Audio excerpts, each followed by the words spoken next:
Alright, let's do this legacy challenge.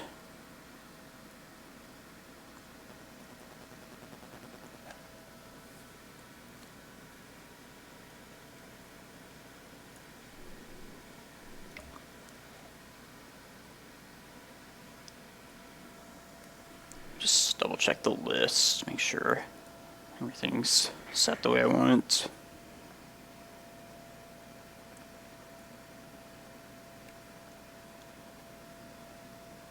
Yeah, no changes since the last posted list.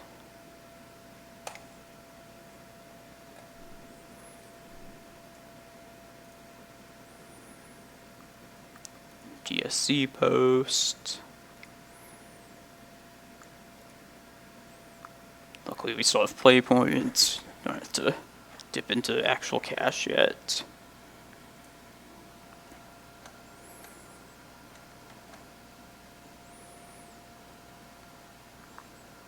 I wonder who Musasabi is. I know they're good, and I sometimes play post. I'm definitely a fan.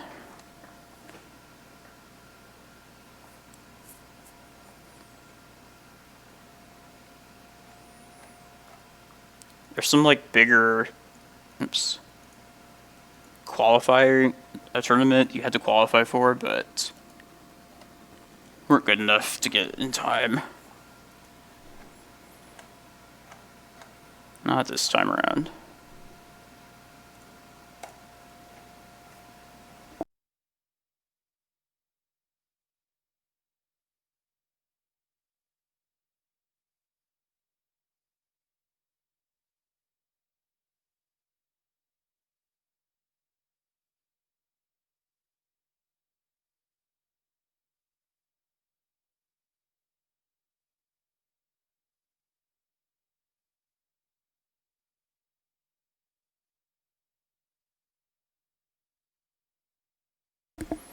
Anybody watching this on a like VOD later after it's been recorded, I'm kind of changing up my philosophy of how I want to stream. Last last Sunday, I did a co-stream with a friend, and it was just like so much better in my opinion than me going alone. Like I'll definitely do some solo streams every once in a while, but if possible, I want to just try and mostly do streams with other friends. I think it just makes the streamer, narrator, or whatever you want to call it, makes my job way like more interesting, more entertaining, and definitely more fun too. Like I'm normally like a talkative person just in general. You wouldn't think so by just watching these streams where I do it alone, but I can just talk for hours about like Magic, this deck. Everything about it like just feels more natural too than just like here, like just talking to apparently nobody. But yeah, we'll see. Also, I'm trying to figure out some logistics, like definitely want to have a regular schedule. And maybe cut down on just the volume, like the amount of time I'm doing each stream. Like some of these like 7-hour streams are probably just too long. The last one was just a single league. It ran a little under 3 hours and it was just short and sweet. I think like more frequent, like little chunks of content would probably be more well liked by most people. But I have to figure that out too. So yeah, expect some changes in the near future for my streams.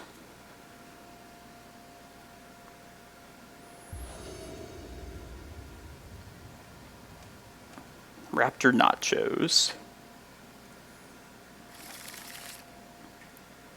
The name seems like a combo name for whatever reason. I think I'm gonna try this. This Once Upon a Time. I'm gonna hit Reclaimer the most, but also Cloudpost would be fine. Undisrupted, we have Primeval Titan mana. I think it's worth it.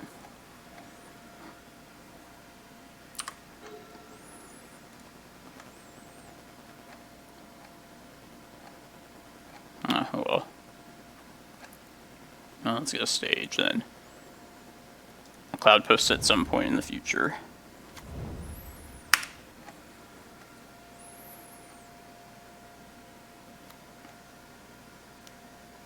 That's not a combo. That's a burn player. Color me surprised.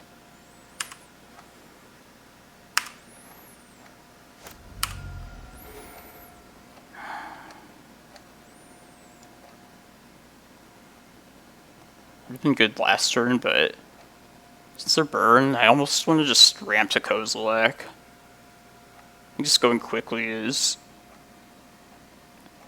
more important in this matchup. Or the better plan, I should say. I'll be casting this turn 4.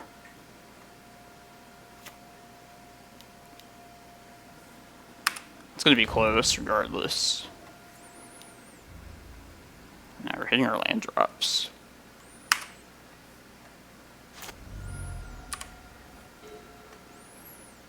Let's use a stage now since we have the mana.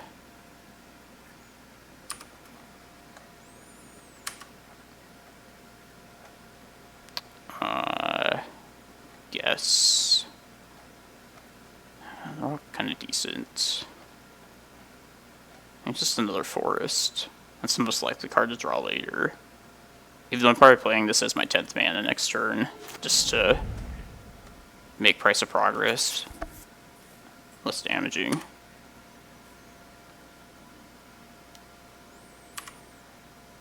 Yeah, there you go.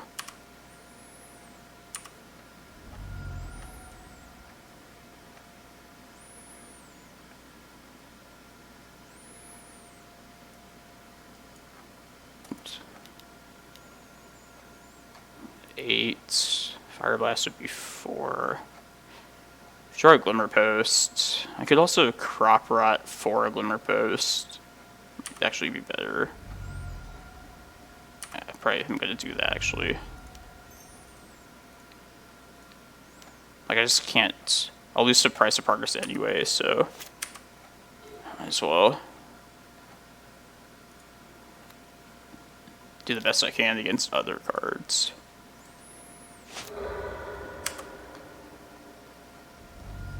I think this is still worth it. Definitely just gain 2 life out of this.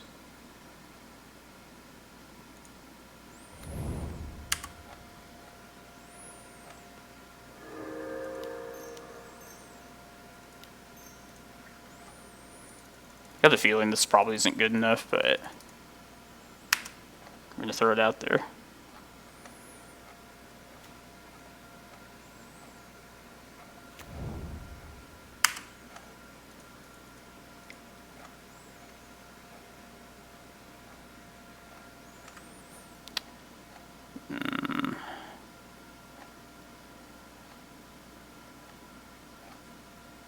Guess Maze of Ith.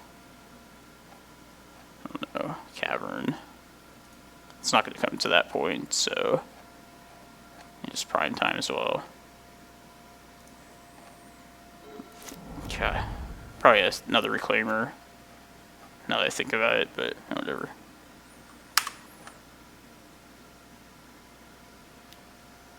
Block this Eidolon.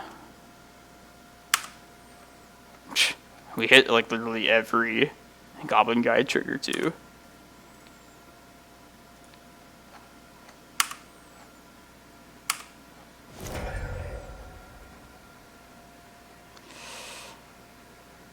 Please let us live. Please let us live.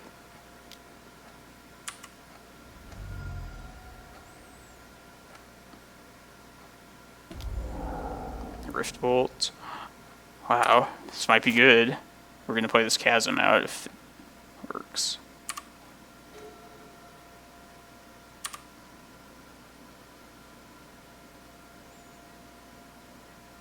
Rar.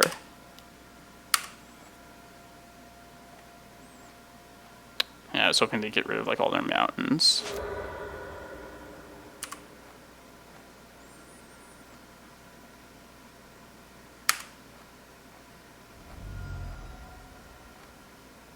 Definitely Chasm.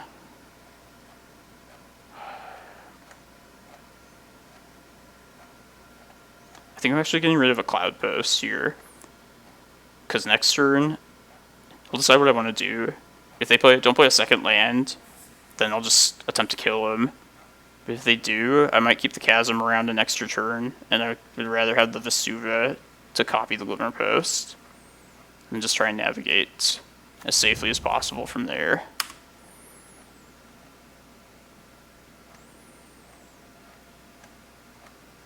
So this they probably just didn't see coming, so...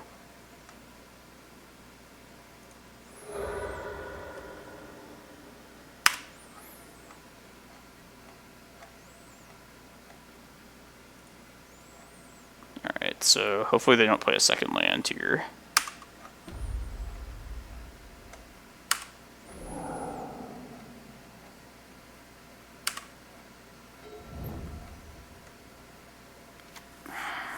Okay.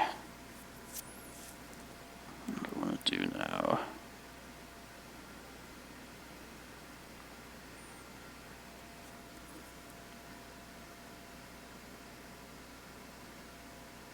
Let's see, what could they do next turn? 2 cards in hand. Anything plus Fire Blast would just kill me.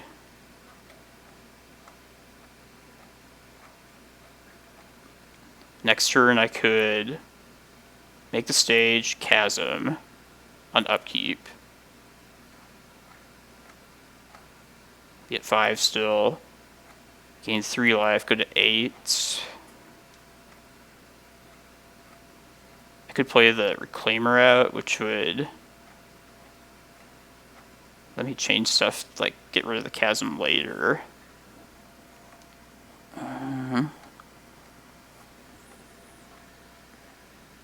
Yeah, I tried carding the Great Creator before. Hold on a second.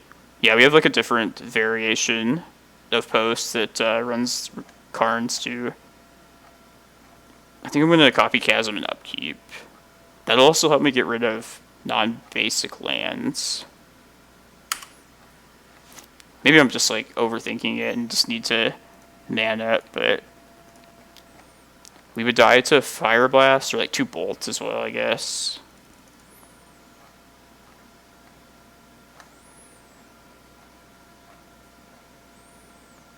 No, not like to pay for something I'm not keeping.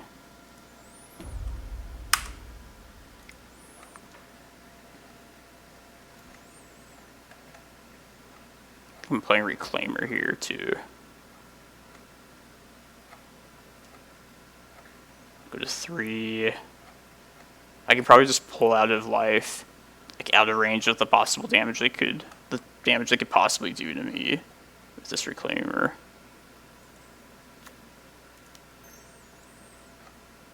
I believe so.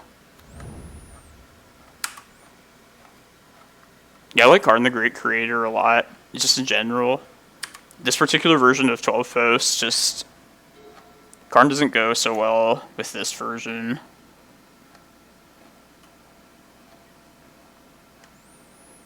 I'll keep this around one more turn.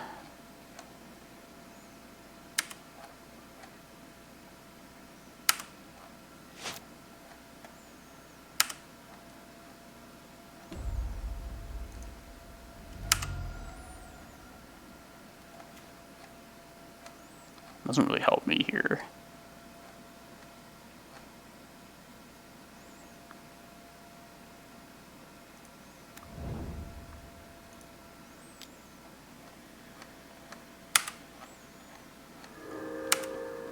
I think the carpets are pretty important right now.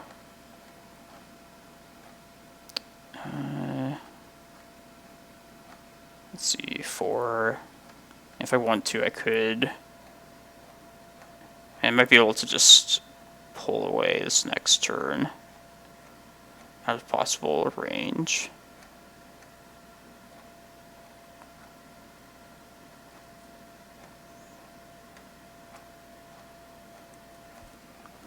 I might just be able to gain enough, like, get enough Glimmerposts out, continue over this turn and then next upkeep to, and also get rid of my other non-basics.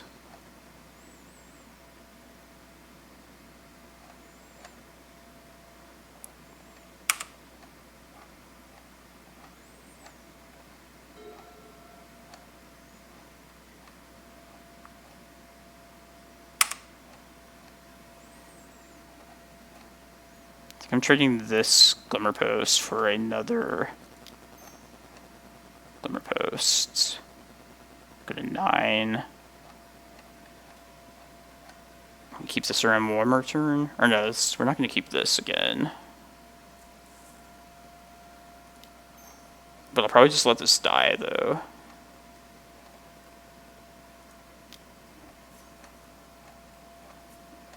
They could do 1 price of progress. We go to 10.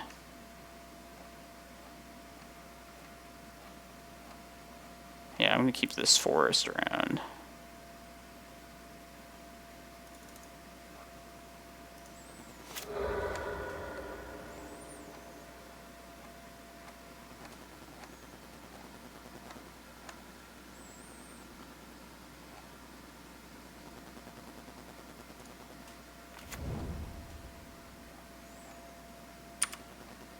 So fire this Once Upon a Time off.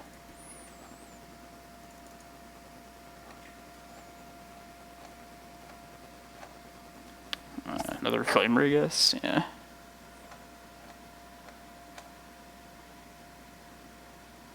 Let's see, if I gain another 3, I go to 12. I would have 3 non-basics. So I could take 6, 7, 8, 9, 10, 11, 12, 13. God, I'm so close. Just pray they don't have back to basics, I guess. Or not back to basics, price of progress. Progress plus bolt plus fire blast. Alright. I guess I'll take another Reclaimer.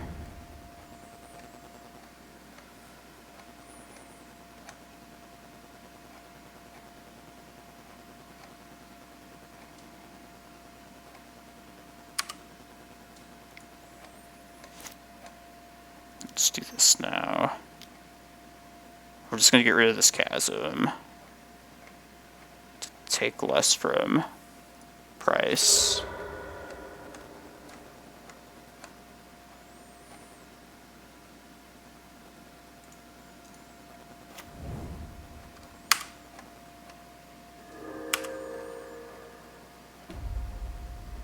No. I guess I could have made it a forest too, but I wanted to definitely... Okay, that's the best card I could have hoped for there.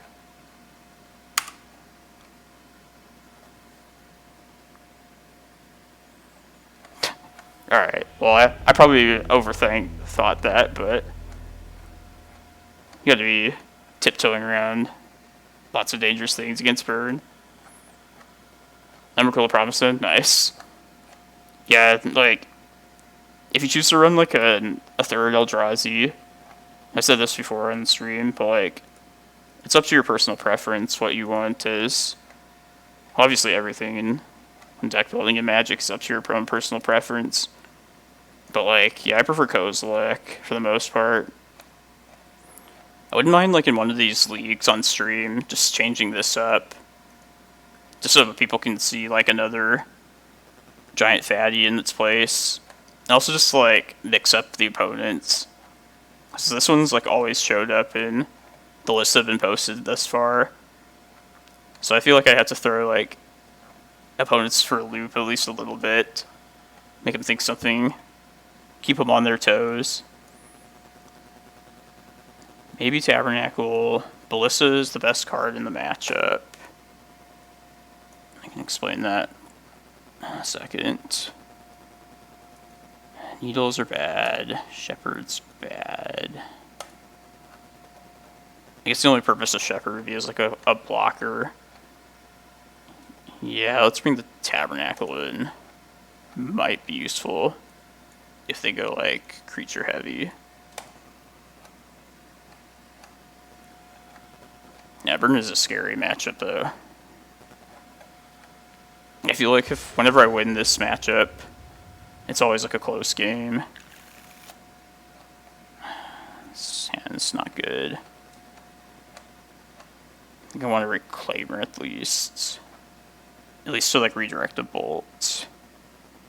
Crop Rot, something really fast. That's not so bad. Well, that's definitely the best one.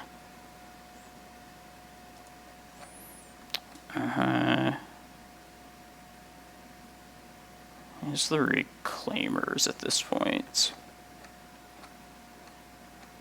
I don't think I'm going with that plan at all, so yeah. If I do draw a forest, it'll be better served just instantly becoming another Locust land. Might play out Maze here.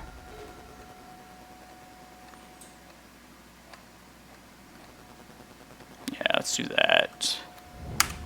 Just ramping directly up. Like, we saw how close it was last game. And I feel like we only pulled it out because we were on the play there. But then again, like, playing this land instead of developing couldn't end up being fatal.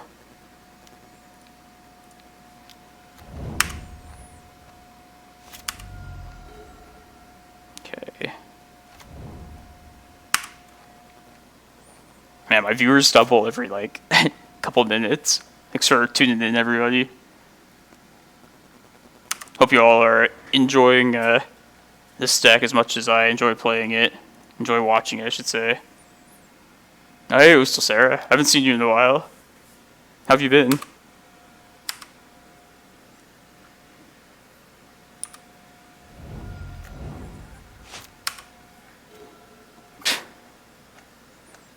If this was like a blue, like, Oko control opponent, this would be the greatest hand ever. Just everything's already there. I think I'll just hold this right now, rather than risk it being smashed to smithereens. The next turn I can get like Forest.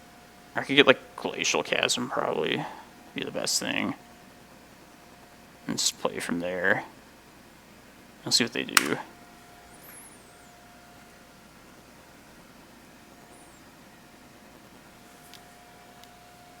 God.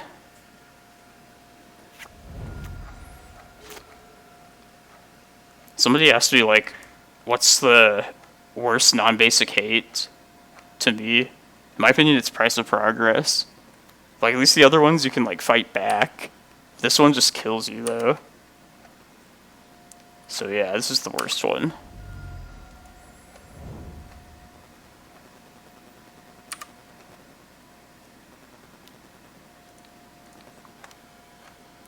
I think I've taken like 26 damage, is like my record.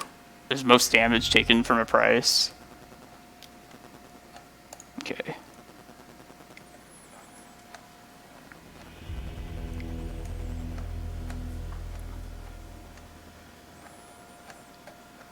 You've been poxing people.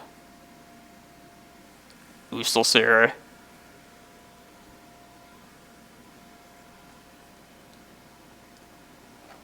Maybe you're lucky enough to live in a place where you can actually go play Magic in person. I see there's like some in-person tournaments in Japan.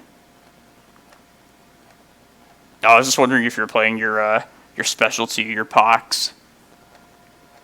And if you like happen to live in a place where like you can actually play Magic. Okay, yeah, me too. I'm in America as well. We're in timeout a little bit longer than the rest of the world. Because of freedom. Stupid stuff.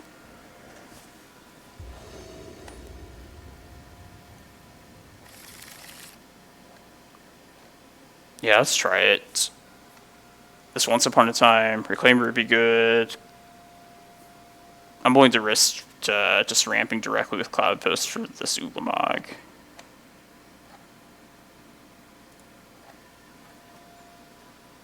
The real question is, like, if this Once Upon a Time hits a Reclaimer and a Cloudpost, what would we take? Alright, I'll have to think about it.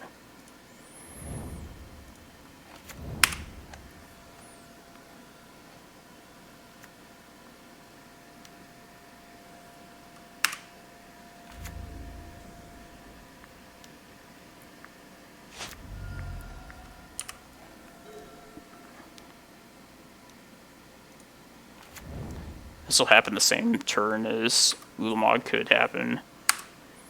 So I'm leaning towards the green sun, though.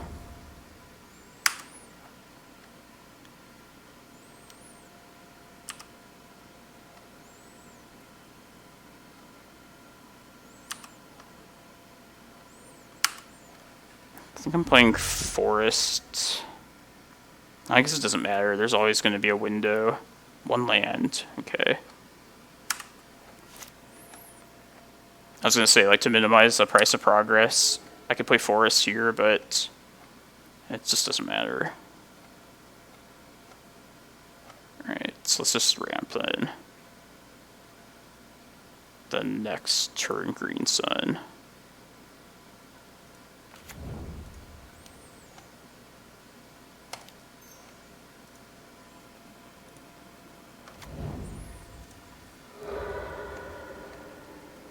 One of the safe ways to win against burn is just to Karakas their lands out. Just so when you do get rid of your Glacial Chasm that you're likely to use in the matchup, you're not just going to get burnt out. And we already have the Ulamog in hand, so let's plan to do that if we need to.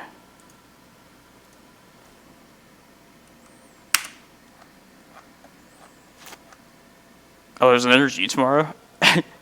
They still let me know, but yeah, I'll play it then.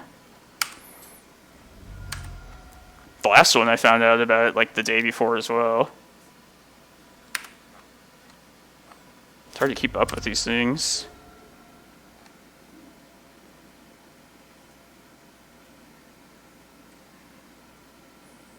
Let's get Chasm, Tabernacle here.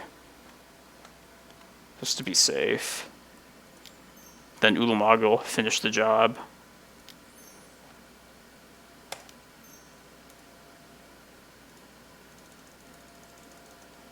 Can be completely safe about it.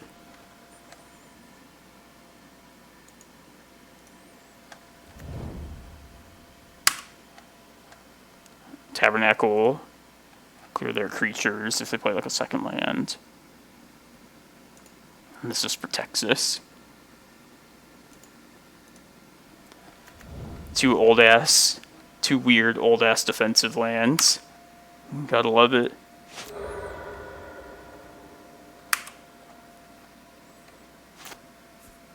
And they already lose one of these, so. Okay.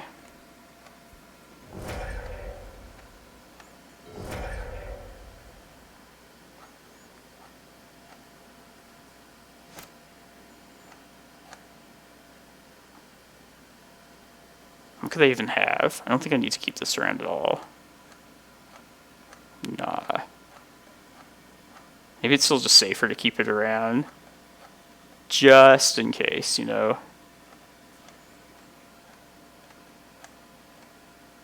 Nah, no, there's nothing they can do. I'm not afraid of that.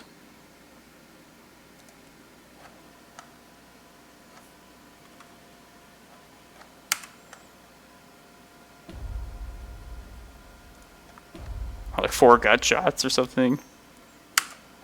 They can win if they do that, you know.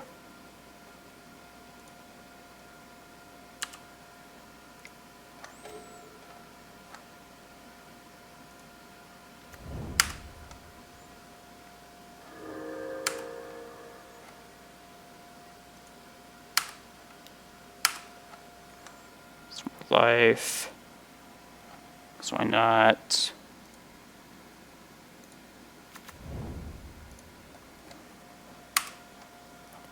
Ulamog will have to kill one of our own lands because there's not enough permanents.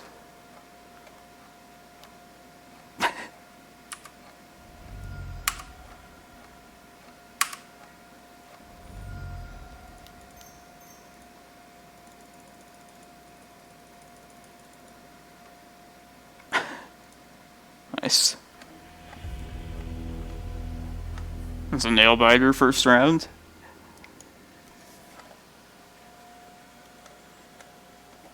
I don't think so. Airplane, it's iffy.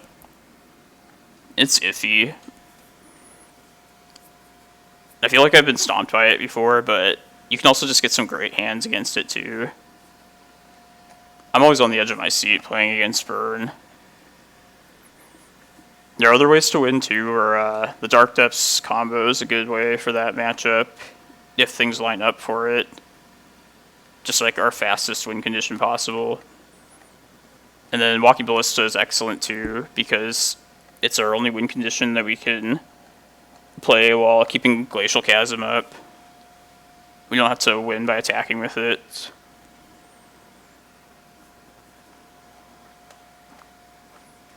I don't know about you people watching, but my weekend just started. I'm ready to play some Legacy and cast some 10 mana spells. So yeah. Let's stomp, try and top 8 one of these challenges. I always do better in this challenge than the Sunday one. And just because it's like less people, but I don't know why, but that's why I like to play in this one. I know it sucks too, because I don't have any content between rounds. So, yeah, definitely tune back to me at the start of the second round. Probably going to be another 30 minutes before the next one starts. But, I guess I can at least bring up the list. It's the same list as the last one that's been posted fairly recently. 4 Carpet of Flowers. The best card. Secretly the best card in Legacy. Mikokoro, Center of the Sea. Just wins the game against Thassa's Oracle. But yeah. It's the list. Let me look at this NRG thing. Figure out if I'm doing that. Which most likely I am. Let's bring out Firefox, a better web browser than whatever that other one is. And if it's open deck list too, I feel like I do really well when deck lists, just all the information's completely available. We know what we need to be afraid of. You don't have to worry about like being surprised with whatever. Nice, yeah.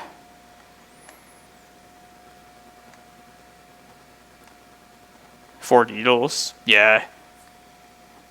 I pretty much always run Pithing Needle's main deck in any post version I play.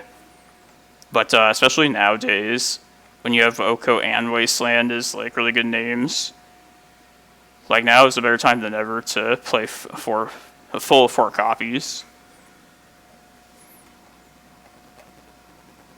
Sometimes I would run like 3 main and then the 4th one in the side, but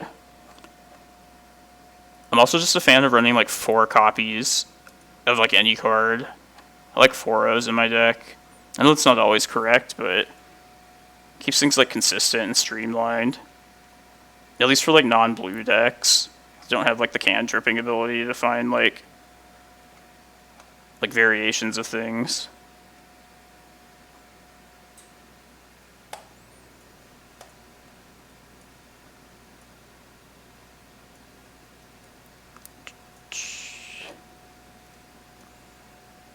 I was going to say something else and just lost my train of thought.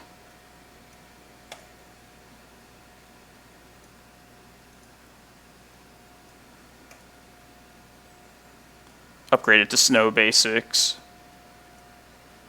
People might think we're like, I don't know. Maybe we'll catch somebody by surprise. Probably not. I don't know if anybody that's a frequent follower of my stream, the last one of my, last stream I did last Sunday was a co-stream with a friend. And after doing that, kind of inspired to like how I want to do my stream. I feel like I want to just do co-streams for the most part from here on out. Just the talking for me is just way more natural with a second person to chat with. Because I'm just like a talkative person in general. And it's just like easier to carry on a conversation.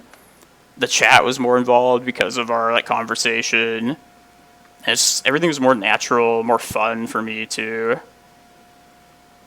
It's kind of difficult. Yeah, definitely. It's difficult to like.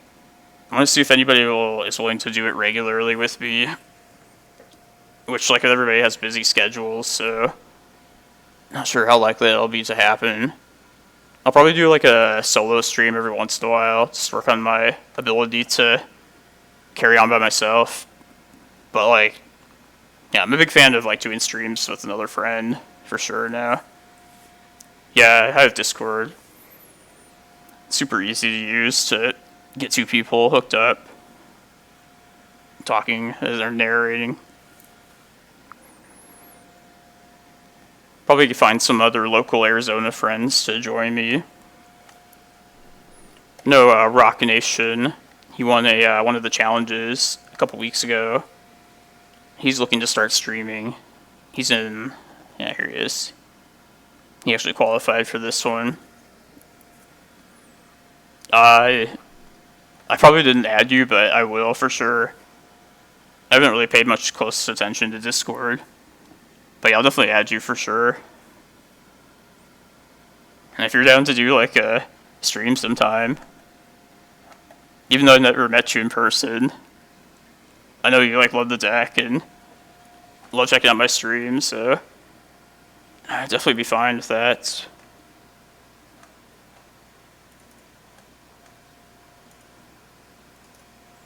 Hey, we weren't good enough this time to qualify. I think we're at like 21 points. Yeah.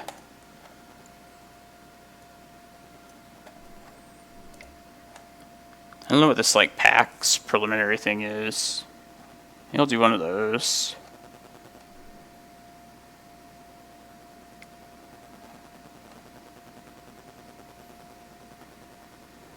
PAX Legacy Championship.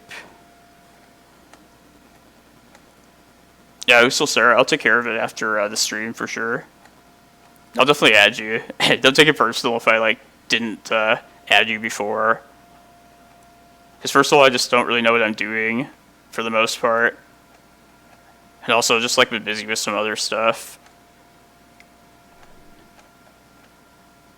But yeah, I'm going to start polishing up the stream and figuring out what I want to do with it. I know, yeah, I did say that last time. But since you were last checking out my stream, I've moved, finished moving. That was like my eating the most of my attention and effort these last couple weeks. Now that that's done, I can just like start getting more serious about my second job here, playing the post.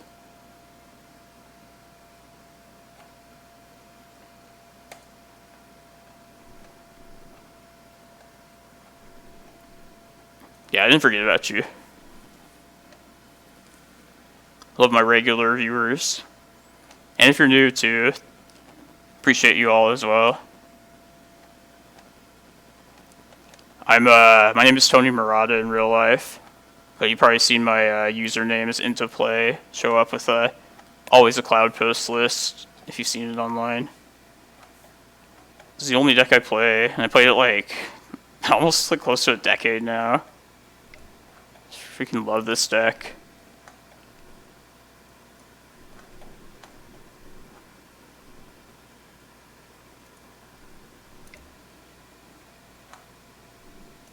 I would make some ridiculous claims saying like, oh, it's the best deck ever, but I think it definitely has like a special spot in like the legacy metagame.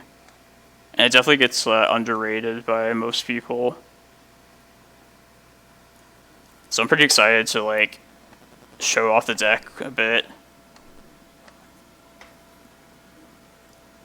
Show what it's capable of.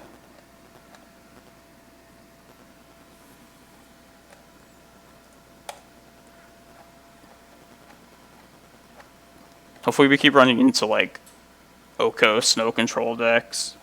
It's definitely our best matchup.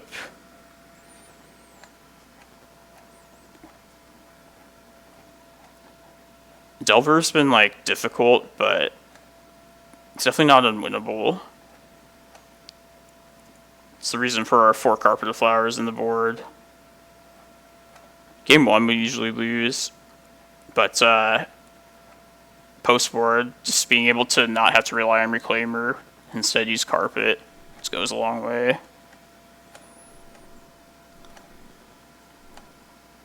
I'll post this link too once I get my stream further set up, but I have a YouTube channel. I'm going to start posting like recorded videos and also previous streams too. So if you want to see more content there, you should definitely check it out. If I get some time after this stream, I will get it set up. There's a league I did off stream a couple days ago where I ended up going 4-1. I was 4-0, and then the end boss, my round 5 opponent, was none other than JPA93, who's like the expert at Sneak and Show, one of my worst matchups. So naturally I like went 4-1 then, but even that matchup was close. And there's some other like really good games in that league too, though.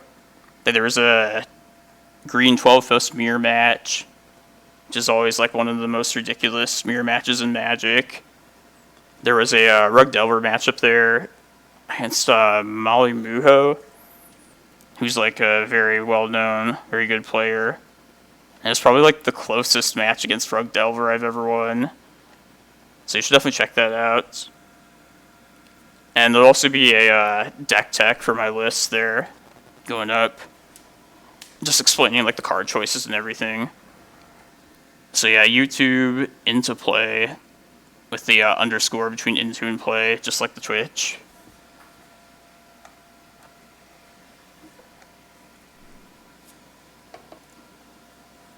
Yeah, at first I thought these 4 carpets would be just like overkill. And it was just like an experiment to... I just wanted to try it in full force. Just saying like fuck Delver, fuck blue cards. See where this gets us. But now I think it's definitely like correct. At least for the moment. I mean, obviously in like any Legacy tournament, you're going to play against so much blue, so... it's always going to have some use in like most of your matchups. Like Bryant Cook is like running 4 copies in his sideboard for Tess. So apparently like maxing out on them is not completely foreign.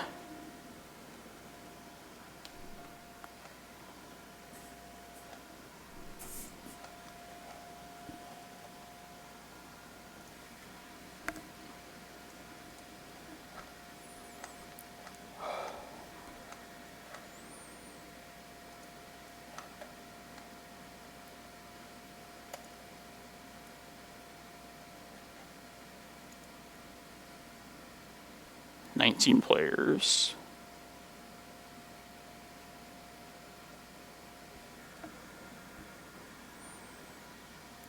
Carpets made. I wouldn't go that far as to main deck like color hosing cards. I know sometimes you'll see in different decks like a Vale of Summer or 2 main deck. I don't really like doing that at all though. Like what if you play against like the first round, like Burn? Just 100% it's a dead card.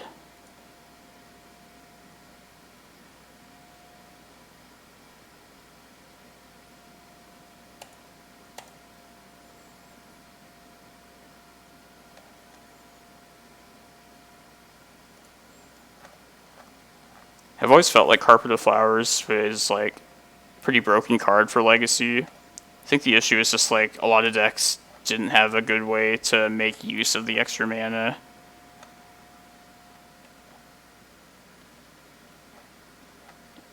And us being a ramp deck can just make such good use of it. Or like a combo deck that just needs a burst of it to go off.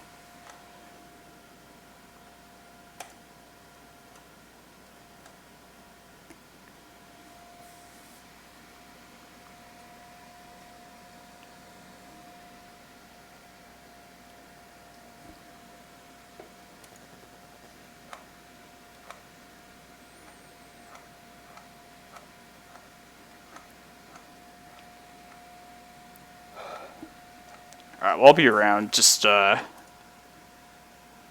just going to be sitting here waiting for the next round at this point, so I'm going to try and get some stuff done around my place.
This is probably going to be 6 rounds. Let's see. 53 players.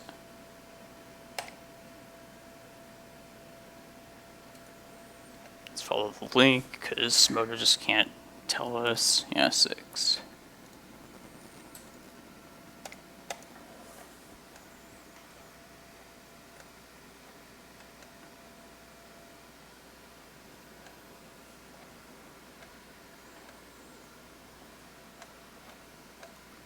And depending how energetic I'm feeling after this challenge, I'll probably do a league, but no promises.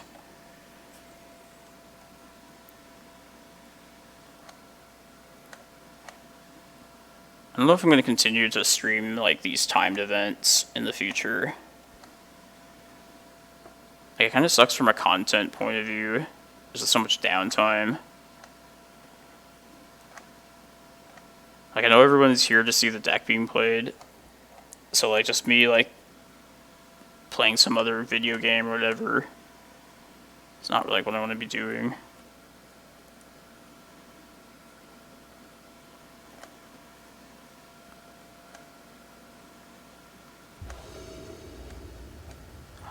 It's Mississippi.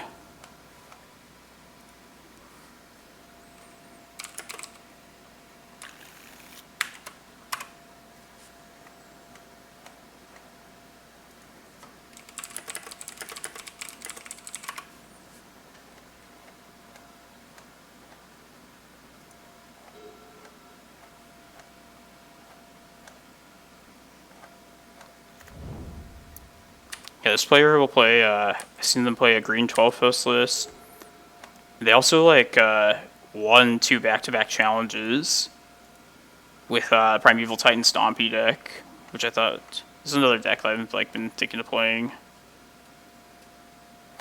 Blue. I think I'm just taking Vesuva here. Like, we don't have too many.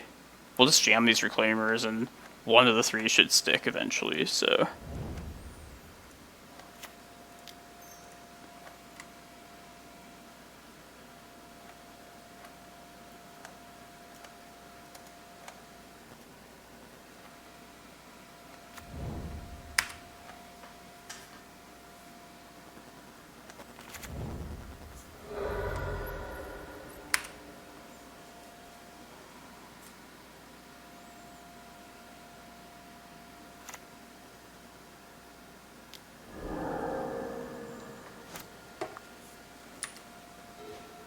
I guess this could mean like a number of things.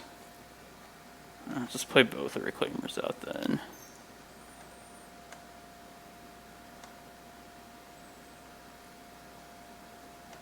If they had like running days, I'd be okay if this gets dazed.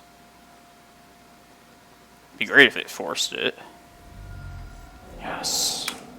Excellent. The 3rd time's the charm.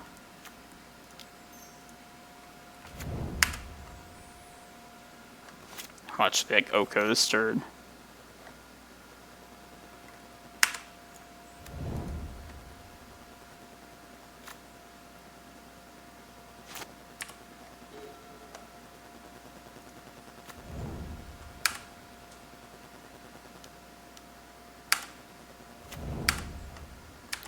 Alright, this is looking great for us. Get another Cloudpost with this. It looks like they're running some like control deck. Yeah, swords, force, these colors.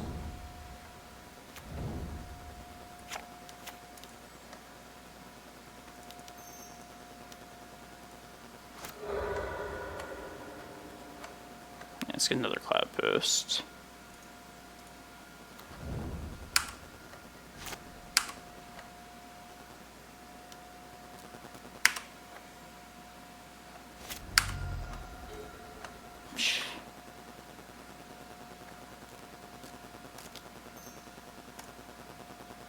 Just play this out here. Alright.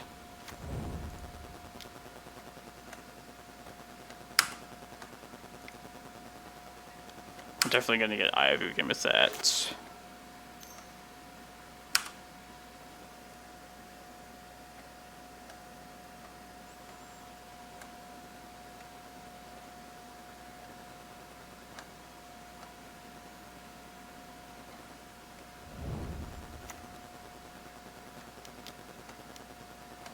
It's fine at this point.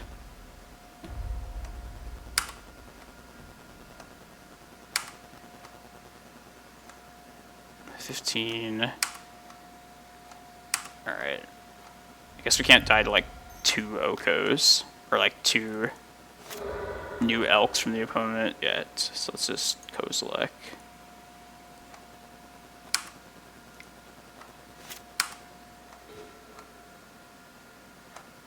I could just fire that off too, just be preset. There's no reason to.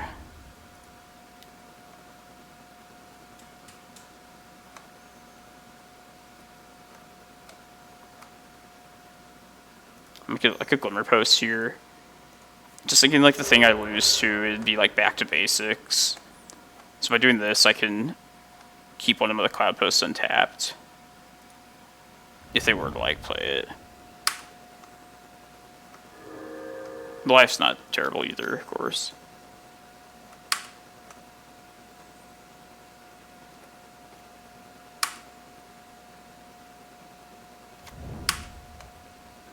We'll be searching for Emrakul next turn. If nothing happens.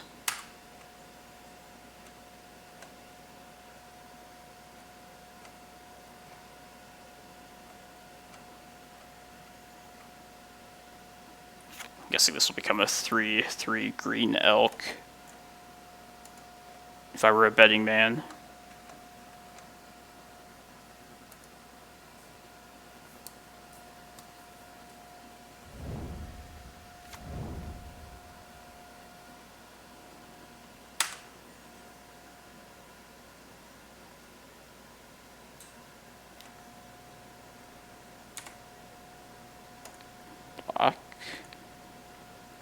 Doesn't seem to make anything wrong with that.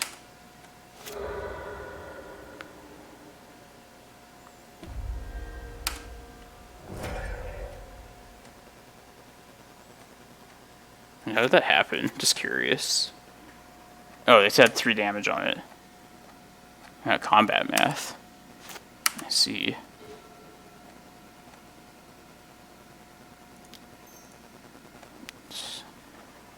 Let's play optimally. It's probably like a hard cast force.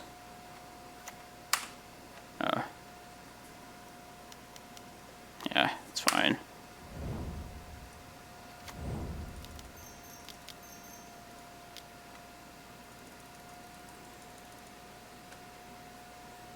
Emrakul. Alright.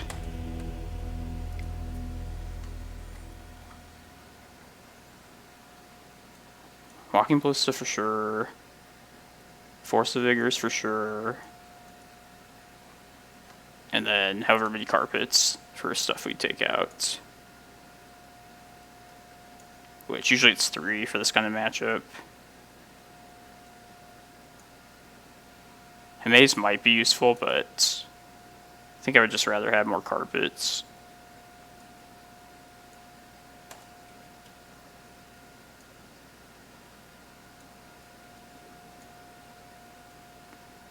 Yeah, that's fine. Is there anything I want like a 4th carpet in exchange for? Don't think so. Or another thing I should say is like, do I want 4 carpets, 3 Force of Vigors? But I think I just like the actual answer to Back to Basics more.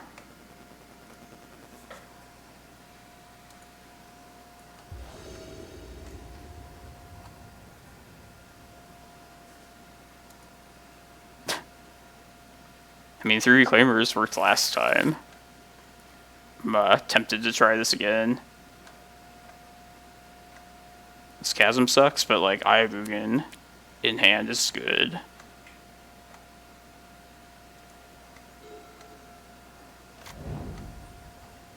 Like a Cloudpost, if we drew it, would be awesome. An untapped land, okay. good. Is this playing out just like the last game?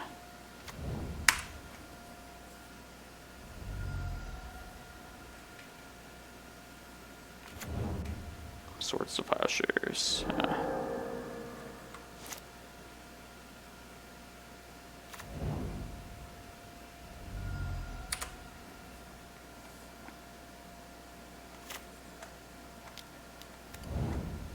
Yeah, the issue is just getting our first Cloudpost out in this game.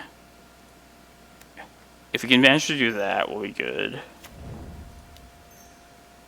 Hopefully just one of these Reclaimers living. It should do that.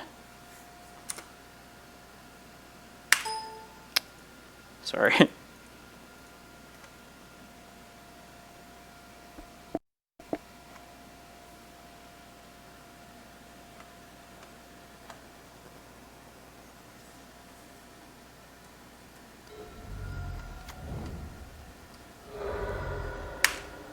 Against these like blue heavy control opponents, it's Dead of Winter. That's good for sure. The key is just like having access to Eye of Ugin. I mean, I'm a little bit worried now, just because like an Oko will be able to race us from this spot. But usually it's just a matter of resolving some way to get to your Eye of Ugin.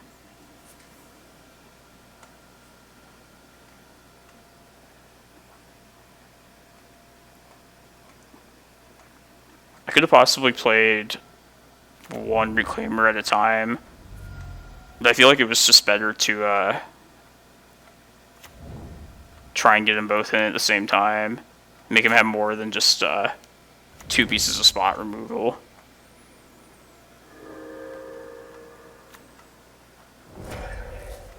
Just because they have like swords, they have Oko. Like they might be able to just get 2 of them. 2 of those off at the same time, is what I'm saying.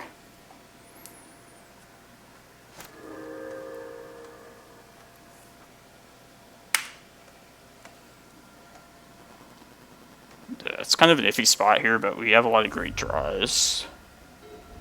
Like I would take a carpet, a map, definitely a Cloudpost. Just hope like Oko doesn't happen too soon.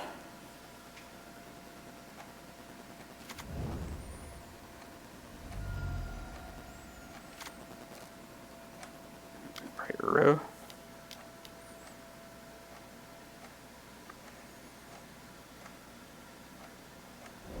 Okay.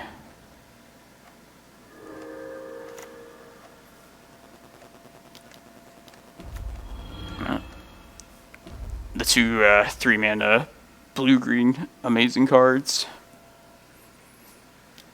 Alright, it might be time to play this Chasm then. I think we should.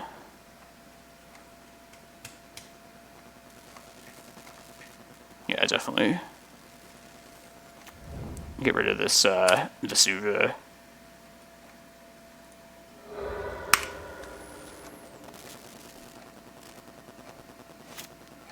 We have to hit the right cards from here, but I think we'll be good if we get like a Cloudpost here.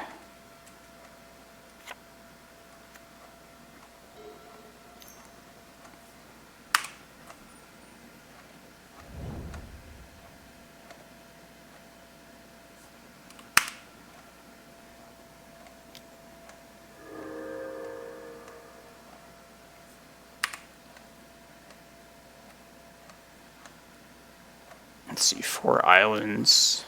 So we could play like Shepherd, Carpet if we get that.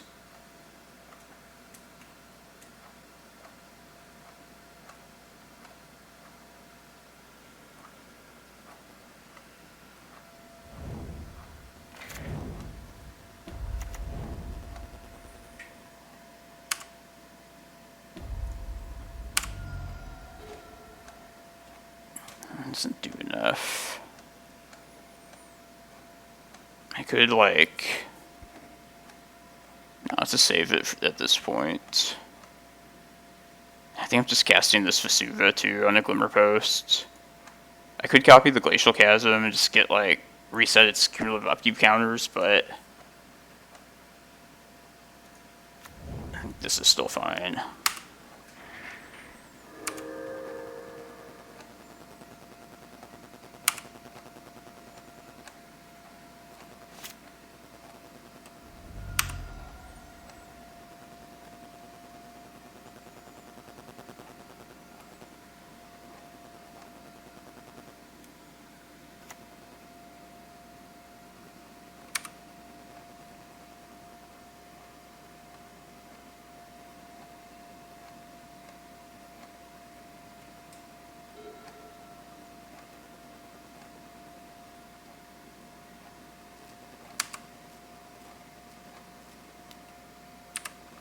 They probably have, like, Abrupt Decay by now, so even Carpet, like, probably wouldn't save us.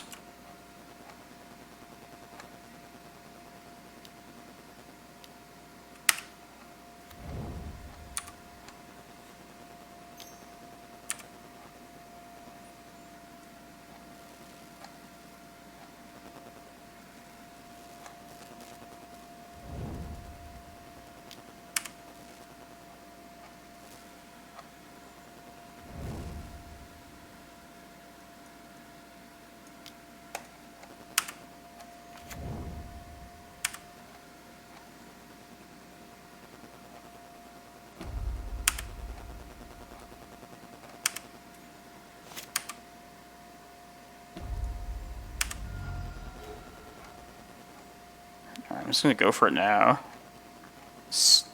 They're fairly tapped out, so we'll try for it.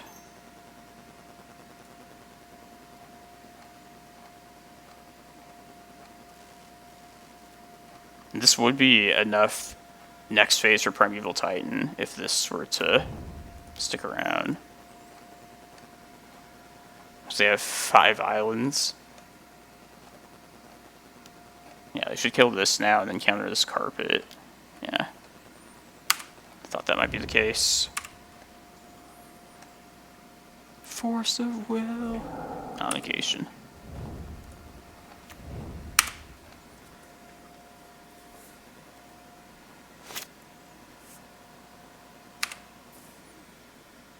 Alright, so we have 2 more turns with this Chasm as it is now.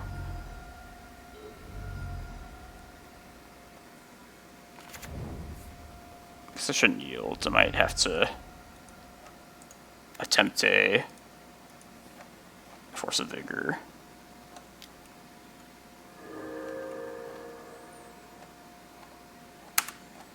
Maybe I should have brought the Mikokoro in and just, like, chipped away at their library.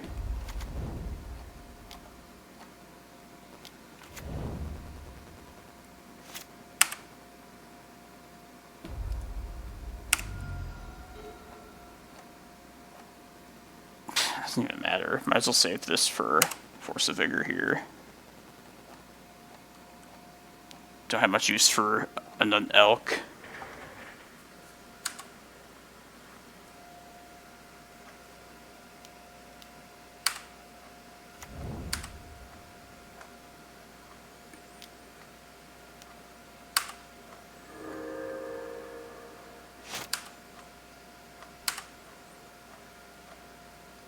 People think Oko's going to get banned in Legacy. I know it's like a discussion a lot, but I wonder if they're like considering it at all.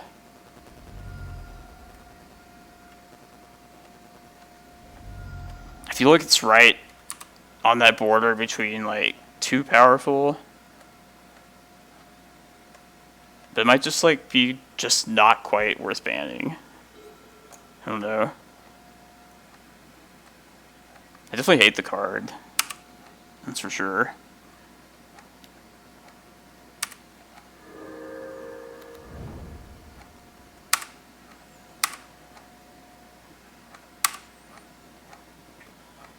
I don't really think they should ban Astroblade, honestly. I don't think that card's worth banning. Like, it's obviously like very warping for the format, but just like power level wise, like, really, you know? Alright, I'm gonna try and kill this now. This has like a 1% chance of actually resolving.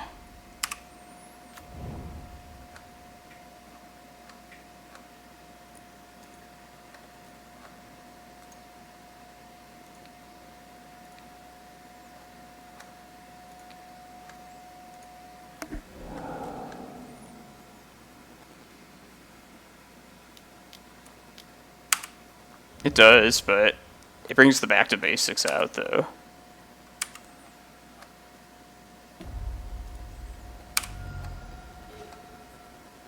Alright.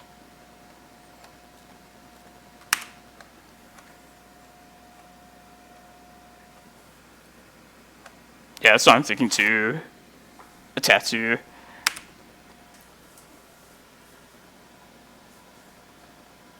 Look at it.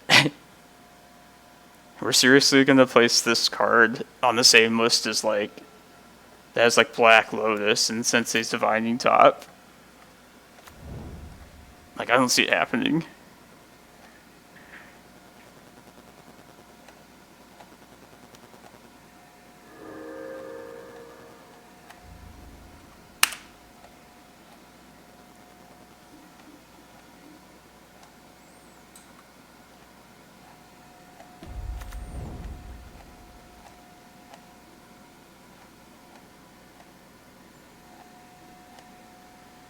Yeah, I guess it makes the decks, like, you not have to have dual lands. It's a shame the decks, I feel like the decks that play it aren't super diverse, though.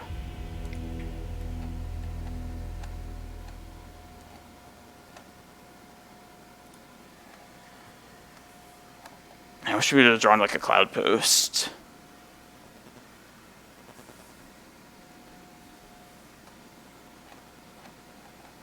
Or an earlier Carpet of Flowers.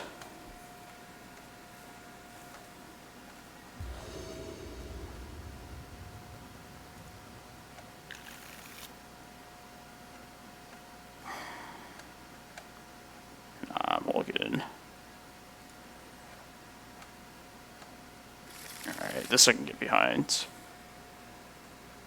Hope we find a forest, get the carpet down. This should set us up for... put us in a pretty good spot. And put Chasm back.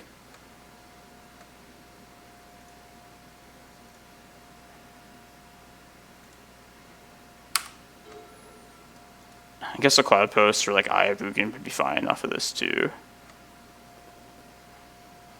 But we should just get Forest here. If this resolves.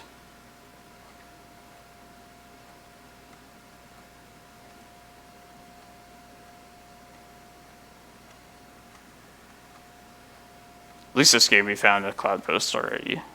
That puts us at least at a good start.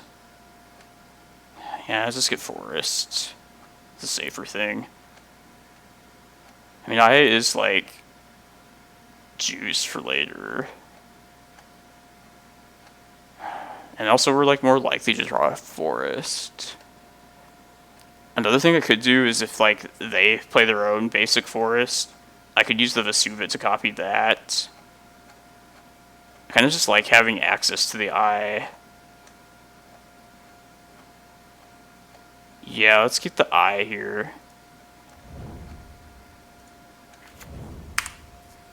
They know about Carpet now too.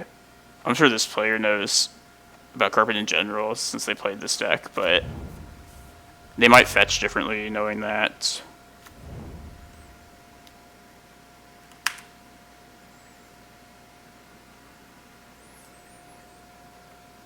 And this Needle's going to name that one Planeswalker Oko.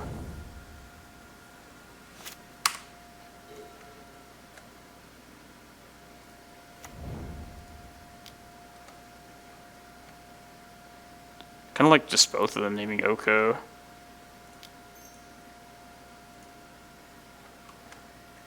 I mean, they have Decay, which is going to get them at some point. Probably have like one Jace to Mind Sculptor, but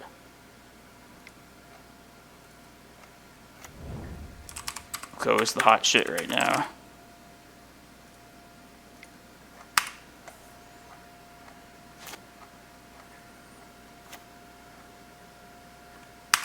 Here's the thing I would have copied. Alright, that's good. Just play it now.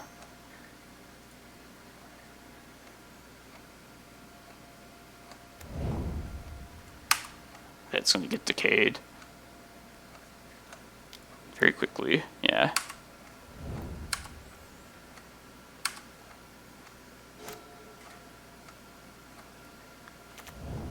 Now that we have that, though, happy.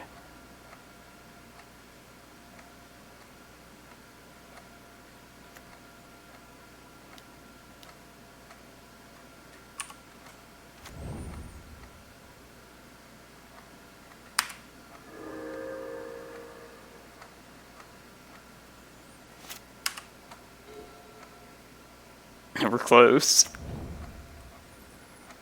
If they back to basics, it's just probably better to hold this and for it to answer it, rather than risk like tapping out anything.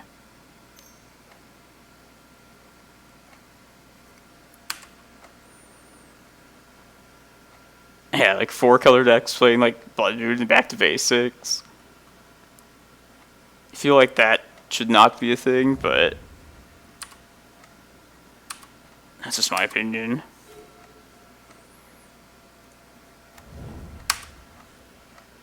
One more mana, we can tutor up more stuff.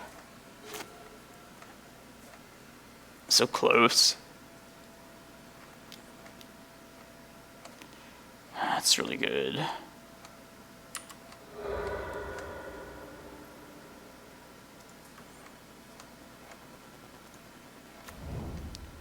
That's, like, surprising. Did not think of that, to be honest. Just try and play this now. Doubt it's happening, but yeah. Make them pitch stuff. At least this Ulamog will be happening naturally somewhat shortly.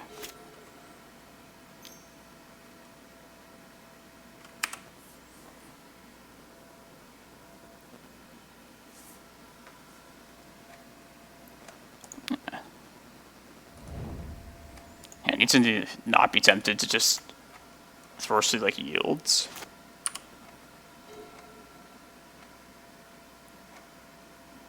It'd be good to hit a Astrolabe.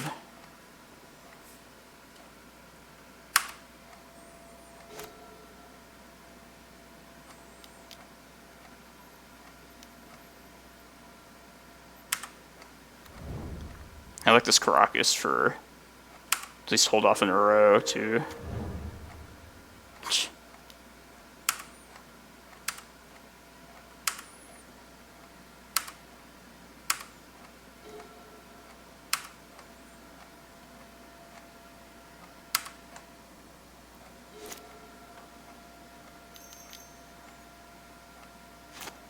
B2P? No.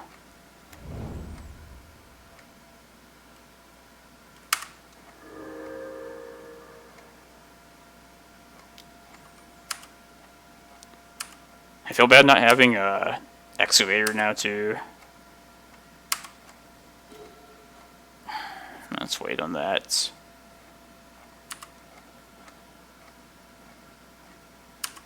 There's still a chance we draw into like Cavern of Souls or Shepherd.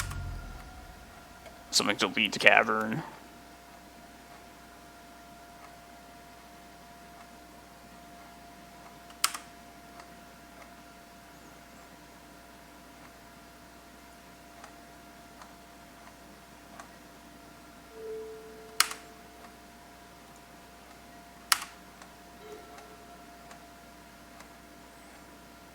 Guess I can afford to hold on to this one.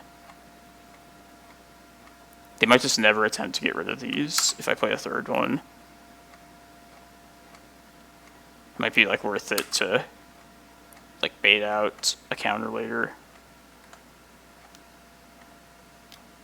Uh-oh. Did I speak too soon? I should have just played it this turn. We're definitely playing it next turn then.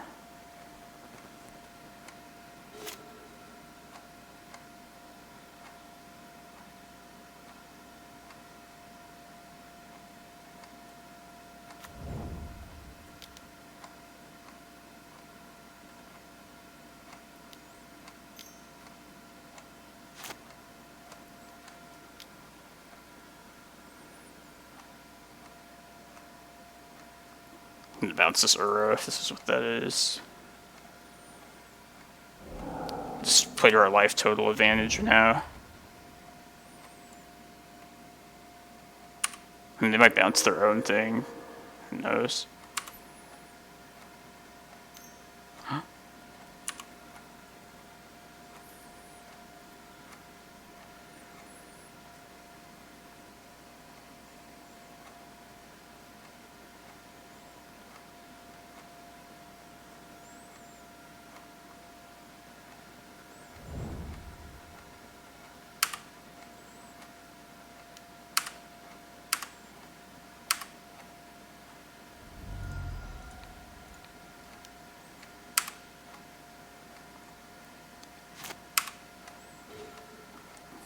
Excellent. Let's play this out now, though.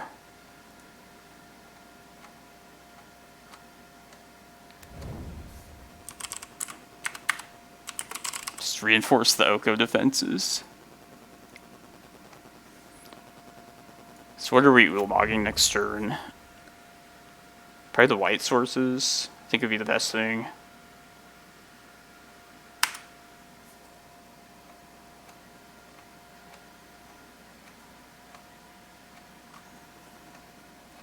They'll have to counter it because we have our own Karakas to play against, like, a swords that they would float. Could also still just be more patient about it and save the Ulamog for, like, something that we absolutely need to answer.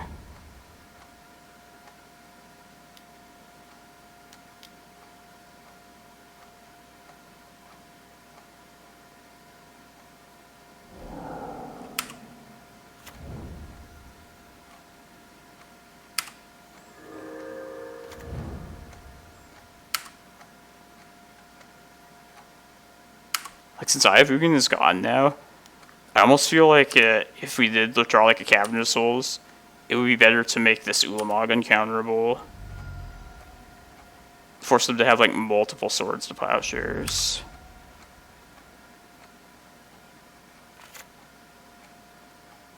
This is back to basics.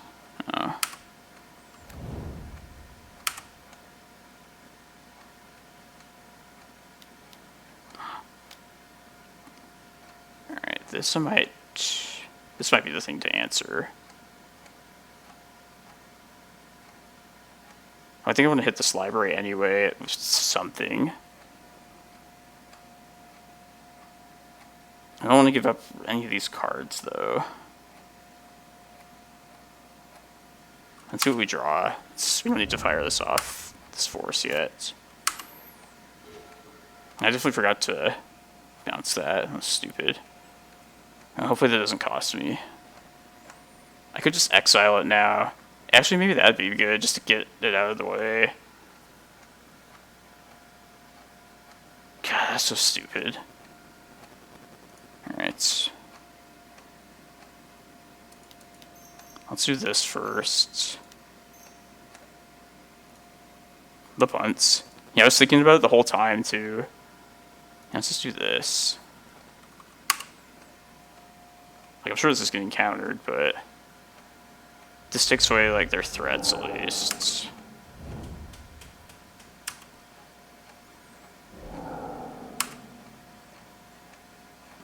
If they back to basics, if they've been waiting for it, we have backup stuff for that.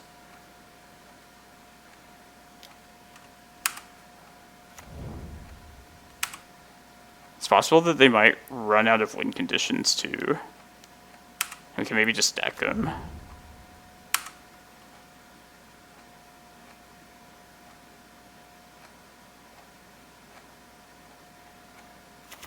Really would like to dodge back to basics this turn, though.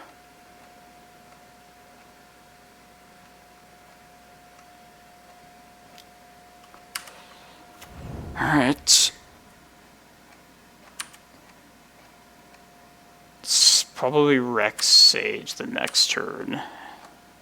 Maybe the Force of Vigor, since we have 4 mana for it. They do have the mana to negation, though, so Rex Sage might be better.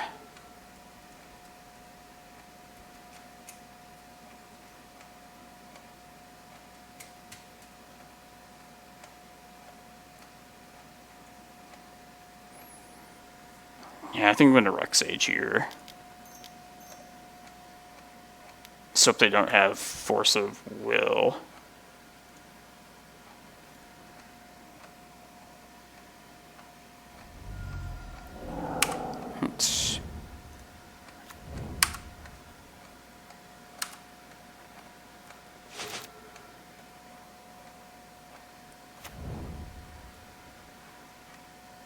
I'd like to draw like a Glimmerpost too, at least, at some point. Just one Glimmerpost will give us so much more time.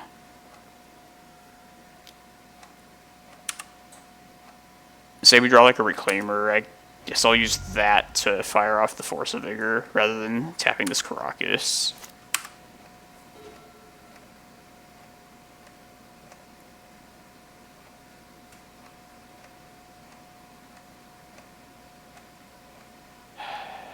Man.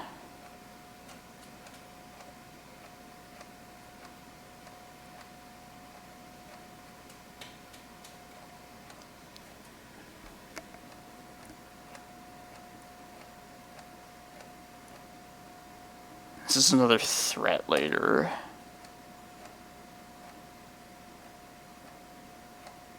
But I feel like just doing this now might be worth it.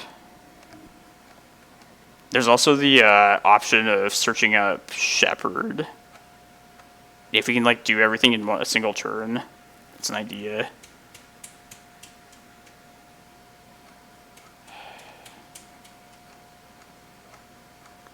Thing is, if I tap this Karakas, I'm setting myself back another turn to cast just this prime time. Because we're getting to the point where I can just start slamming bombs. And that should probably be good enough to win this game. And I also don't want to get rid of the bombs when that's going to happen. How many forces have they used already? 1 Force of Negation, 2 Force of Wills.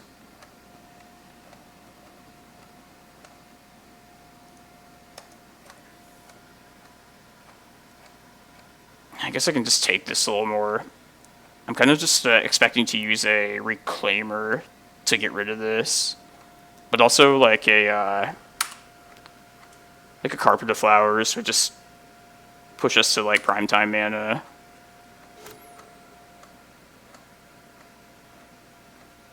Yeah, at least we're like not under any threats. I like just not tapping out yet. At least not until we get like another like basic.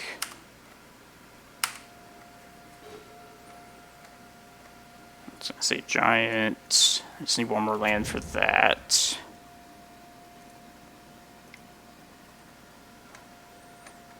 I don't think they have like an instant speed thing to just kill me out of nowhere.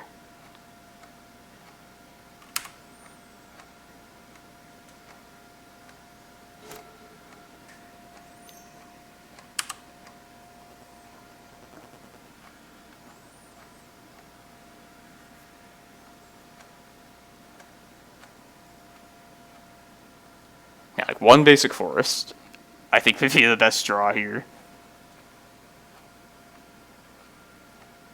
At that point, I would just play Primetime. Probably get just another more forests. Probably Glimmerposts. I don't think they can just do enough damage in enough time. But more basics would like set us up for like Eldrazi later. Yes. Okay, perfect. Alright, let's play this Primetime. This will push us to 16. Yeah, I think we can just let's get more forests.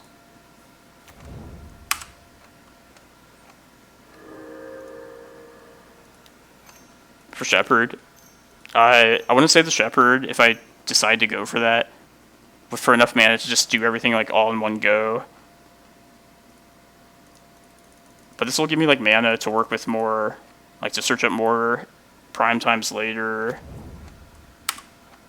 Yeah, like just making the most out of my mana right now.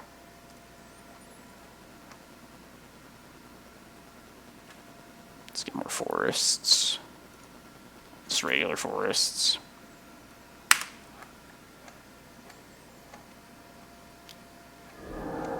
Okay, so much mana for that. Quadruple? Yeah.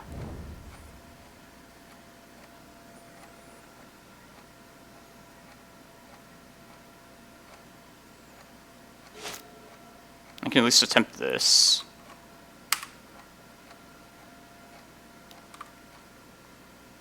Because at this point, I'd rather just probably fire the Screen Zone off just for another threat.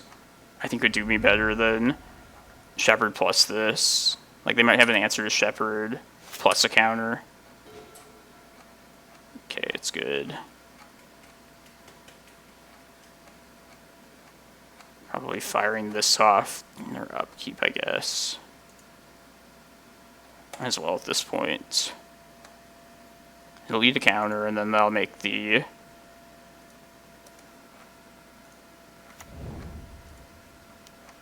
Waiting for what? Shepherd? No, we want prime times.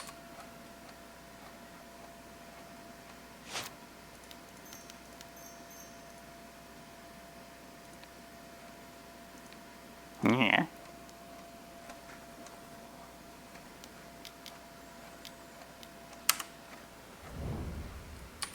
Still like drawn to Shepherd itself. I might be playing out this chasm soon too. Do some math. I want to take one more hit and then before the chasm happens.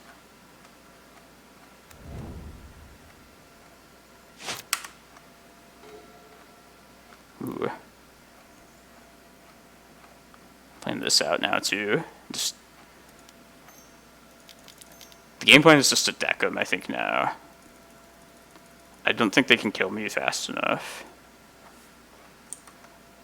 So I'll eat a counter if they have it. This can wait.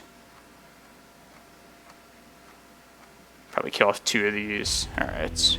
GG's. That was intense.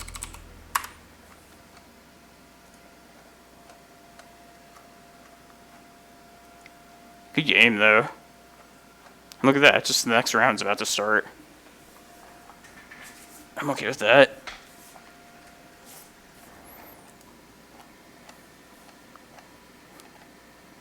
Yeah, I like that pilot Musasabi. I wish they'd played a different deck, cause other than boring Snowco, but it makes sense, like, as far as winning goes. They probably just want to win, so they play one of the best decks. Rather than a fun deck like us. Oh, I'm 2-0. I haven't tested Blast Zone too much. It would be good in a lot of spots. The thing is, I just never felt like I actually need it. And like just to be a 1 of land in this deck, it's a pretty high bar.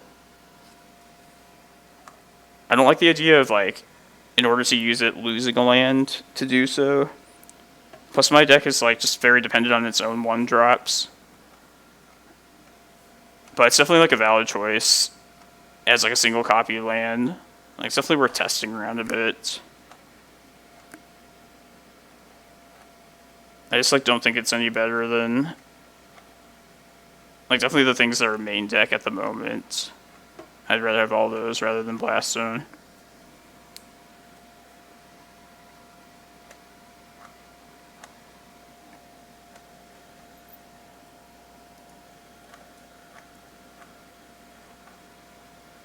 Nice. It's going well. Panda 2-0 so far. We had our best matchup, or one of our best ones last round, an Oko control deck, but it's definitely long and grindy. Which it is every once in a while. Yeah, Shepherd is, you're complete now. Is it really? Yeah, Shepherd is probably the second most expensive card. That's nuts. A card that's like 20 years old, and then a card that like just came out this year.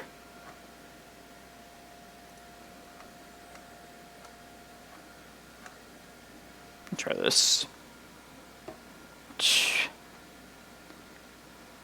bought my paper one a few weeks ago.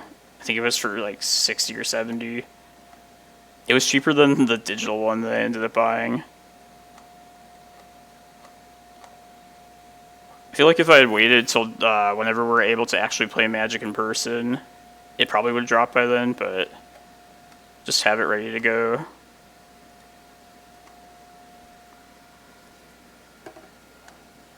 It's kind of a tough decision. Probably just the forest, really. Like, more Reclaimer juice is good, but we'll likely find a land off this.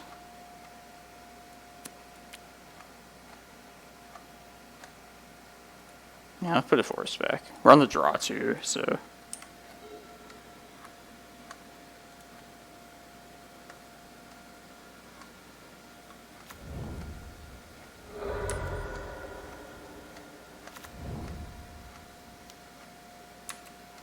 Hogak, okay.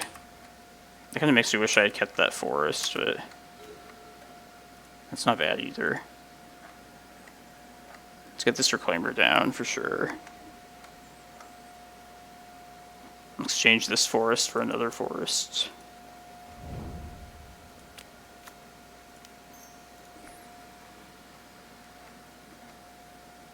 This is a good matchup. It's just... we're going to rely on Glacial Chasm, most likely, this matchup, so let's set ourselves up for that.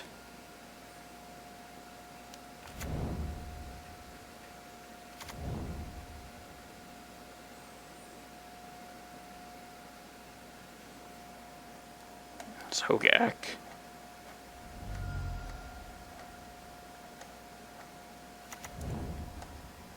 Okay, I can cast it, I believe.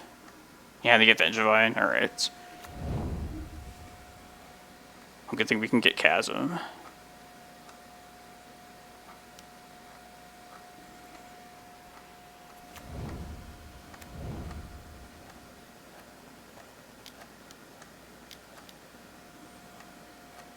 If we're going to win this game, now we just have to hit land drops. Like, that's what it'll all come down to. Okay, it's good. Alright, so we have to get Chasm. I was hoping we could, like, go one more turn. I probably would have gotten this map down and the other Reclaimer. But this is where we're at.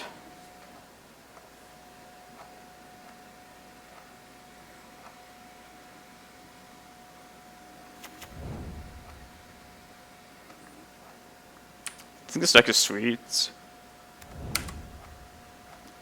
Seems like a better version of Dredge. Get this graveyard. 2 therapies, that sucks. Definitely losing some of this stuff.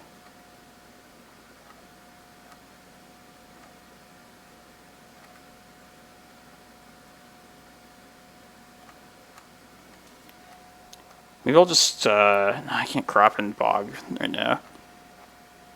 Yeah, I wish I had thought that through more closely last turn. I feel like I should have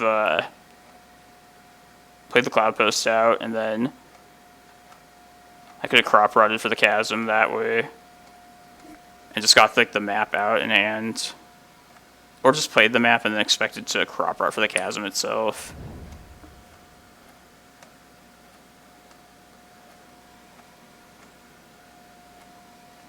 Because this map is effectively another land.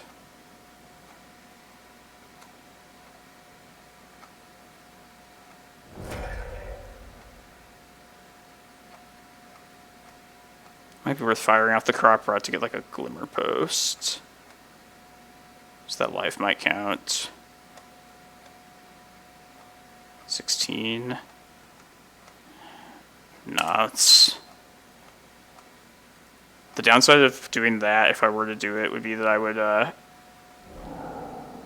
lose another land I could draw into later. Which I think it's worth keeping that as dense as possible. Especially a Glimmerpost, which will give me more to work with.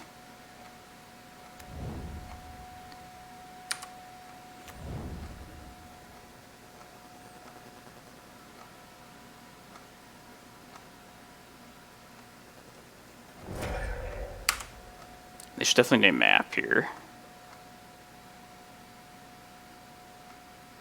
No, it's Archon. I didn't even realize that. I wonder if he's streaming too.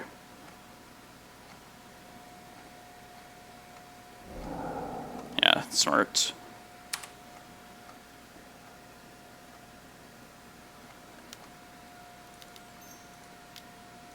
I always support anybody else that streams Legacy.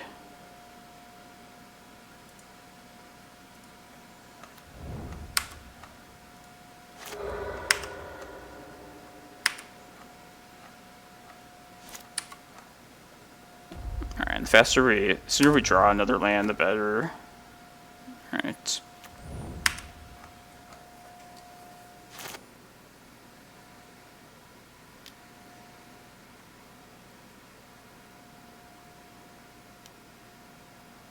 I was about to say, like, if I don't draw land next turn, I'm just going to needle that. We'll wait for that. Maybe they won't use it. If we just draw land, though. Yes, okay.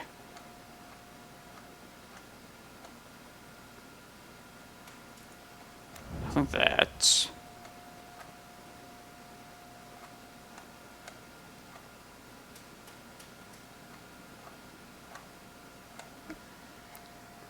So I really want to, like, I think I'll let them alter. They didn't alter last turn, and I'll probably change this Cloudpost for another forest, because this Once Upon a Time will just get me another land. So we'll go to 4. It's just so important that I hit the lands. We'll see if they... Make sure they don't, like, therapy this.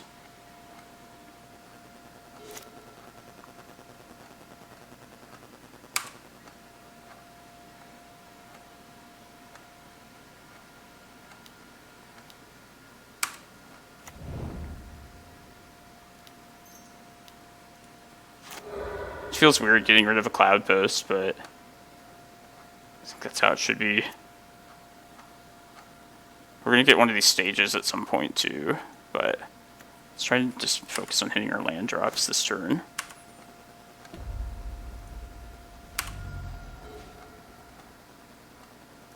Alright, let's see what this gets us. Hopefully an untapped land, and then play this map out. That's not...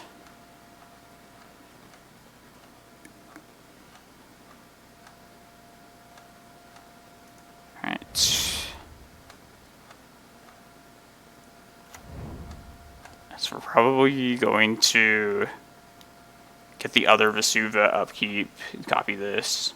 Which is annoying, but that's where we're at.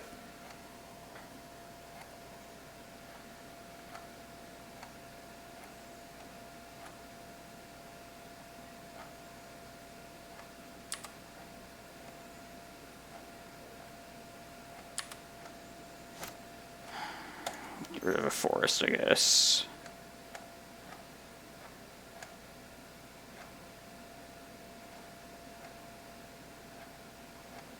Because I want to be able to at least play the map.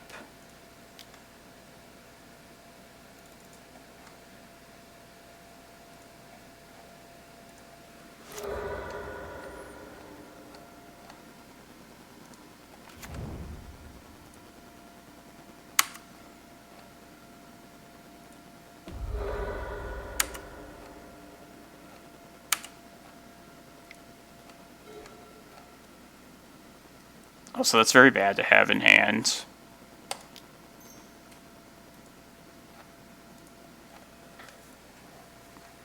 I'm going to force them to just do what they want with this altar here, if they want to mill right now. Okay. So at least the stuff in the library is safe at this point.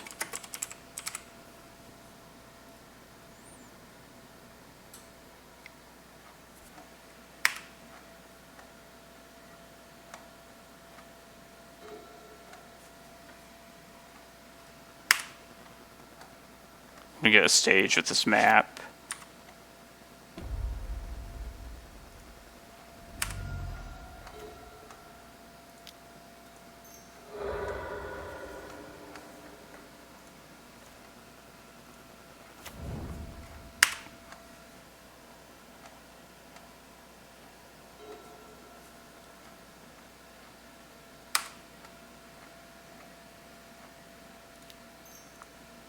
Get a little more mana next turn.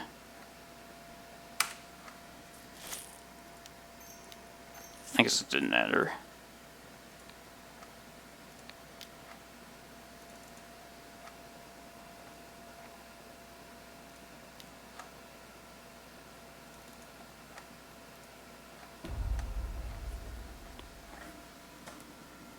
Get a Glimmerpost here.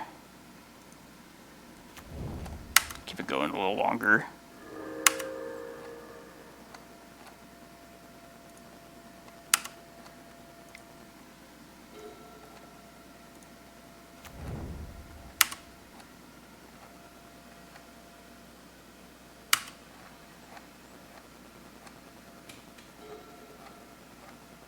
Might just go to win this next turn, get the Dark Depths.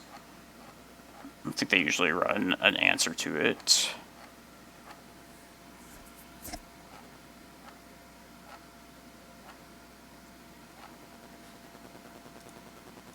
Just bounce this, why not?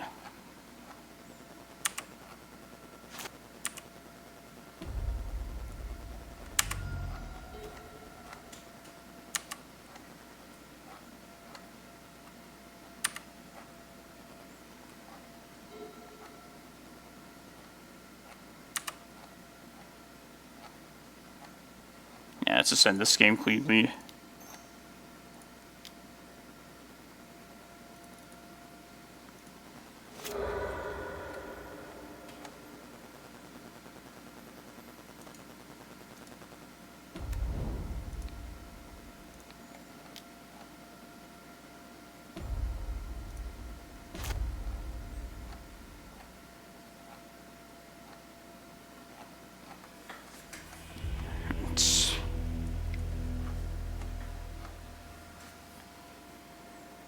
I like Mindbreak Trap here, like Surgical. If they know about the Eldrazi reshuffling triggers in our deck, they'll likely bring in their Leyline of the Void. So knowing that, I think the Force of Vigors are just a step up from Pithing Needles. Because they're both essentially stopping the same thing, the Altar. But Force just like protects my shuffling ability by removing Leyline. I shouldn't just swap that just yet, but I guess that's like an easy way to think about it. And I definitely want these 6 cards as well. Okay, Shepherd can come out.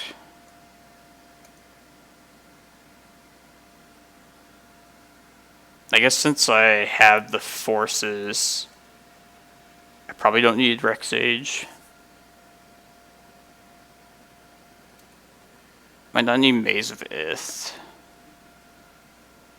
Could cut a Prime Time. Let's do that.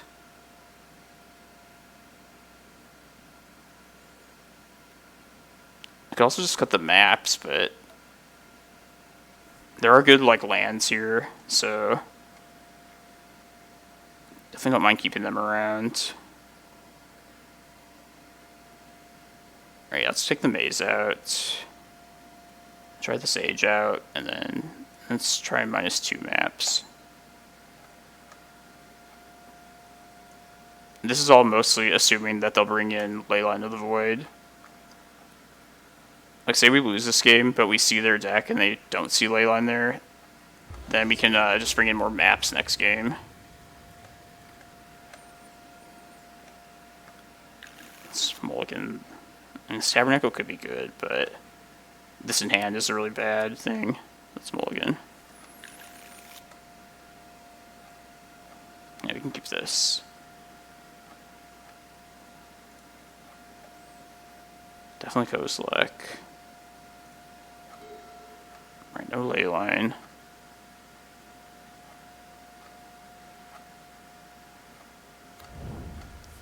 We have to be wary of Assassin's Trophy after sideboarding. That's definitely their like best answer to, their only answer to our Glacial Chasm.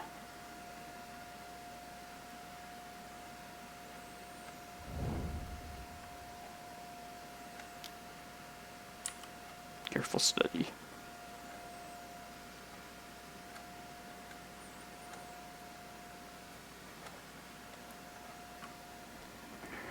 studying how to bring zombies back from the graveyard. I really hope we just find like a natural reclaimer off this once.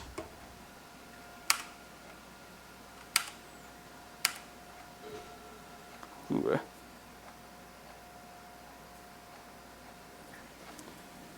What's the best thing to surgical? Maybe Hogak? Maybe Bridge from Below. I don't think it's Blood Gas though, for sure. It's not... doesn't do enough for the game. That's kind of shitty. Alright, hopefully we can not die in the next 2 turns.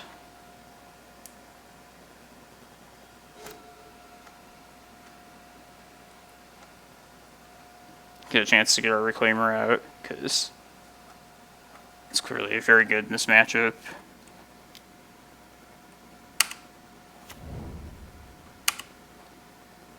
And there's a bridge.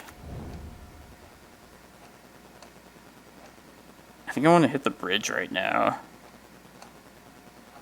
Like, that's one of the engines for their deck, just the things that helps them go infinite. It would be like that or Hogak. And I feel like my best chance would be to clear that now. Maybe I could wait till they do something else, but let's do it right now. This will also give us a look.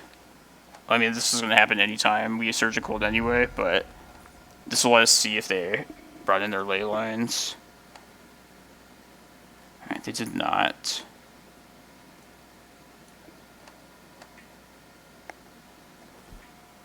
I shall take a screenshot of this. Some reference. Alright, bridge. 1 Assassin's Trophy. Okay. Hogak. Alright.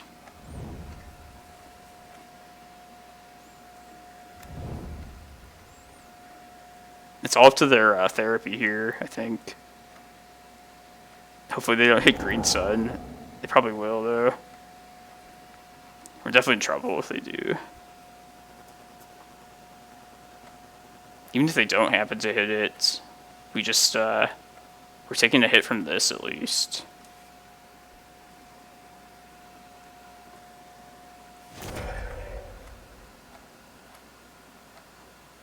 Could have also removed the therapies as well.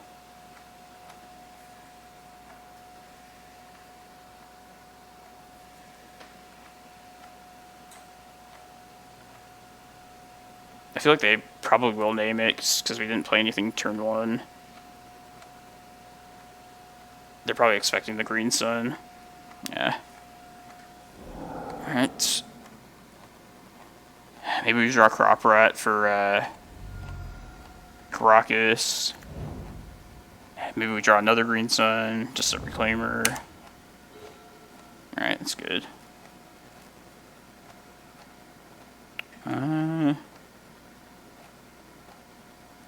Yeah, just play another Forest.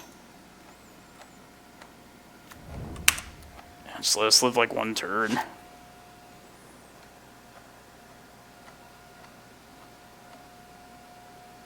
And when I go to search up Chasm next turn, I'll probably sack this Misty Rainforest just to take a little less damage.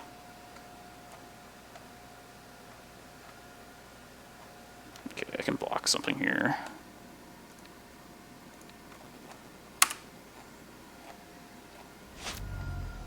7 already, jeez.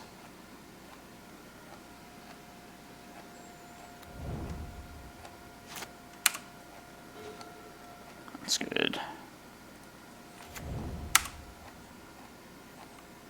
Alright, we gotta dodge that Assassin's Trophy. We don't have a whole ton of life to work with, but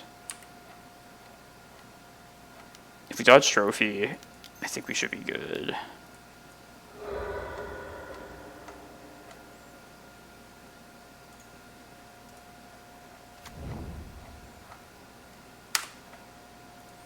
If we survive this turn, I think I'm going to play Glimmerpost out and search up Tabernacle this next turn, just to take him off trophy mana.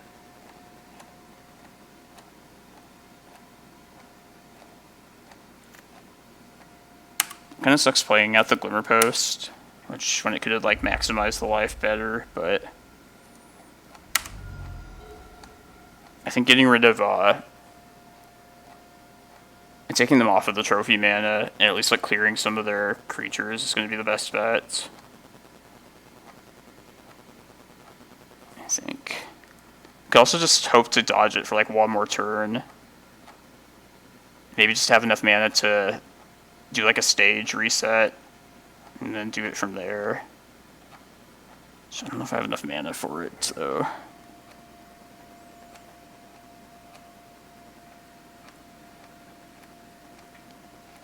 Yeah, let's just hope we dodge it for one more turn. That'll set us up better for later if we can pull it off. Next turn I'll trade this forest for a Cloudpost. Turn after that, the Glimmerpost will be a stage. And then they'll let us reset everything with the right mana. Hey, thanks a lot. I appreciate it. Hope you're enjoying this if you've been watching.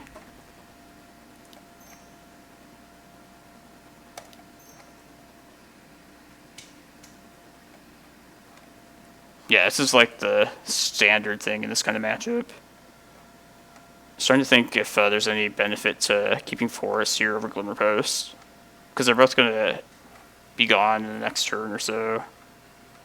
I guess the Forest would allow me to play another, like, Reclaimer or something. Yeah, let's keep the Forests.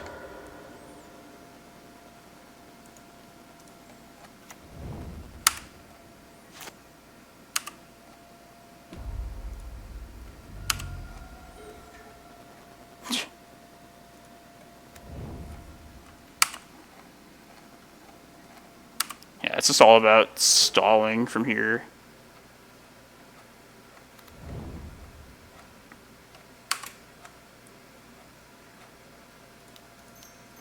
Stage.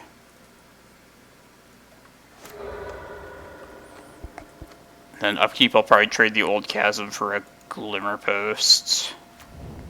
I keep putting off this Tabernacle, which might come back to bite me, but I feel like just doing this will keep this whole song and dance going better.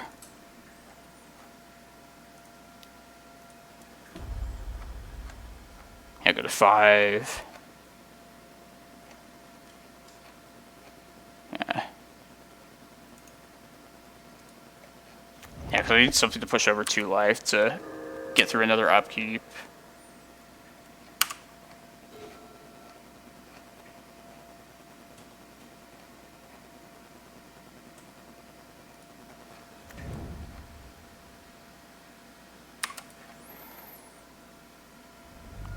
Uh-oh, this might be a trophy that we all feared. Or they're just thinning the deck. Even if I were to get Tabernacle, it's like, they might just sack enough things to not even care.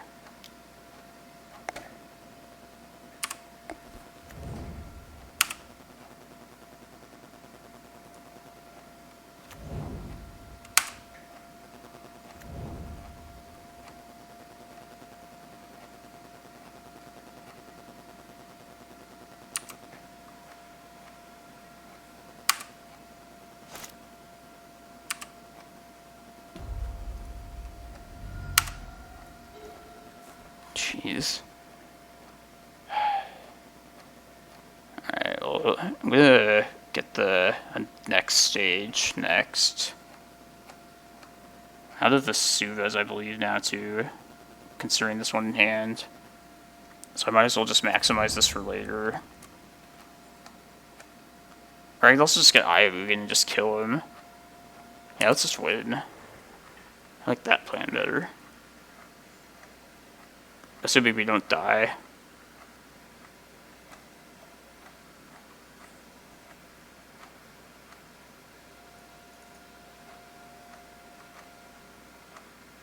Assuming they have, like, nothing to interrupt this.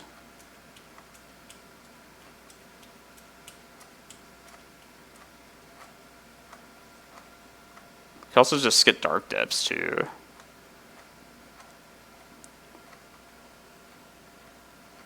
Whatever way we choose, we can attempt to win.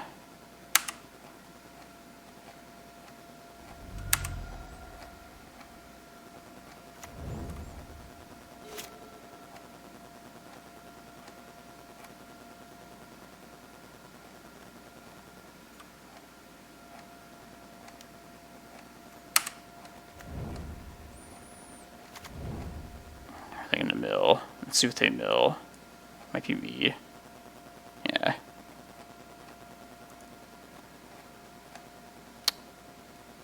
I think I'm okay with that, because I could have a fetch anyway. Let's see what happens. Prop Rot Force. Okay.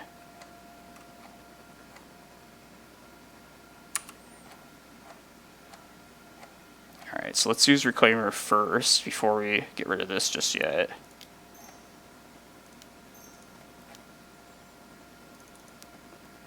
If we get our eye, we can, we'll make this stage into another Cloudpost, and that'll give us more stuff later. Alright, we'll mill something here. We would lose if we flipped Depths and Eye of Ugin right now. Okay, that's good. Let's get Eye.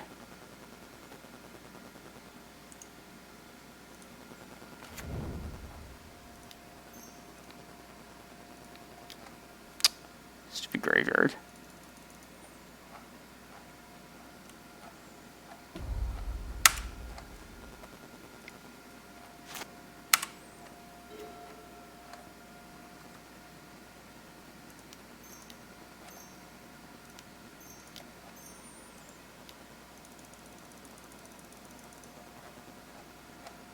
Get our Emrakul.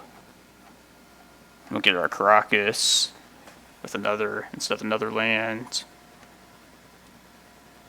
Make sure Karakas is still there, yeah.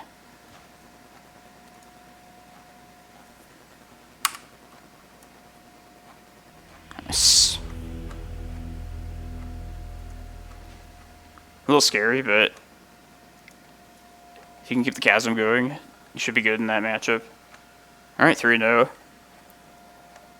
It's probably going to be another 20 minutes, so yeah, everybody come back for round 4. Hope you all have been enjoying, and yeah, I'll see you in like 20 minutes. Super slow rolled.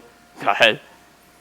I think we still had a Vesuva in deck, so we could have like last second, or in response, got our other Vesuva and copied the chasm just to keep it around. Because I imagine they would have done that like right before their attack phase, so they wouldn't have some weird like timing.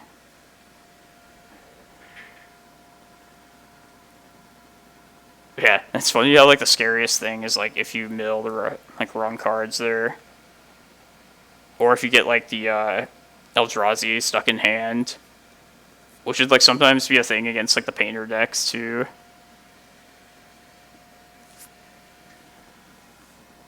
Some interesting situations with this deck, gotta say.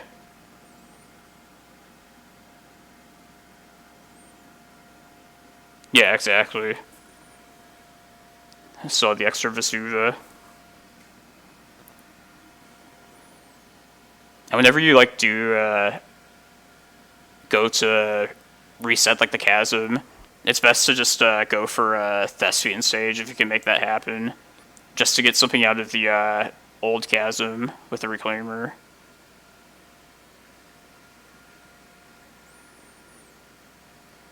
Yeah, it definitely would have been in response to something they would do.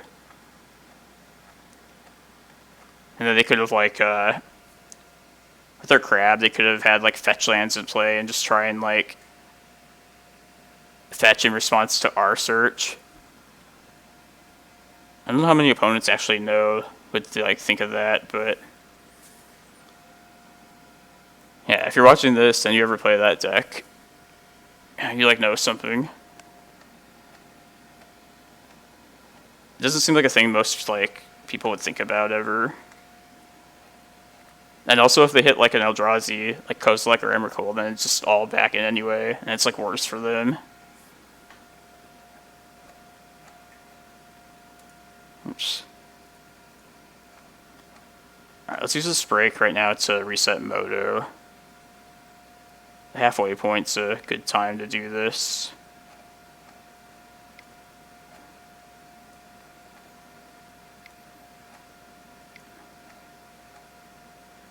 Cluttered ass desktop.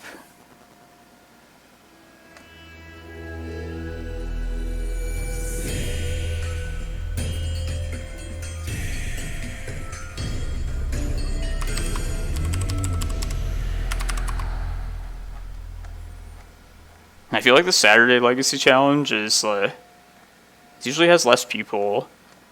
It seems like pretty good value. If you like are able to wake up for it, we should like pretty easily get our money back. Like yeah, we only have to be in the top 32, I think. Which are probably already at that point. So this is like pretty much all just free at this point.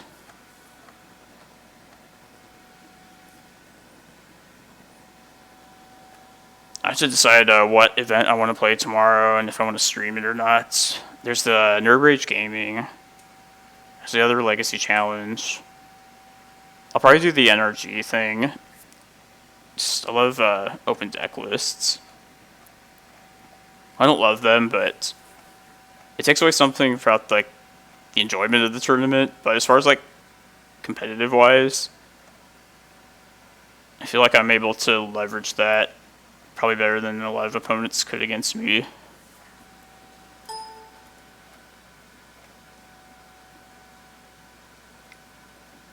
And it sucks playing like a combo deck with open deck list, I would think.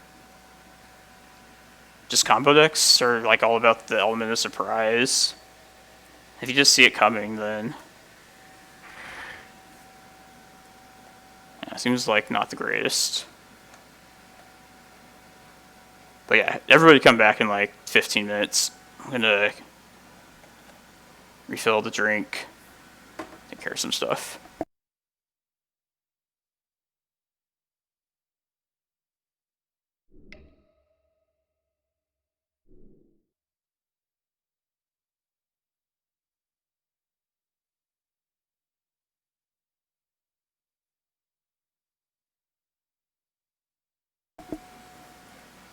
Oh yeah, that makes sense. And just know like exactly what kind of stuff you need to play around. Yeah, it sounds like my situation in those two. Just knowing what hate you could possibly face.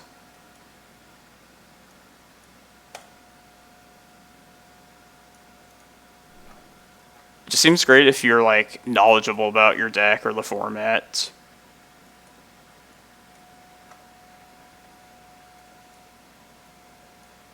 Sometimes in the top 8 of like larger tournaments, maybe it's in like all big like official ones, but the ones I've been in at least, you get access to your top 8 opponents' deck lists. I always felt like I was in a really good spot in those, like at that point.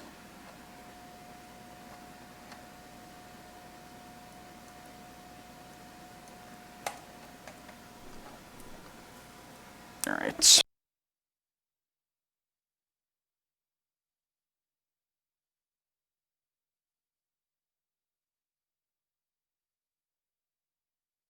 Thank you, Tired Hands. Yeah, I've been streaming for a couple months now, and yeah, I'll do this a couple days every weekend. Just looking for feedback. I'm gonna polish up the stream in a little bit, get like things set up and make it look more legitimate. I know I've been saying that for a long time, but it's mostly just just doing this at the first spot place, and then the improvements will come later. But yeah, I'm glad you're enjoying it. I just like always loved playing Cloudpost decks, and like the deck's just in a great spot right now.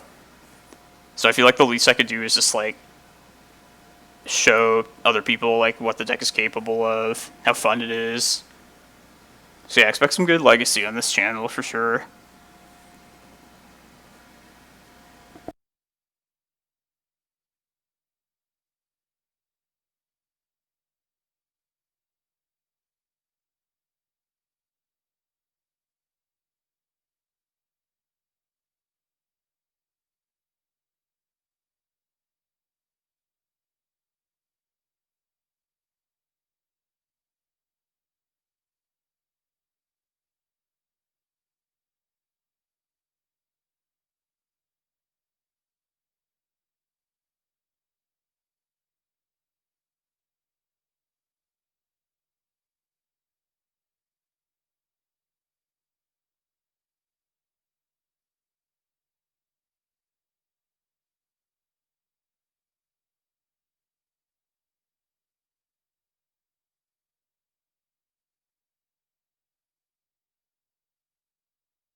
I disagree with your assessment that Promised End is better than Kozilek.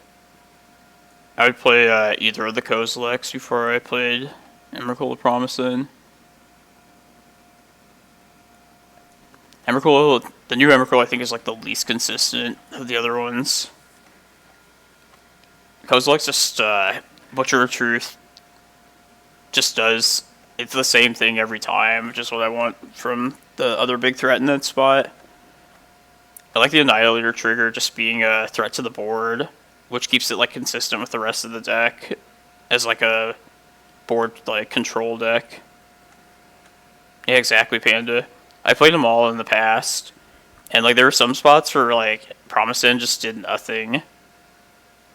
The extra turn it gives them too is like a liability in a lot of spots. I guess the one nice thing about Promised End is it's potentially the cheapest like giant thing you can search up. If you have 4 card types or more, it's cheaper than Ulamog or either of the Kozileks. But yeah, I prefer like some card draw in the third spot, the third Eldrazi spot.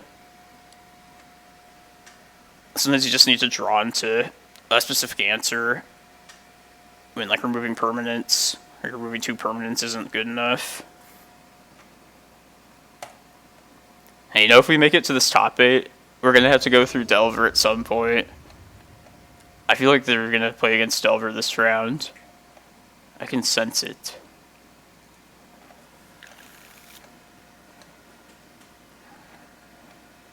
I'll keep this.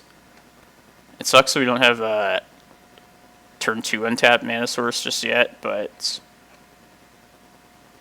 got the Reclaimer. Got a backup Reclaimer. Decent number of lands. Yeah, I've definitely been happy with the carpets. Like that's the matchup they're there for. We usually lose game 1 against Delver, but then game 2 and 3 the carpets could get us there.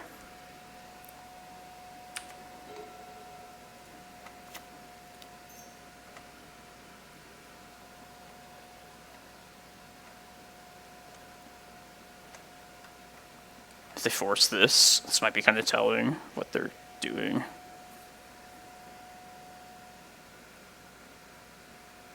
If they force, it might mean they don't have like a creature removal card in hand. Or it also might mean that they were just like double queuing or something. Or literally doing like any possible thing.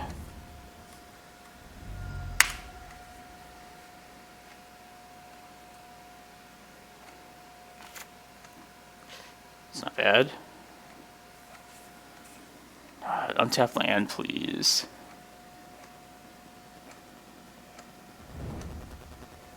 Polluted Delta for basic island. Ponder. Yes, okay. That's some good news.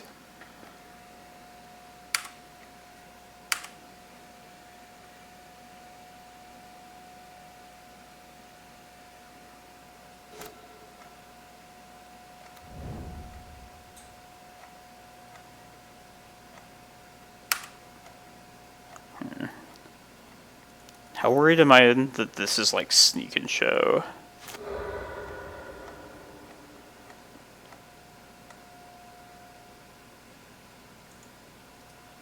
I think that would be the most devastating thing to not... Okay, this is going to get answered here, most likely.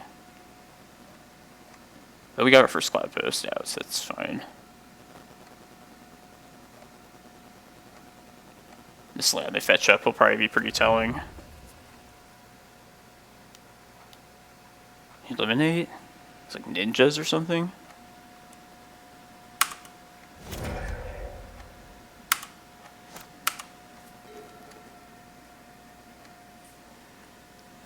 Whatever this is, I feel like I don't need to commit Needle to something just yet. I think I want to fire this Once Upon a Time off.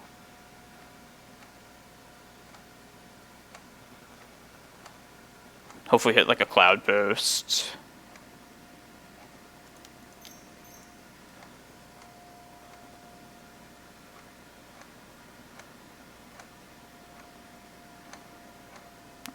Glimmerpost, I guess, is the next best thing. Or a Shepherd, though. So I kind of like Shepherd if we can manage to find another green source. Because we can plan to just Shepherd, and then like get this crop rotation off in one go.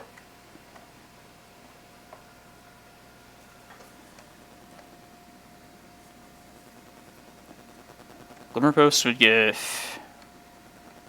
I mean, we could just attempt this crop rot on like the dark depths in the near future anyway, just to eat counters. Yeah, I think I like Glimmerpost here. Yeah, let's just do that. Mostly because Shepherd needs an extra green source, but this will just do more for us.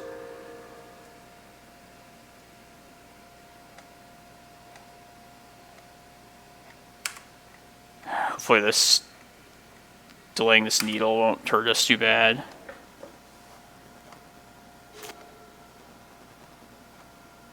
Either I'm just blanking or like I've never seen this before.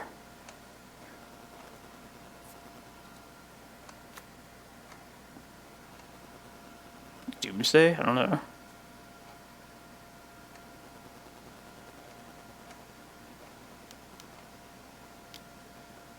Okay, ninjas. Alright, well, I might as well name the other one then. Ingenious. Whatever. This is legendary. The secret has been revealed. Yeah, Foundry is not a bad idea either. Let's play out of one of these. Maybe they'll counter. We'll tap with our Glimmerpost, so it looks like we only have one needle to cast to make it more likely. Yeah, we'll play... I like Infiltrator here. Yeah, the ninjutsu's activated. I kind of suspected it was this, but I didn't jump the gun in time. Oh shit. Hey, thanks everyone. Thanks for the raid. You're watching some Legacy right now. Let me make a play, so... Watching the big mana deck of Legacy. Thanks everyone, my name is Tony Murata, and I always play this deck in Legacy on the weekends. So yeah, definitely tune in if you want to see some top-notch 12 post-play. I want to fire this crop rod off now while they're tapped out ASAP. Alright. We'll just get Cloudpost.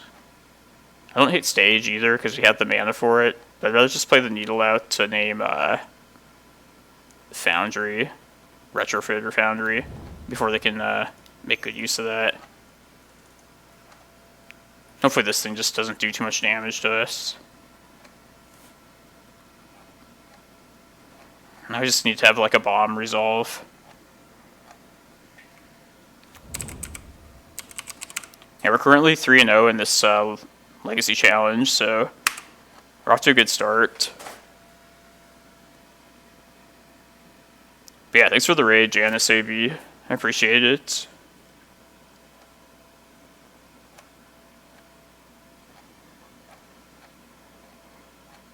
I guess in the spot we're in here, we're on the verge of casting something big. I would prefer that they have Yuriko out rather than the card drawing one. That's fine. Imp Bloody, Limp Bloody. I lurk a lot too. I know there's many people that lurk, but I mean, it's within your rights to do that. Yeah, I did a co-stream last Sunday, just with another friend, commentating as well. I think just our conversation as two people just made the chat participate more as well, which makes me kind of change like how the direction I'm thinking I want to go with my stream. I want to try and do like co-streams more often than not. Just think the personality-wise, it showcases me better. Because I'm just a very talkative person in general. Like, you wouldn't know it from, like, my solo streams, but just with a friend, it's just so much more natural. It's more fun for me. That's the most important thing. But yeah, if you're like really enjoying this deck, or me as a streamer, definitely check out the last stream before this one. I feel like it was like the best one, like entertainment-wise, I've done. There's some really good magic in there too. There's I went 4-1 in a league in this co-stream, and I remember the last one's like against Seek and Show. We survived an Emrakul hit and like 2 Gristlebrand hits. So yeah, that's like the. I mean, I just spoiled the finish, but yeah, most of you probably won't even watch it anyway. But it's worth watching if you're interested. So yeah, expect a lot more co-streams in the future. I just think it makes for a lot better content. Having another person to discuss with. Can talk about Magic, Legacy, 12 posts for like hours.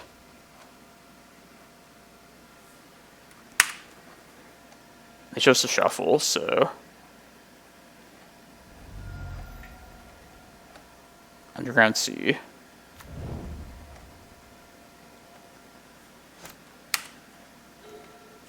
Alright, I like to just slam threats ASAP in these kind of spots.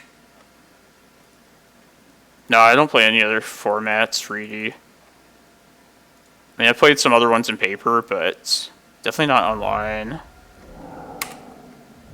It's not that surprising that that didn't resolve. Oh yeah, John is great. He was playing a mono green version a long time ago. I haven't seen him stream recently, but I heard he's like streaming again as well. So hopefully I can catch his stream sometime. But this is such a good time for this 12 post deck too.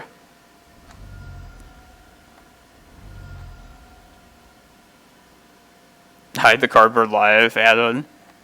I thought everybody like always wanted Cardboard Live there. You're the first person to not want it there.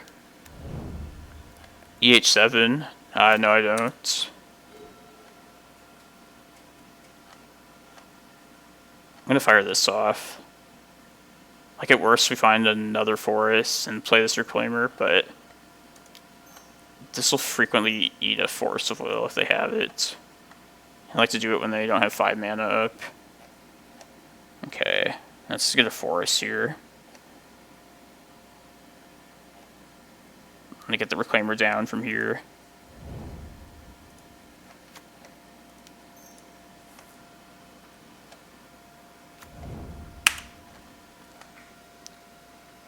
Besides Post, I play Blackroot Reanimator in person. It's like the other deck that I played a ton. And then mostly just this deck, to be honest. Committed to this deck. For life now. Like, this deck just, like, has everything that I want in a Magic deck. Just games play out differently. Tons of decisions to make. Pretty much, like, never get bored of playing, this 12 post deck. That was a good, Thoughtseize. I did play Tron, yeah. Alright, prime time now. It's now or never. Yeah. Alright, let's be safe. Get Eye of Ugin and Glacial Chasm. I don't want them to just get some crazy-ass ninja thing going. Alright, eyes, most important.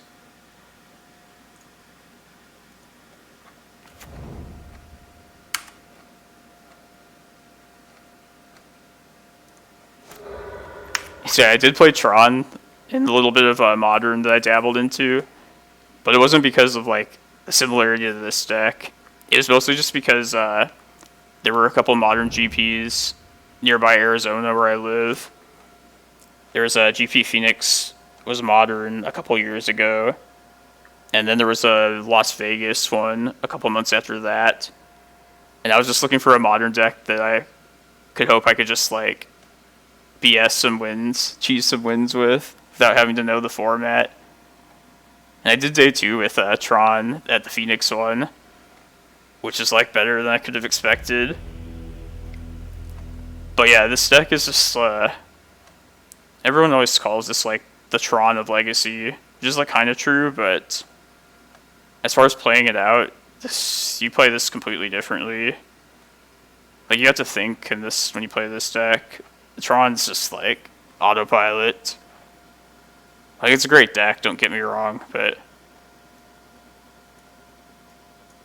this one's, like, way more fun. Alright, so we're gonna bring some number of forces and the carpets. I feel like Back to Basics is coming.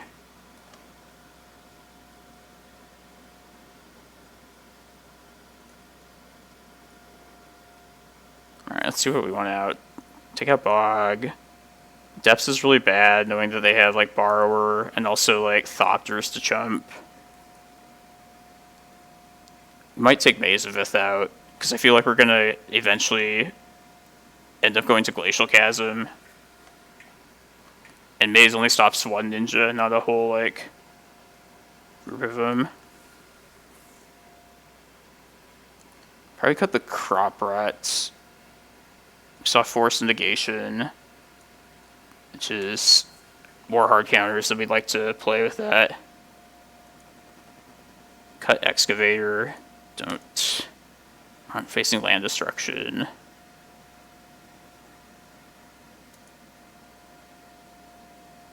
Yeah, I feel like Needle is just very good in this matchup. If we can just get him down fast enough and name the 2 key ninjas, we should be good. Yeah, I don't really like Maze. I'll cut a couple maps too.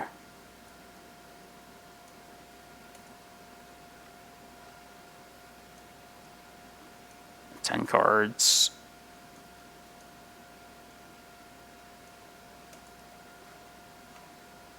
Maybe I should have 4 maps and 2 Force of Vigors, or to go 3 and 3.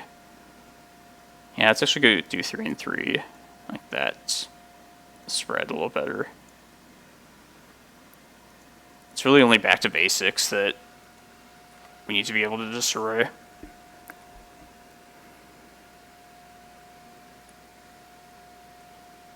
Yeah, and this deck just also has, like,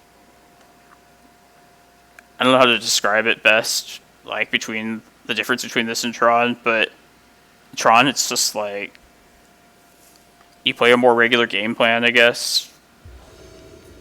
In, like, I don't know, just the regular game plan just makes you a little bit stronger than the opponent.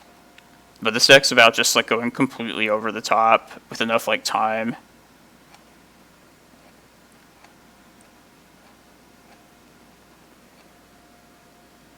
Like, the end game is just so much better in this deck. Obviously, it's, like, more difficult to pull off, but it's worth it. You can just tell, like, casting Emrakul, the Aeons Torn, even, like, it goes without saying that a 15 mana creature, like, should be good when you cast it. But compared to, like, Ulamog, which is, like, the top threat in Tron, even at, like, those levels of mana, like, Emrakul's just, like, orders of magnitude more powerful. Like, Ulamog will end the game a lot of the times in Legacy, but a lot of times it won't as well. But Emrakul's a pretty sure thing. We're going to keep this, by the way. It's good mana, good ramping. Sand is great. Oh yeah, staging the opponent's steps it's a great thing to do. And it definitely plays into a lot of the matchups when you're facing Dark Depths. Man, they mulligan to 5 cards. Okay.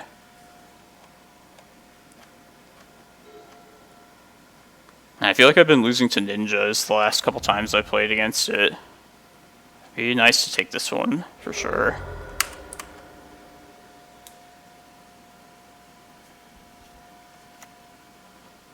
swamp. Alright. That sucks. At least there's a lot of good things they could possibly take. So at least we'll have some good stuff after this. Probably wasn't going to play the carpet anyway, since they just fetched a basic swamp. Especially now that they know about it, I'm just going to start with Cloudpost. We expect the worst thing that could happen is going to be back to basics. So knowing that, I'd just like to get these come to play tap lands out as soon as possible. Alright, that's going to be good.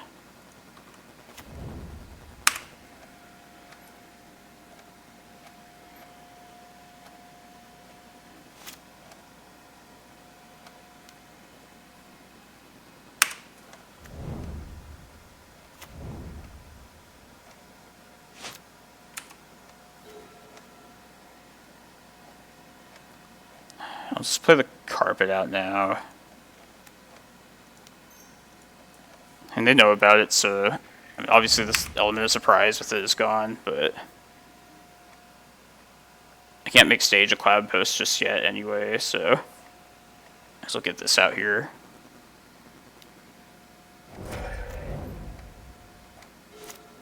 This is such a cool synergy.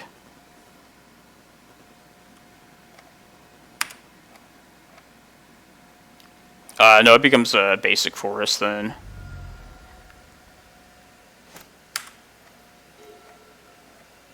That's not bad. I think I'm just going to spend this turn making stage a second Cloudpost.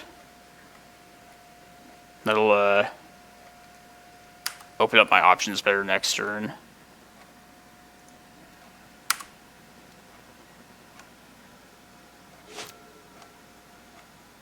Kind of just hoping they play an island out here.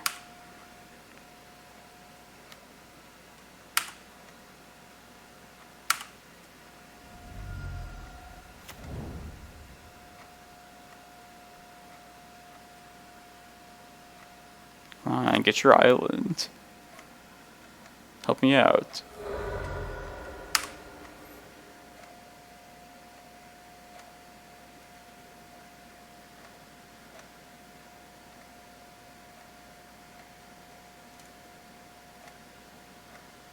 If this is an island, we're going for it next turn.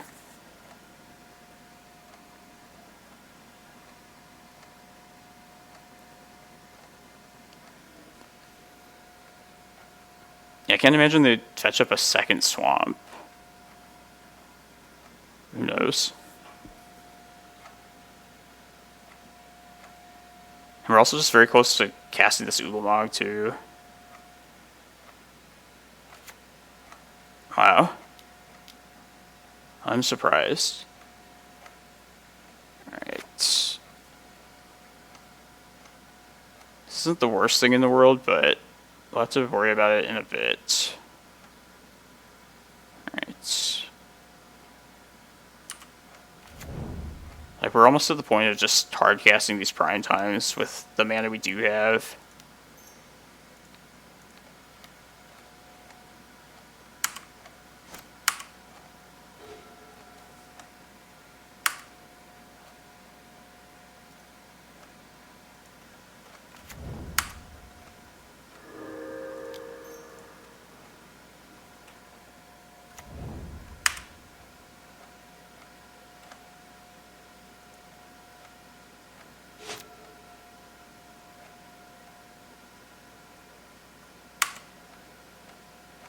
This next turn, I'm probably going to search up...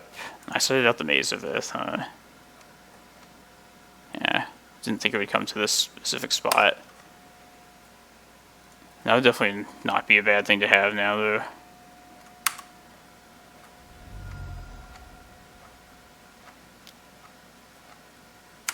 Alright, it might be Glacial Chasm time. We'll see.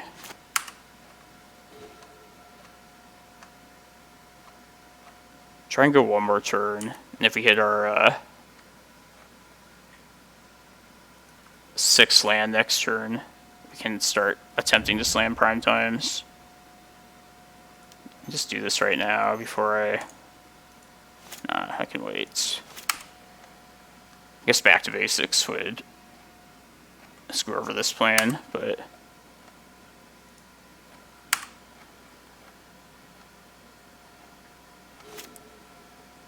If we don't draw our land, we have to make a decision if we want to play this Chasm yet.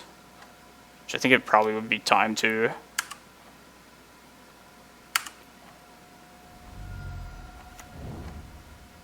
Okay, there's our mana. Let's just make this a Cloudpost then, since we'll get our green that way.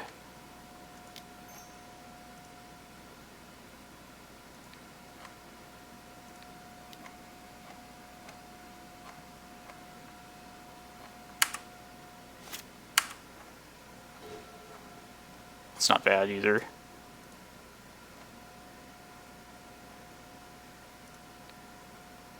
Green, please.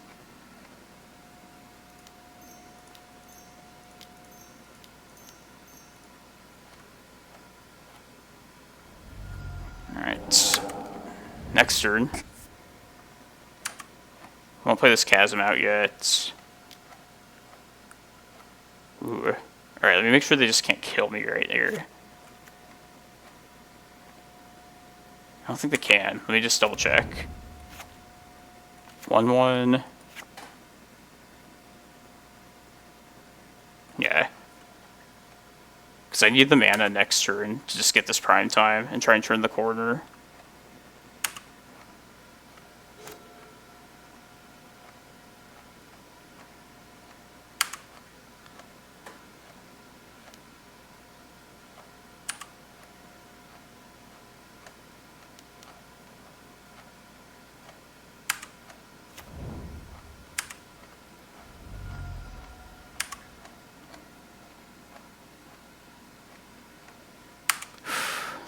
Yeah, I should have played the Eye for sure. I screwed up there. Well, now we're definitely getting this off, I think.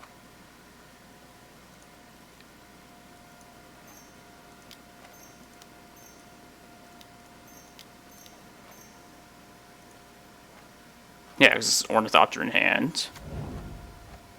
Alright, so let's get... I want to get Tabernacle to keep their mana at bay at this point. I don't think I need to play Chasm out just yet, but I should get another Glimmerpost for sure. Yeah, I'm just going to gain a ton of life here.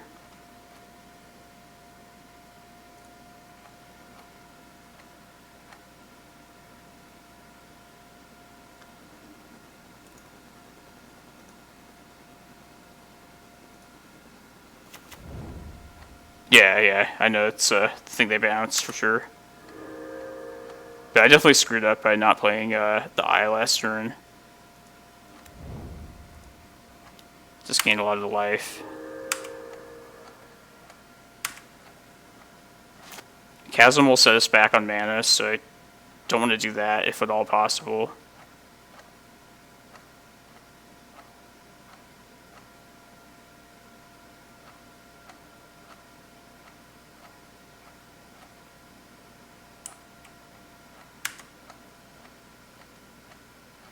I ended up just playing this Chasm next turn because our Tabernacle cost us the mana from this prime time.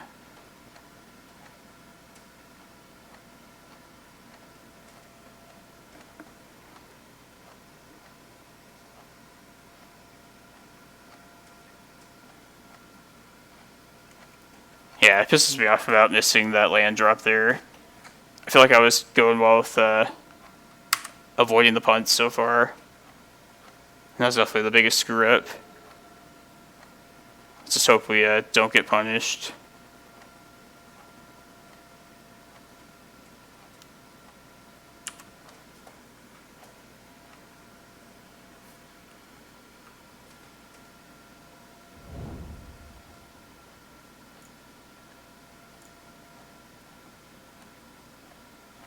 And if we get to attack with this, we just get even more life. Yeah, there we go. Just 2 more mana. There's our 8 Ulamog mana, so I think we're good.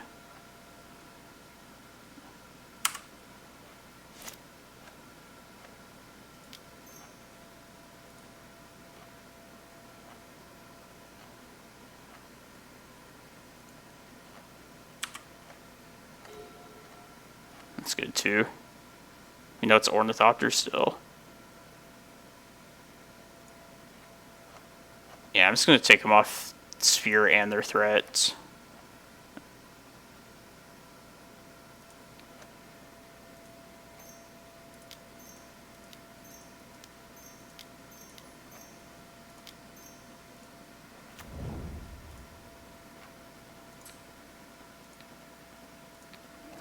Alright, pack it up, pack it in.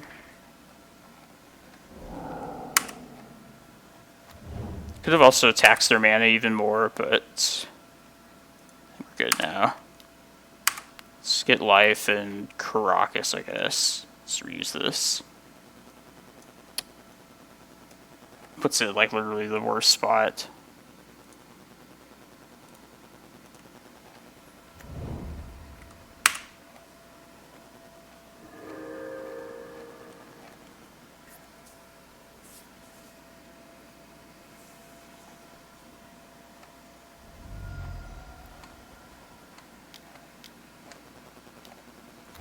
Yeah, this matchup's kind of been difficult for sure. If we can pull this off, it'll be like the first time I've beaten this deck in a while. You basically have to contain them and not let them snowball from the start. Just once they start drawing with multiple cards a turn, or just like flipping Force of Wills and dealing 5 to you, that's when it gets really nasty. That's why the Pithing Needles are just important. Nice. Man, this is the viewer highest number of viewers I've ever had. So yeah, thank you everyone from the raid and everybody who's been sticking around. I really appreciate it. Man, this is the time where I wish I had something to do in between rounds. So I'm still figuring out the whole streaming, like what I want to do with this exactly. I really don't like streaming these timed event challenges. Like, I feel like I should be starting a league or something, but as a viewer, like, I don't want to see an opponent, like, double queuing, honestly. And this, like, time left in the round is just, it's right in, like, the time where I don't want to risk, starting another match. Because sometimes these games go along with this deck. There's lots of things to think about. But, yeah, so my name's Tony Murata. I play this 12-post deck pretty much most of the challenges on Saturday and Sunday. I've been I top-aided a couple, top-aided 3 legacy challenges in the last few months, ever since I started playing this green Elvish Reclaimer Green Sun 12-post deck. And also have went undefeated in 6 leagues, so yeah, the deck is definitely legit right now. I've played it, like, even when it's been pretty bad. And, like, I'm not even trying to brag at all about the deck, but it's in a great spot right now. If you're, like, interested in playing this deck yourself, like, definitely watch my stream and see what greatness awaits you. Yeah, I'd be down to do a Momir, just to keep people entertained. Yeah, that'd be great if you want to. I want to save up my lands for a 6 mana thing.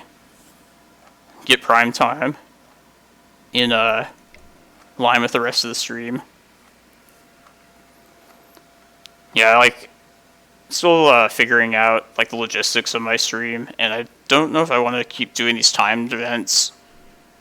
I might just focus solely on playing leagues, just so I can keep the action coming, like, non-stop. Here it is. Momir Basic.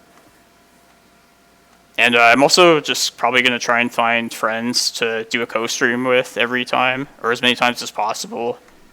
Just, if anybody's ever streamed themselves, they know what I'm talking about, but trying to keep it going on your own, just as the solo person, it's just, like, pretty unnatural. And, yeah, I feel like I'm able to shine better, like, personality-wise, having a second person to talk to. Yeah, just a generally, like, talkative person in general, so having, like, a second, like, person there commentating just makes it more fun everything just better about it. Yeah, sorry, I was thinking about what I was gonna say. And honestly, I've never actually played Momir here in myself. I've only seen like other streamers do it in between legacy rounds. Yeah. Bob Dole. I like hearing Bob Dole. Talk about Bob Dole. Yeah, it like wouldn't seem like I'm very talkative from watching my own stream by myself here, but I can just talk for hours about Magic, about Legacy, about 12 Post. If you check out the previous stream, like you'll get a good example of what I think the stream, what I want it to be more like.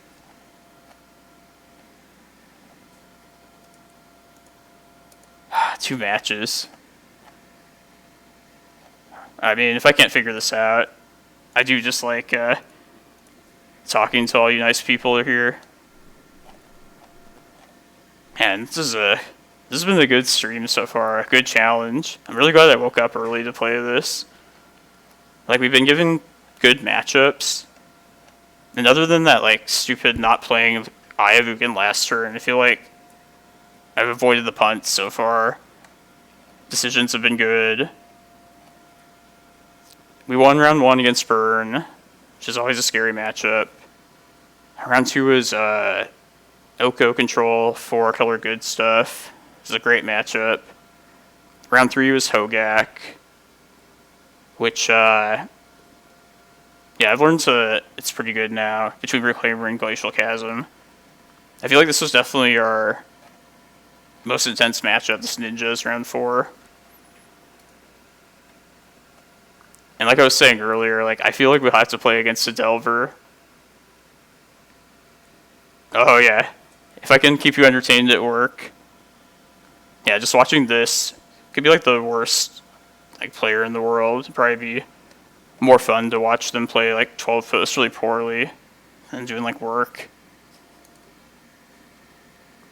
I wish I had a job where I could just like play computer or watch it. I actually have to physically go somewhere and can't do that.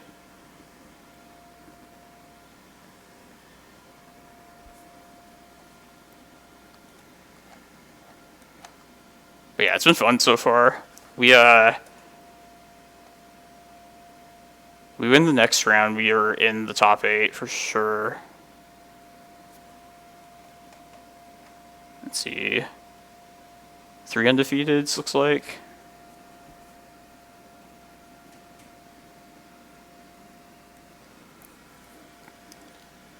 You should also check out my YouTube channel. I'm trying out different forms of content, and I'm going to be recording videos just by myself and then posting them later, and just trying out that medium of broadcasting. So yeah, it's YouTube into play with the underscore between the words, just like my Twitch handle. If I get some time after this challenge today, I'll post up my first content there. It's going to be a league I did by myself a couple days ago, where we went 4-1, which it's a really good league, really entertaining if you check it out. And also a deck tech of this list, which I've been meaning to do a lot for a long time.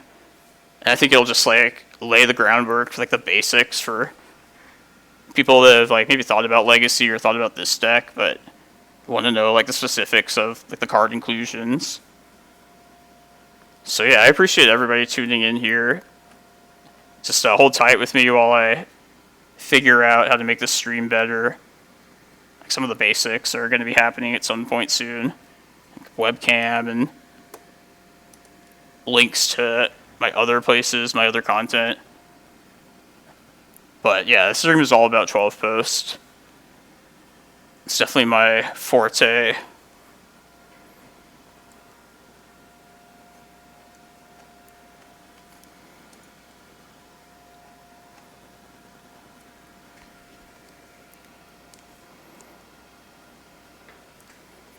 Hope everybody's having a good Saturday so far, wherever you might be watching from.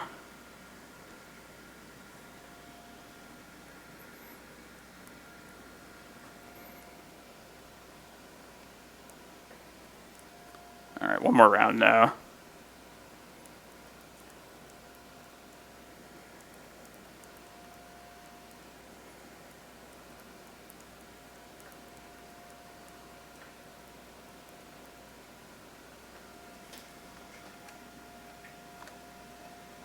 Thus far from the spoilers, I don't think so. It looks like there's a lot of fun cards that people will propose to put in the deck, but probably just aren't worth it. Like there was like a 5 or 6 mana creature that it's like an excavator, lets you play lands from the graveyard, but you get like double the triggers off them. Like that's a perfect example of a card that's not as good as Primeval Titan that you really shouldn't play in this list. I mean, I guess like getting double Bojuka Bog triggers will finally allow this deck to exile both people's graveyards and shrink Goyf, but I don't think that's worth it. It's obviously not. It's just being sarcastic, by the way. I mean, Glimmerpost is the only great thing I could think of doubling. And some of the triggers that actually would screw you over, like Glacial Chasm would force you to sacrifice 2 lands. But yeah, it's definitely a fun card that you should not play if you're looking to be competitive. It's just like that green creature that like triples your mana. That was another card that people were talking about as possibly being in 12th Post.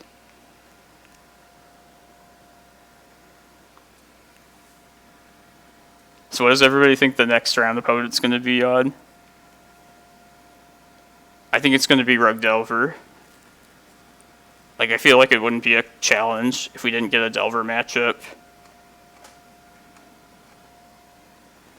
Be a fitting end boss for us, at least into the top 8.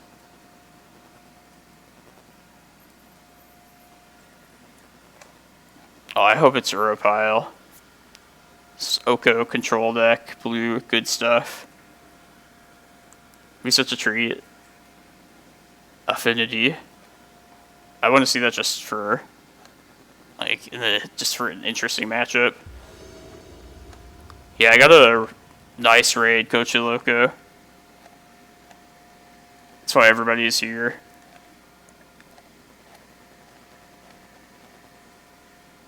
Glad people are sticking around and enjoying this so far. We're undefeated so far, trying to get into this top 8 of this challenge. We'll keep this hand. We have the Greenstone for a turn 2 Reclaimer, which is a good... being able to get a Reclaimer by the second turn is a good rule of thumb for just keeping hands in general. But this crop rotation might end up being very good if the matchup calls for it. I'm hoping we just find the Reclaimer itself off this Once Upon a Time.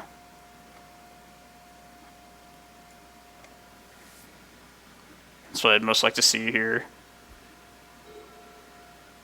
And if there's some like control matchup, then ooh, this might be good. I'd be okay with like Cloudpost too. I mean, off the start, I think they would probably be a control deck. And I think I'd rather find Cloudpost at that point over Reclaimer then. Then just ramp straight up to Greenstone for prime time. Yeah, especially with that Vesuva too. Alright, I just want to find Cloudpost now.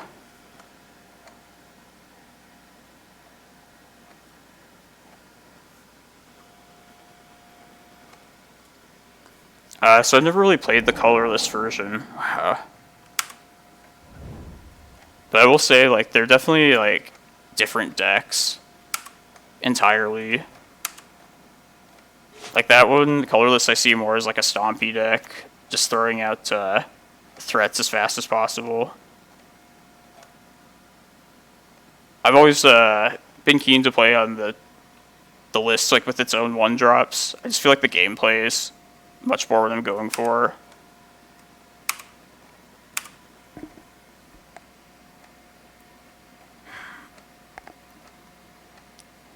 So I'm kind of in the business of crop rotating and trying to go for the Cloudpost. I don't want to do it right now because they have Dovin's Veto mana. Both 3 cards in hand. Yeah, I'd rather save this Green Sun for just a good prime time. Because Reclaimer is just very likely to get swords. So we'll wait for them to like tap out and make our move. And if they don't, like, we can play this Drago game.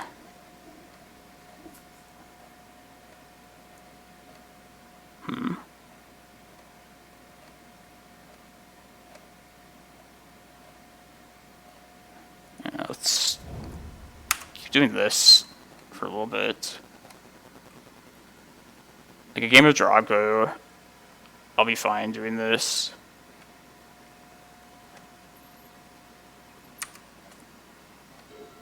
Yes, kind of looks like miracles of some flavor.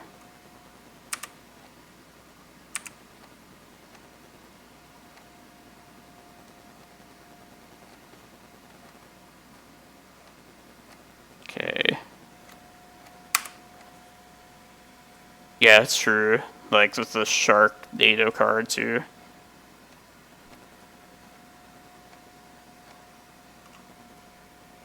Maybe at this point, even waiting for the right moment, crop rotation would be too risky. And just force them to have answer to Reclaimer. Because I'm almost at the point where I'm just going to be hard casting Prime Time. Oh, you're right, Shepherd would not be bad.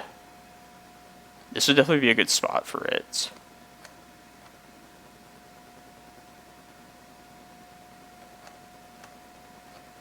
Yeah, let's try and do that now, actually. And we should probably just do that ASAP. So I feel like it's not going to get better the more cards they draw.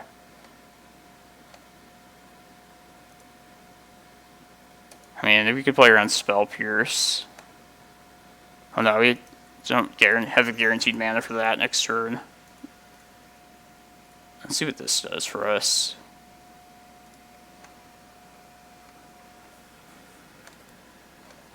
Yeah, I need to like remember that Shepherd is something I can do. It's just the newest card.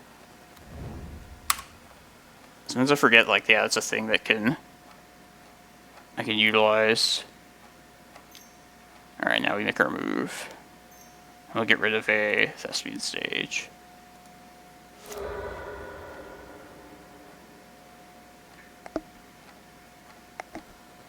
Hey, thanks for the reminder, D. Camilo. That was an excellent use of it.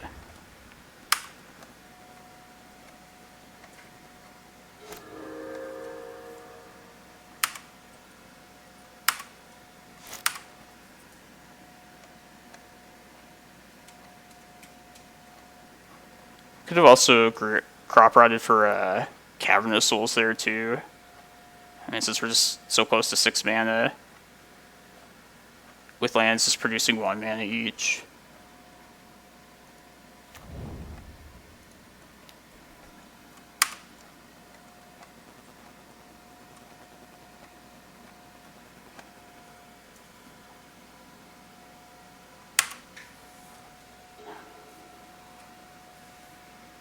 The question will be like when to attempt this prime time.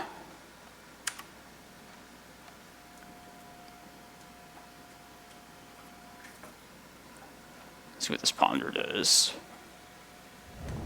Not shuffle. Because any expedition map would essentially eat a counter. Crop rotation could bait something out. I don't like holding it for now.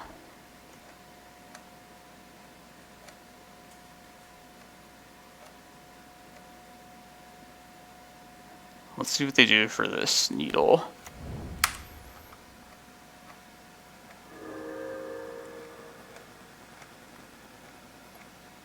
Oh yeah, we definitely have the mana for this prime time. The question is just like when we want to try and cast it. If they hadn't fetched right there, I may have been in the business of... Okay, well now they know they have green. We're naming that one card that's really good. It's actually really good to know. I would consider it if they had not fetched there, but yeah, I just like waiting here.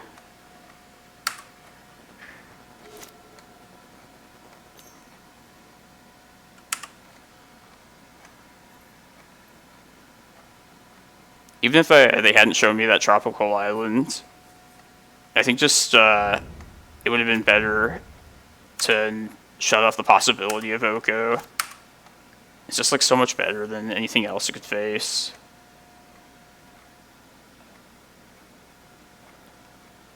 Hey, good morning, Matt. Hope you're having a good Saturday.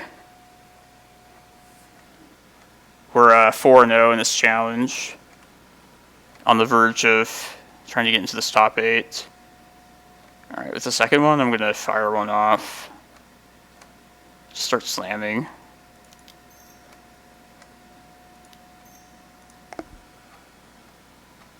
Getting forced.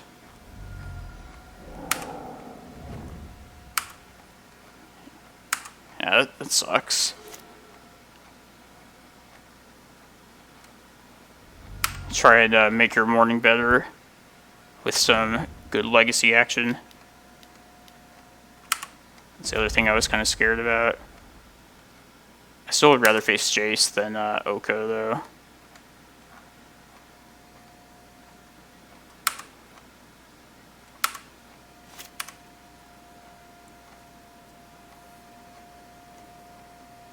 Sucks.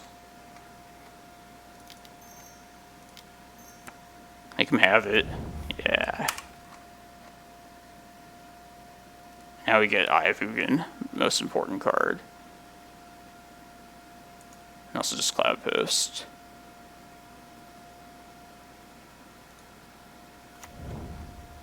Let's not forget our land drop.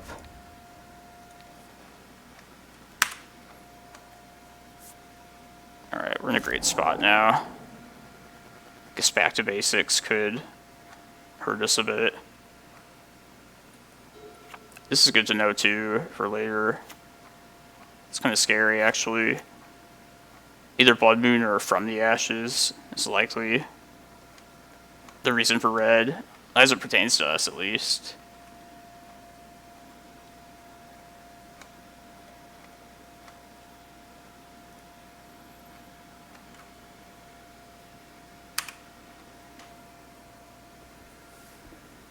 Even if they do back to basics, like, yeah, Sage could do stuff for us. Alright. Forces. Okay, I gotcha. Like Jack Fade, and I know they have Assassin's Trophy is the thing we need to be worried about. Most of these carpets. Ballista for sure is another threat.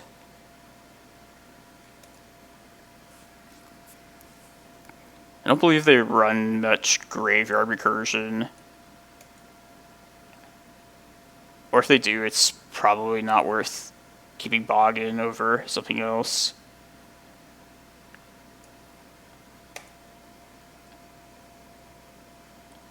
Dark Depths comes out against white decks, or especially ones with swords, so yeah, we don't want that.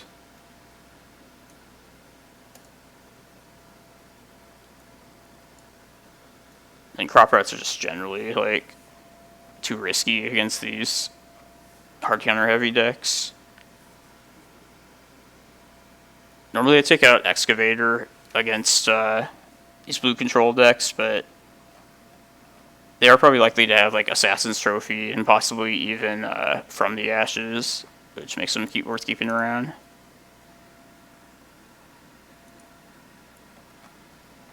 Well, whatever it is, like, this is how I would side against them. just for like blue control decks for the most part. We follow a similar plan.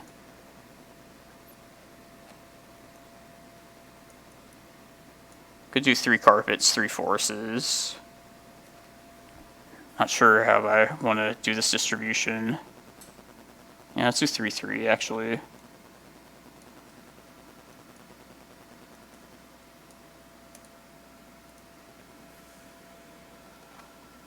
Yeah, it seemed like a little bit heavy on, too heavy on basics to be the Strifer pile. I don't really like Tabernacle here. I mean, Oko's weird layering rules make it so stuff that he elks after Tabernacle is out just doesn't even affect it. Which actually helps like us more because they usually will elk our creatures after Tabernacle's out. Yeah, I like this. Need to hit a land, but if we do, we're golden. We're also on the draw here. Nice.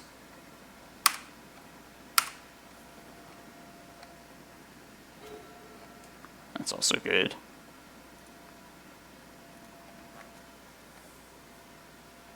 They forced this like really aggressively last time. Let's see if they do that.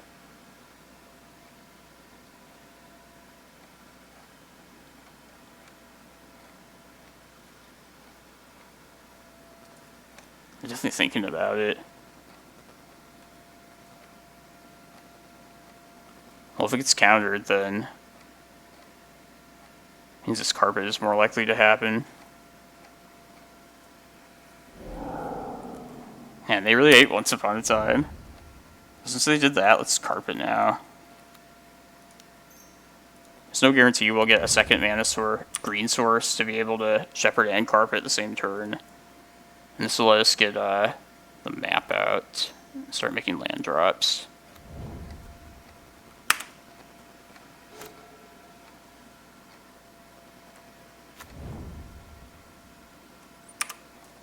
Alright, I'm gonna... Alright, 2 mana. Jeez. Yeah, this carpet might be doing good work for us if it can last. Disenchant. Yeah. Just use this to get Cloudposts.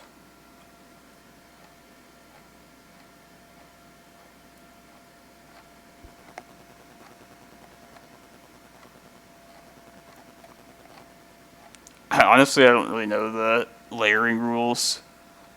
Yeah, you're right, Matt. That's how I remember it.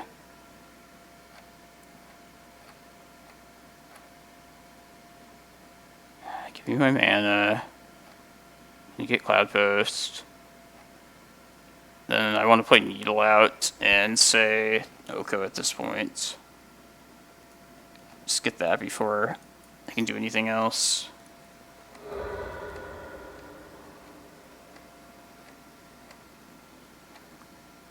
We don't want to throw out Expedition Map into to potentially just get elked.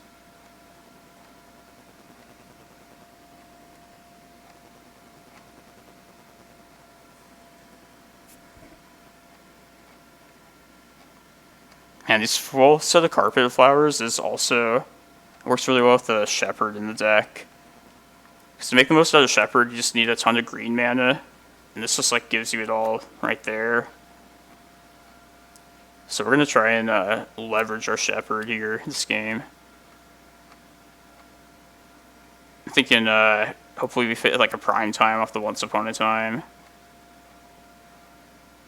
Definitely our like biggest green threat we could find off of it.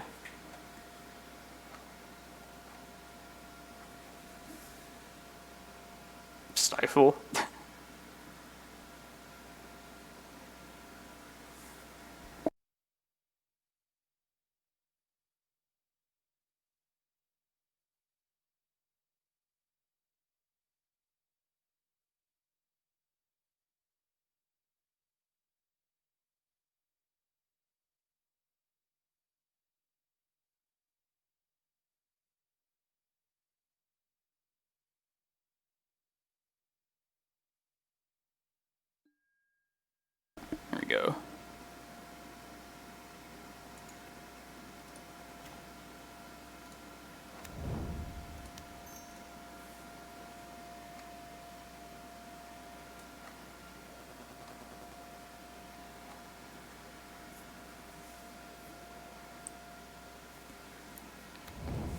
I suspect double queuing.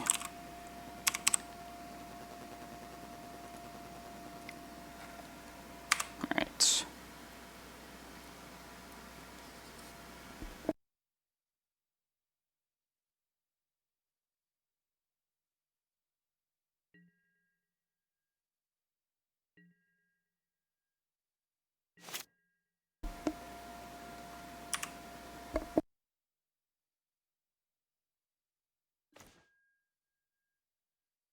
Excellent.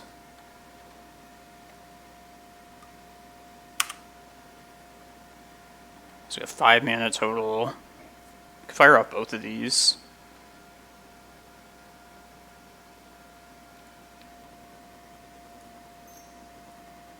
I think once upon a time we could save it for the Shepherd, but if they want to counter this once upon a time, I'm okay with that too. So we'd rather save it for a bigger, like a threat that we hope we can just find here.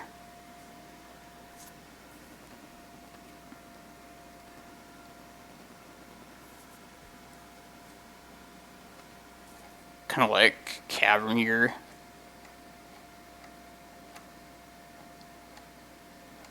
Yeah, none of these other things do all that much for us. The Glimmerpost is a little bit of ramp, but Cavern will make potential prime times later better. Yeah. Mostly I just like this map to resolve right now.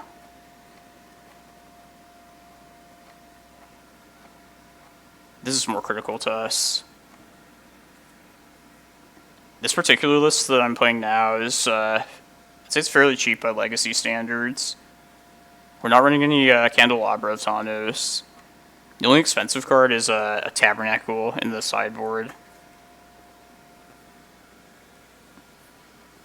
I guess like the Allosaurus Shepherd, somebody was saying earlier, is like actually the most expensive card besides Tabernacle. Yes, okay.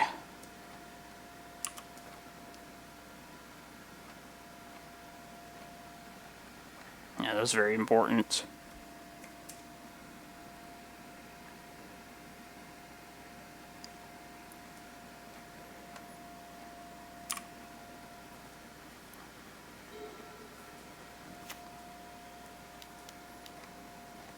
Okay.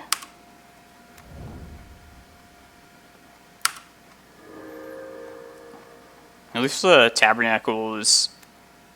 It's more expensive than Candelabra, but at least it's more, like, accessible. Like, more people have Tabernacle from, like, being interested in lands, at least. Nah, we're just going for Eye of Ugin now. Going to win.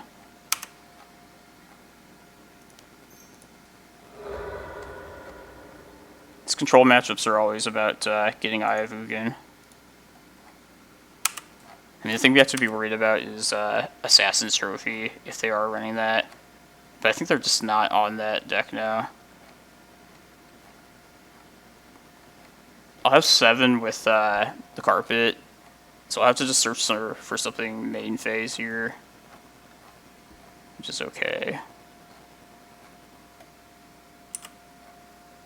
I like getting Ulamog here.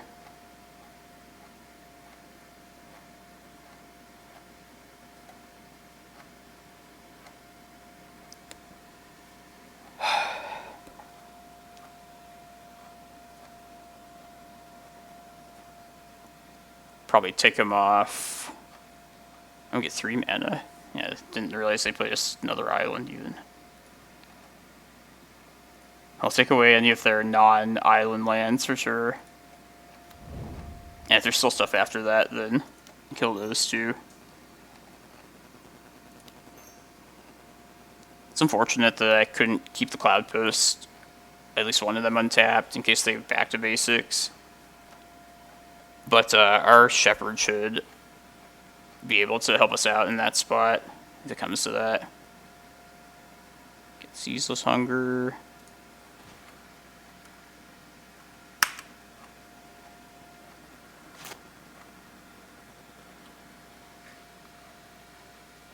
Yeah, this deck is very different than the colorless one. Ah, that was good. They just didn't want to deal with it at any point anymore. Alright, so I think we're in then, for sure. Yeah, we're the only undefeated. Alright, nice. Thanks for sticking around, everyone. This top 8 is going to be happening probably in a couple hours from now. Yeah, thank you, Coach Loco. Yeah, it's been a great stream so far. Man, that raid, like, yeah, I appreciate it so much. Hope everybody is enjoying watching this as much as I am playing, because it's been a blast so far. There's 6 rounds total. So I could be a gentleman and just concede the next round.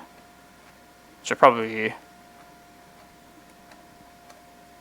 I mean, I could. If anything, I would play it out just for, like, content, but... I like conceding in that spot. JPA did it for me, the last one I top 8'd. But yeah, everybody wants to see more of this. Yeah, I'm kind of feeling that too. Let's see how well we can do. Go for the top seed, just undefeated. Yeah, maybe we'll just force something out that we don't want to face in the top 8.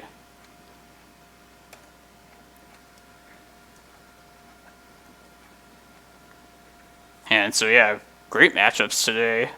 Like, no combo decks really other than Hogak.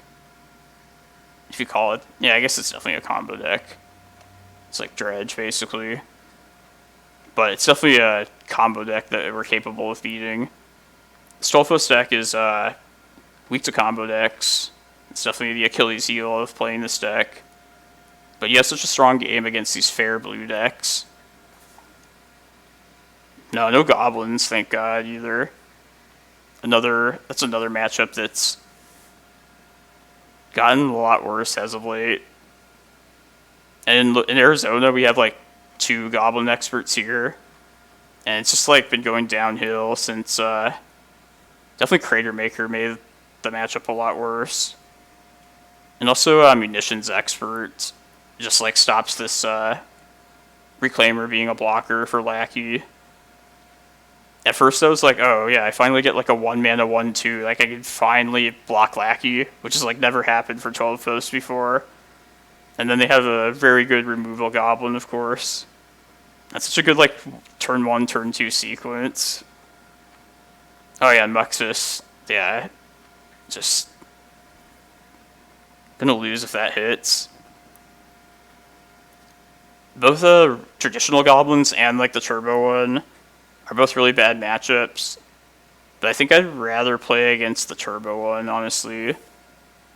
Like, not only do you not have to deal with wastelands, but also they don't really run like Sling Gang, which is gives them like more reach than goblins has had in the past. And there's Blood Moon, which is a problem, but I'd rather just deal with that than the port wasteland of regular goblins.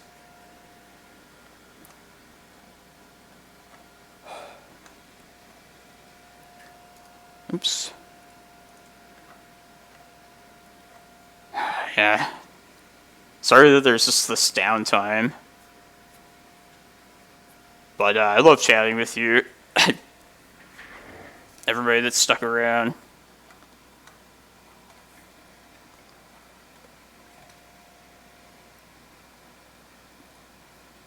Yeah, I'm looking to do some more co-streams with friends. Just, yeah, everything's just so much better about doing it with a second person at least.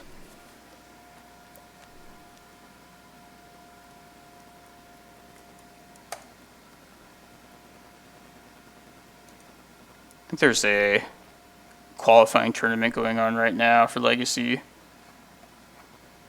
Which I didn't make it this time, but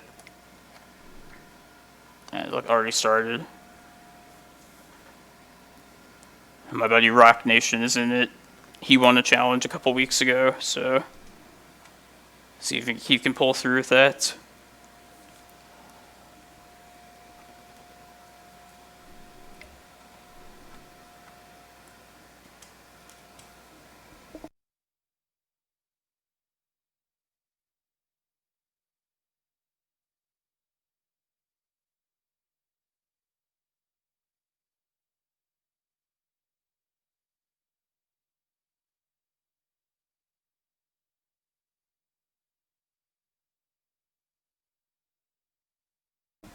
probably end up streaming the NRG Legacy Tournament tomorrow. So if people want to tune in at like 9 a.m. Arizona time, I believe is the start time. Yeah, you can see more of this deck. I top 8'd the first Legacy one they had of that, and did poorly the second one. But yeah, for open deck lists, I feel benefits us a lot.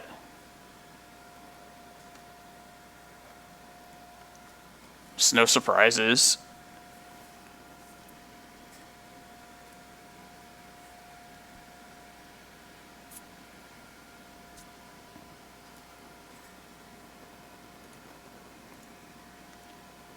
Well, I hope everyone sticks around, because I'm going to go take a quick break, and then most likely play out the 6th round, just for the entertainment. But even that's going to be like 20 minutes from now. So yeah, thanks a lot, everyone. Continue watching to see this top 8.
No, Tabernacle's not entirely necessary.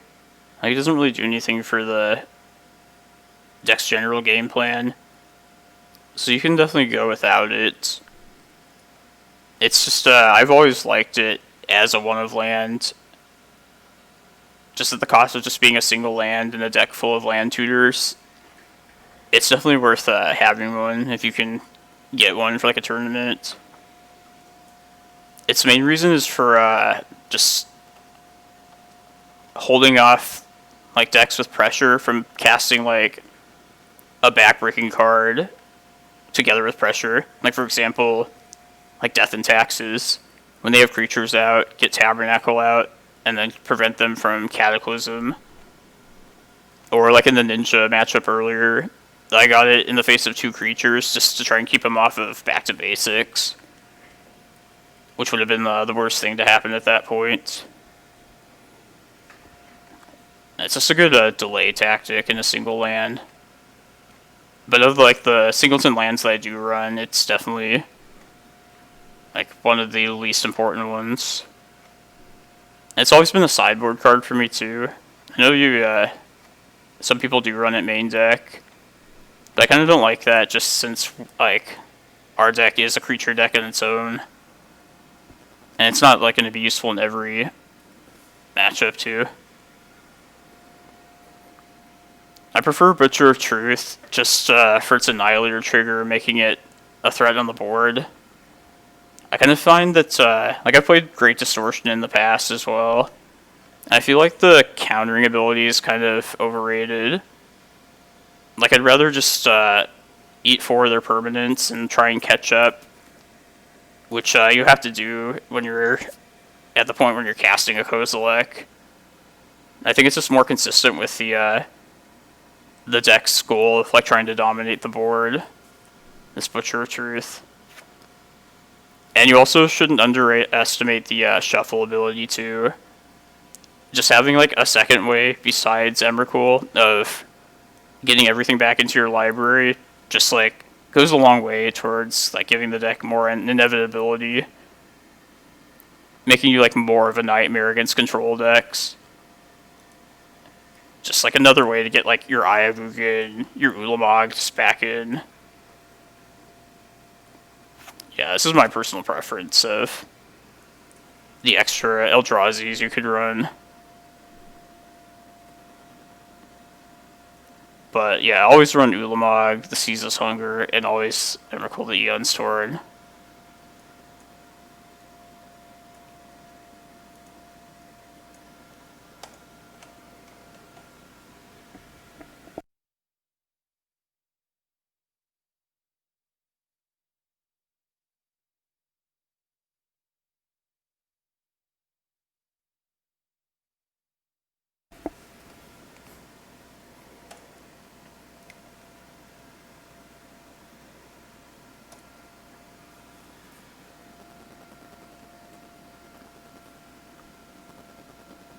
It's a good number of play points. Keep the lights on for a while.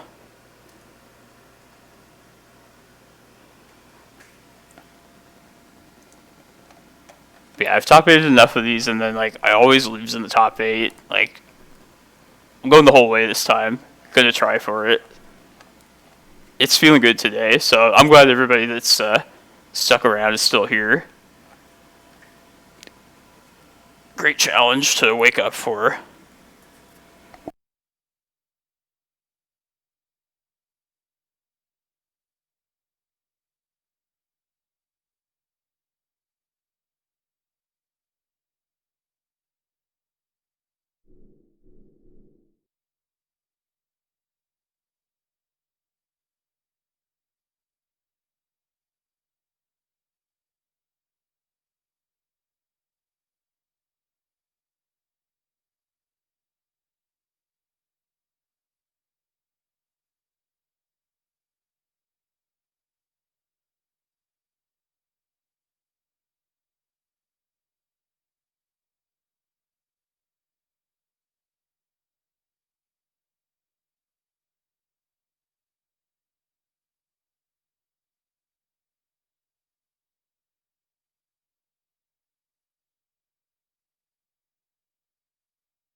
So one card I'm like interested in testing out next is Riftstone Portal,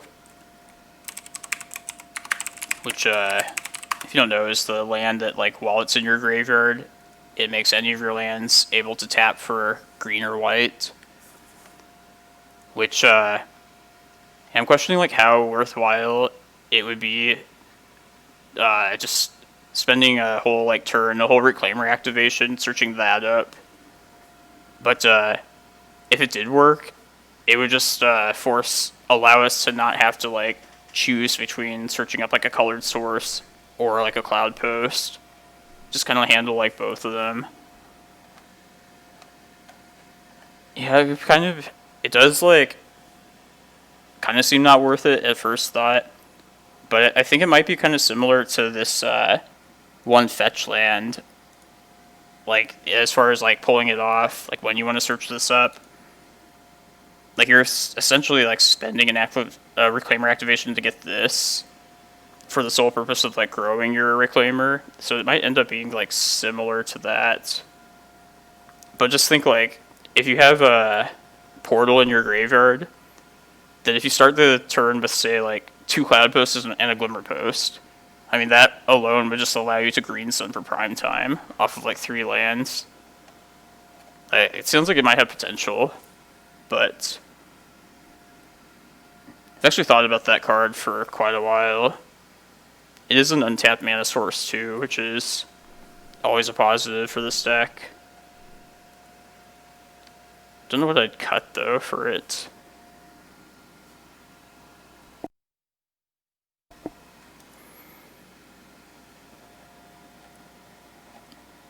Yeah, I'll try it out in some form, way, shape, or form. Possibly a basic, but that would kind of skew the, I don't know if I like cutting one of our actual green sources to just, like, start playing green cards. It never feels good to go, like, down on, like, very fundamental parts of your deck like that. Like, I've only ever played this deck with 8 starting green sources. And even that sometimes is not enough. Yeah, we'll figure it out later. Alright, well, so in real life, I wouldn't play this out. I would just be a polite person and just concede to them. But because I'm entertaining you people, I'm actually going to go against my morals and just play this out. So I hope everyone realizes that by doing this, like, we deserve to lose this round for playing it out. But we want to watch this for sure, so... yeah, let's mulligan this. Like, other than the Chasm and the 2 Eldrazi in that hand, the other stuff is pretty good, but this is definitely better.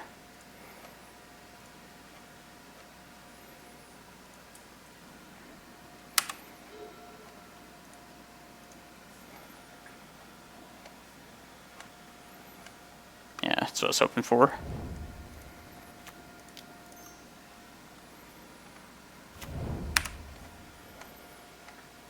Yeah, but the Once Upon a Time is, like, already factoring in the 8 green sources, as is. So just say for, like... you have, like, 12 green sources then, essentially.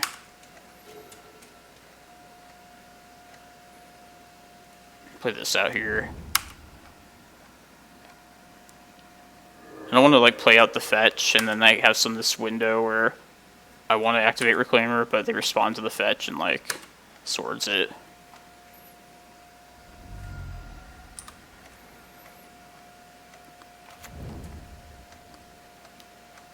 It's like Rogue Delver. Yeah, since you generally activate Reclaimer on the opponent's end step, if they give you a window where, like, they tap out and you know you're going to get 2 Reclaimer activations if you really want to, then, like, in that kind of spot, I'd be fine with Portal. It's essentially the same as like this Misty, which we're definitely playing this Misty out this next turn. Make this thing a 3/4. Be able to make it a 3/4 if we want.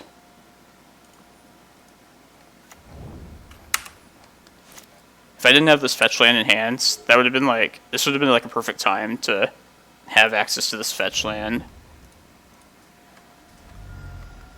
Because now it'll be out of bullet range. Despite them having Arcanist, I know, but at least make them use both ends of the bolt to kill this.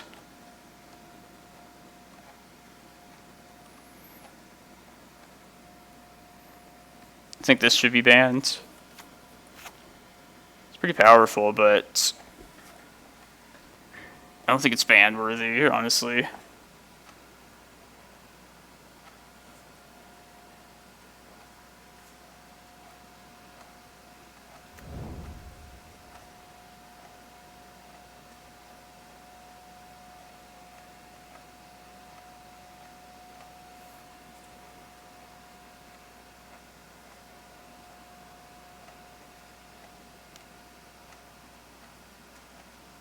Let's just grow this right now. Gotta keep the forest around, which kind of sucks, but I might be able to get him with this crop rot. Might as well trade this in. I'm gonna do this mostly to grow Reclaimer, if anything.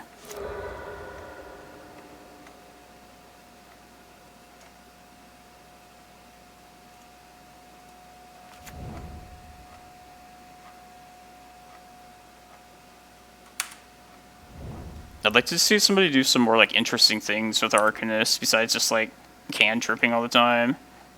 Like I know there's that list that would like reuse entombs and reanimates.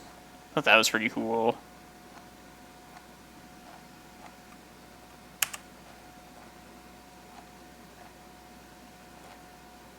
Maybe if you ran like Noble Hierarch and be able to cast 2 mana cards. I like the idea of that.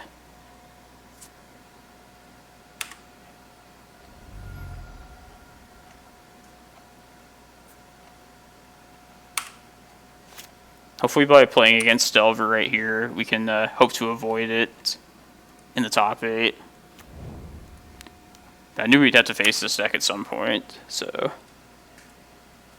let's see if we're up for the challenge.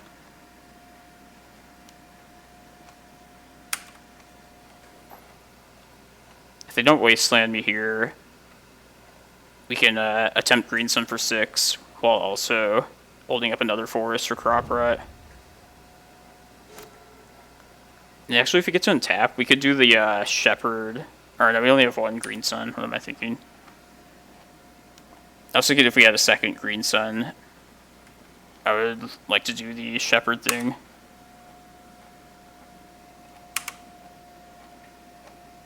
We're probably just going to plan to just slam.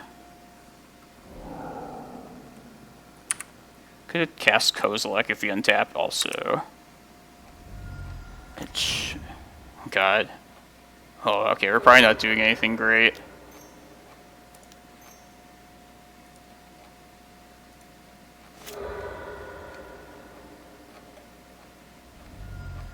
God.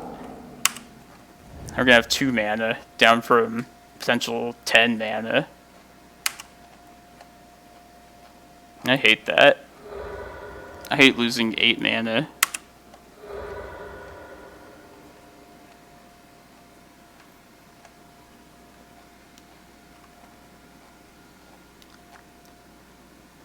Loam? Okay. Yeah. It's gonna be scooping time. Just get one more draw.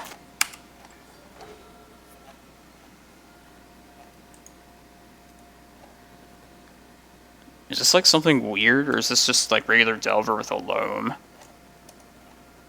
Let's see like what they... Just see a little bit more for info. Because we might play against this person in the top 8 too.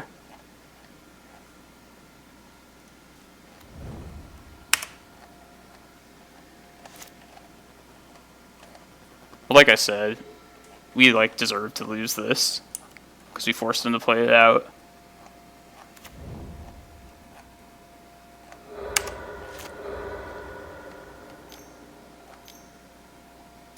This looks like just Rug Delver.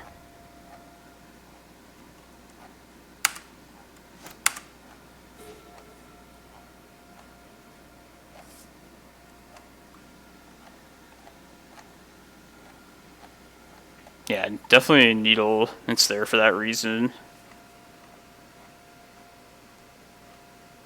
I want them to loam again and just take them off that at least. Just need to induce them into using Wasteland. This game is pretty much lost, but just trying getting some info from them. I don't know how worried I should be about life from the loam, if it's like... If it might just be like a random one of, I don't know.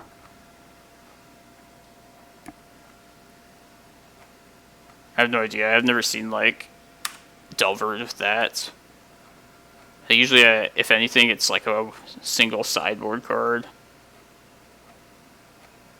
Just making sure I can't like block and kill this. Creature instant land. Yeah, can't.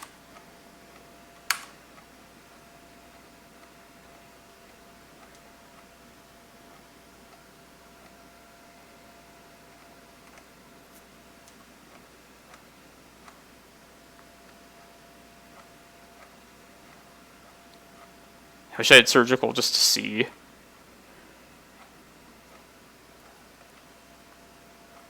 Just find out everything. I'm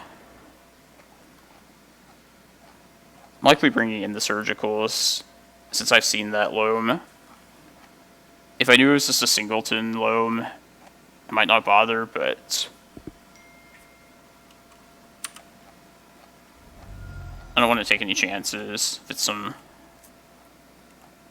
Mandrills. Okay. Probably just Rug Delver.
Yeah, you're right, Jay Winner.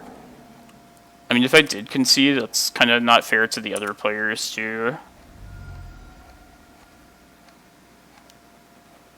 We're all here to watch 12 posts, so... Yeah, I have no regrets. And we're in anyway, so... This is like the most easy going... like, match possible. It'll be a good practice round too, because I'm beating up against the top deck. A difficult matchup. Could always like use more practice against this deck.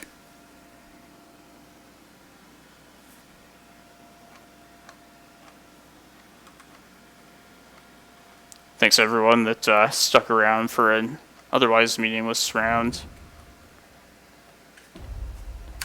This top 8 is going to be happening after this.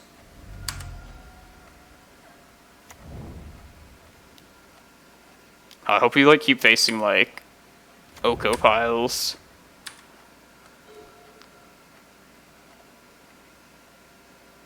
I was hoping like that wouldn't be the card drawn.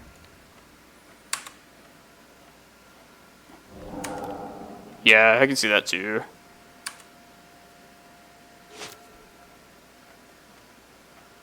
I would draw if this was one of my, or concede if it was one of my buddies.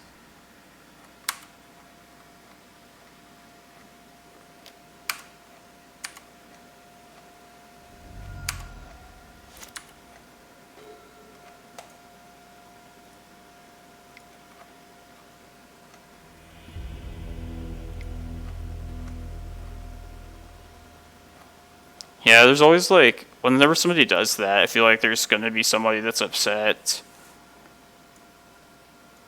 Like, by playing this, we're, like, doing, like, probably, like, the right thing, honestly.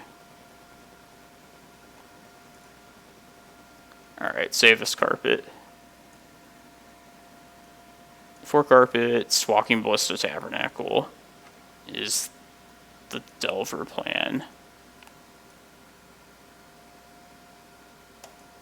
Surgical 2, no, I'm gonna just hope that was just a single life from the loam.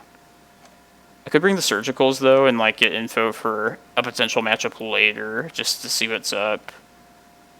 Yeah, I actually like that.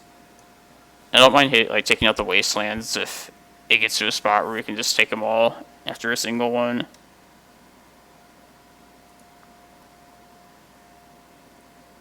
So yeah, I would normally take out Depths, Bog,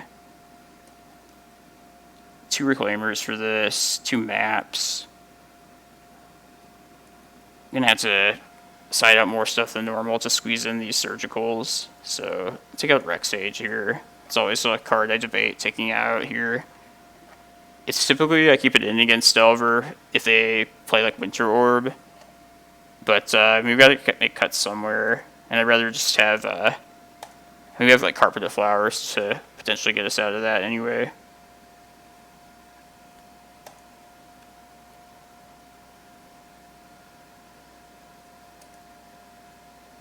Alright. In second thought, let's just take the maps out entirely. That somewhat seems wrong. Like, my gut tells me that they just have a single loam, but doing this more for information.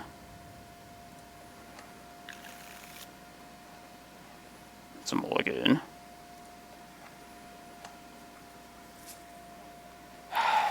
It's also not good.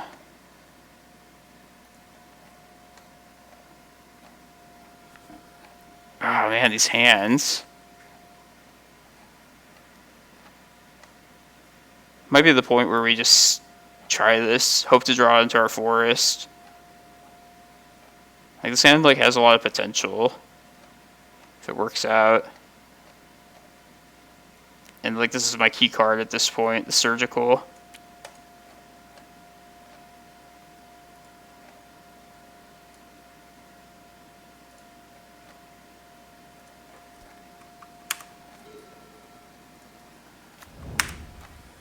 I definitely don't feel good about taking that 5, but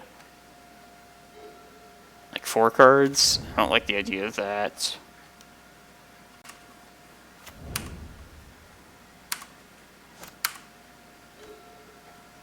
Ooh, there we go. I'm going to spend that copying their trop. With the green any way I can.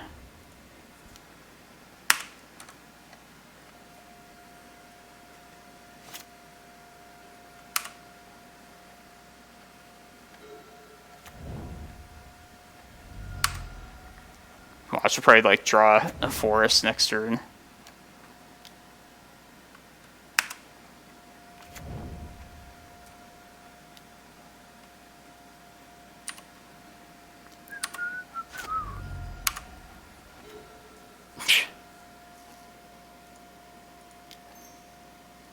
I hope they counter one of these then. Alright, force.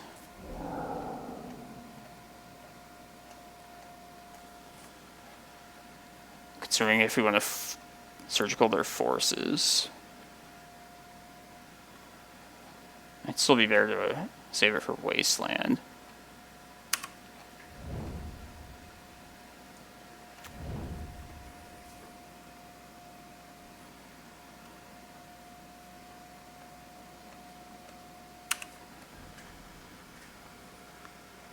Well, if they play the 3rd island, then I'll probably just get rid of the forces.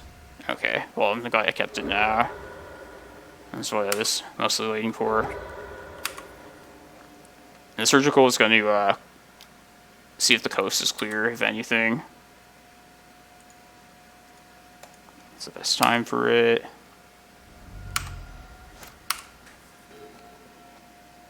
Ooh, okay.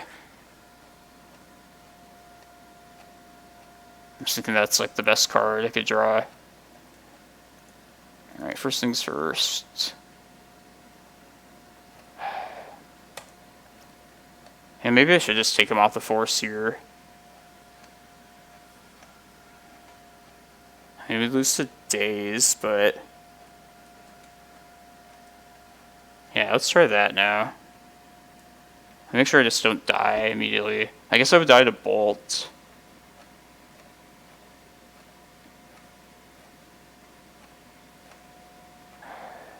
Yeah, whatever. I'm gonna cast it. I want to see their deck more than anything. But I'm taking the forces because I want this to have a better chance of resolving. And I can just always chump with the excavator too.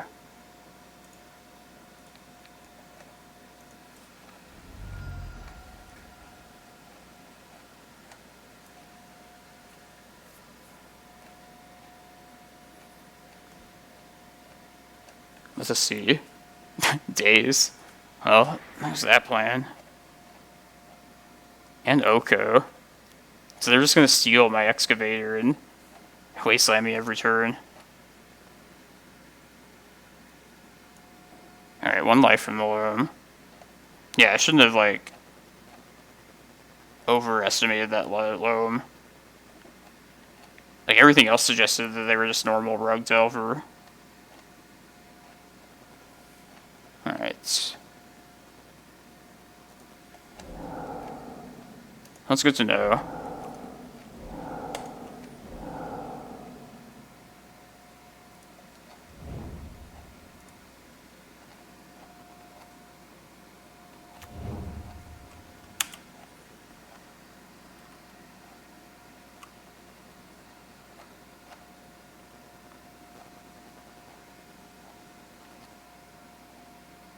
I guess just hope I don't know. You can't play around Days now anyway, so...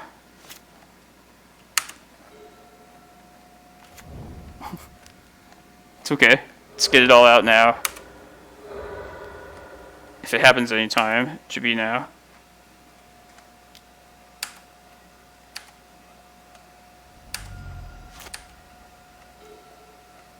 Okay.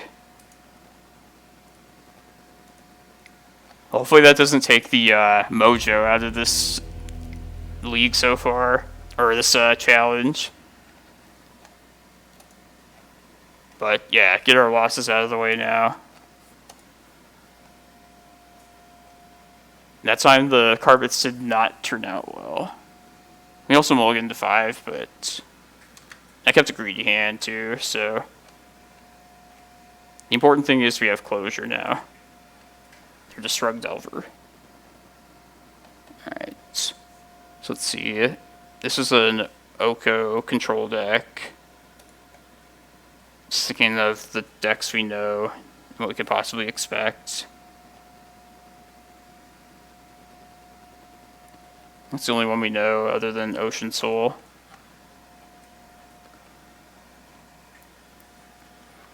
I hope we get another, like, Oko control deck to start off. I wonder how many, of each Rug Delver and Oko decks are in the top 8. I bet you there's 2 Delvers and 2 Oko control decks, at least. Seems like about the, spread of that deck, if not more.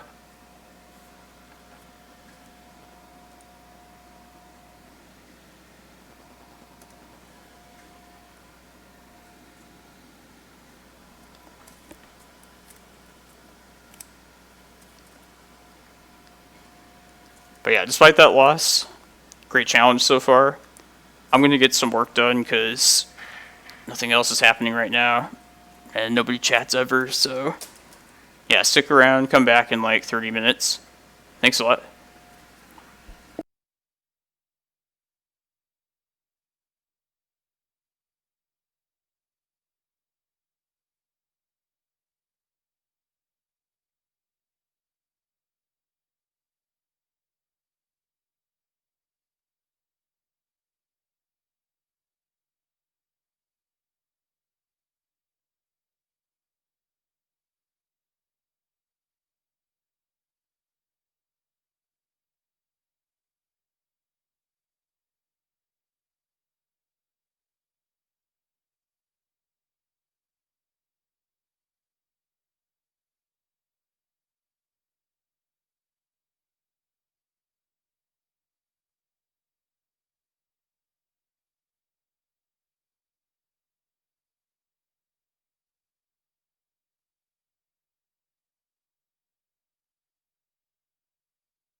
Thank you, thank you.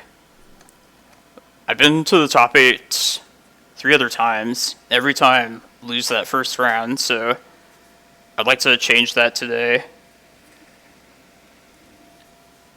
It's been a good stream so far.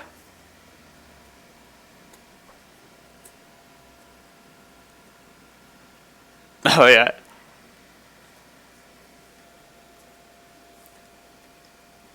Yeah, this deck in general has a lot of longevity to it. Like, people perceive it as, like, a lot of people just think it's like complete shit. And other people just like don't respect it. But the general game plan, like, of just winning through your lands, I feel like has always been worthy of making a deck around. Yeah, the top band was definitely, it's definitely my magic low point for sure. I've just kind of been soul searching, trying just different brews and variations since then. I'll usually like change up the builds, like at a rate of like a different style of deck, like once every year or so. I was playing like a bug version a couple years ago, which is just kind of more like a typical like traditional blue cantrip deck, which had like more fetch lands, duels, and was good at its color, but it's just very underpowered. Just couldn't really make use of like the ramping ability of the posts. And then after that, it was like a Karn Stirrings deck, which was just very clunky, like kind of the complete opposite. But where it's at now is Reclaimer. It's like the best it's been at in a really long time. Thank you, I appreciate that. Love to hear that.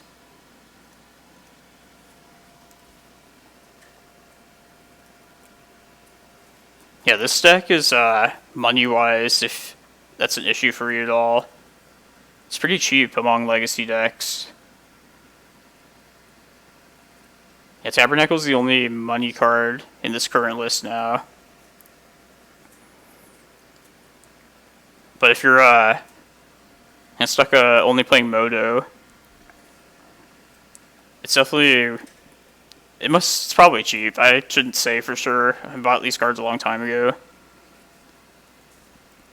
I don't know what would be expensive, other than like Shepherd, of course. Okay, yeah. Yeah, the rate of like actual legacy tournaments, I know, is a problem for a lot of people. Like Arizona, we're lucky here to have like a strong local community.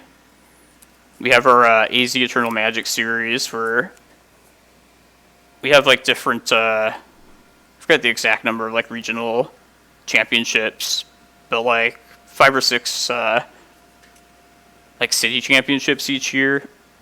And then everybody tries to qualify for the finals one, where we play out for some pretty good prizes.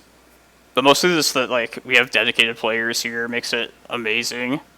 I definitely feel blessed here. And as far as like the big tournaments, I feel like we're never, if we get Legacy, if we get Grand Prix in general back anytime soon, which doesn't seem very likely, I feel like we're just never going to get Legacy ones. But I was fine with like one like Legacy GP a year. It always kind of felt like a big Legacy tournament kind of felt like a music festival, if anything, for like us dedicated players. Just like a one that like to meet up with. Like, I mean, we like a lot of us have families, careers, so it's like not like we can make a bunch of big tournaments anyway. It feels like we're just not even gonna get that.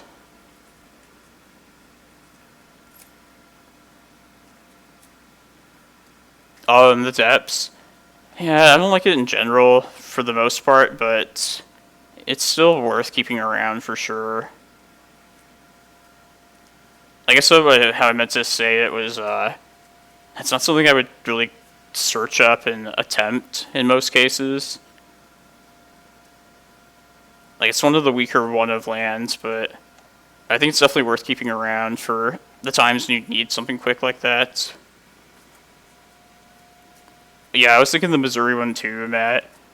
I'm like gonna try and support these local ones when they come up. Because it seemed like it seemed promising, the Missouri ones, just selling out so quickly. Good, like, central location within the US. Just, these third parties, I hope they, like, continue the trend and just have their own ones that people will be attracted to. Yeah, I wanted to try and get to the SCG cons, too. I know there was, like, some legacy events there. Just anything big, like, for Legacy. Because I used to travel to a lot of the Legacy ones if they were near the West Coast for SCG. And then as they started to become, like, fewer and far between, I would, like, fly out to, like, the 1 or 2 East Coast ones even. That happened, like, once a year.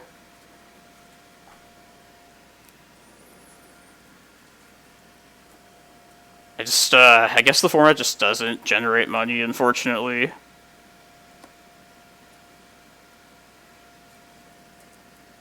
But yeah, I hope, like, businesses still attempt them at least. And, like, the players, like, turn out to them still. Because I think they will. Like, people just love the format.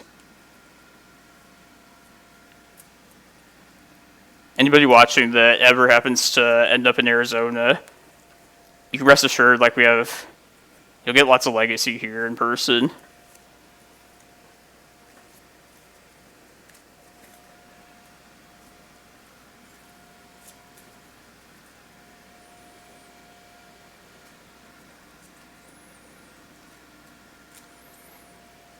Yeah, Legacy cards availability just will never be a thing.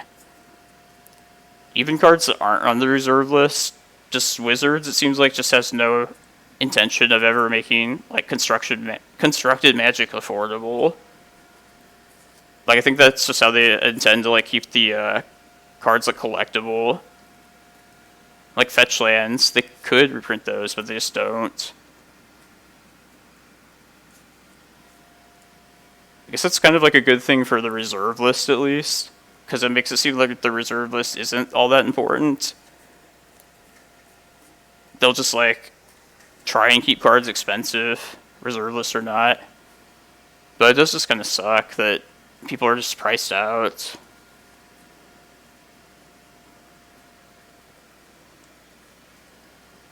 Oh, what's Horizons 2? Like Modern Horizons 2? I don't keep up with the new sets as much as I should. There's too many new ones now.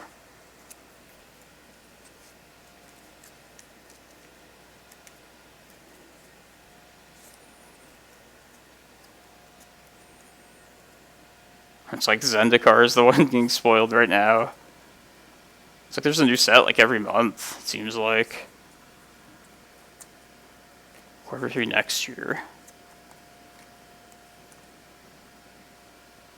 I just can't, like, imagine that paper Magic is selling well right now, but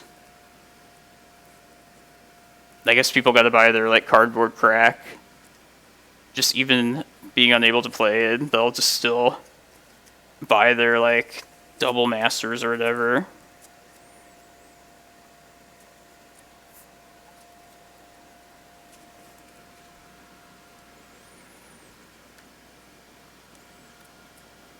Yeah, I guess they're, like, worried that, I mean, if people ever saw Legacy and were just willing to commit the upfront cost, they just wouldn't leave it. They just stick with their old cards forever. But I'm pretty much exclusively a Legacy player, and I feel like I still have to purchase, like, cards every set. Like, granted, I'm not, like, buying packs, which I guess they care. Yeah, they supposedly don't care about the secondary market, which is obviously just a lie. Like, why would they make $100 packs if they didn't? It's not like that cardboard, like, yeah. It's kind of ridiculous, all of it.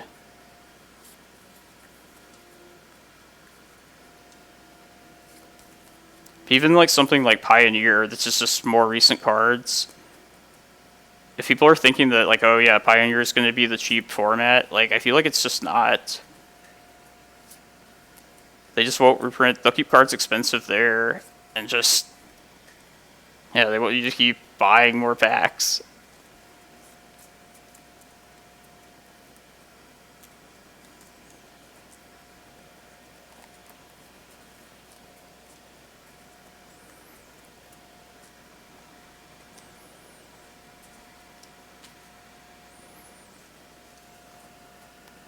For Legacy in person, like I try and have some extra decks built, just with the dual lands to loan out to people, or if somebody wants to like borrow some of the lands, I'll let them. Just try and keep people interested. Had a local guy who borrow a Blackguard Reanimator from me every time, and he eventually piece by piece like bought his own version of the deck, which is cool. Get them a taste of the format, and then they keep coming back.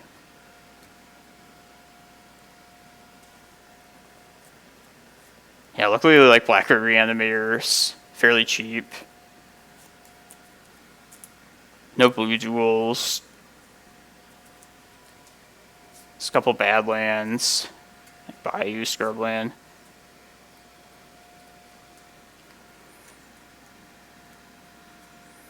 Legacy level cards. I guess, like saying like Oko. It looks like they dialed down the power though, from what people are saying and from like what I've seen of the spoilers. I guess they heard people's complaints.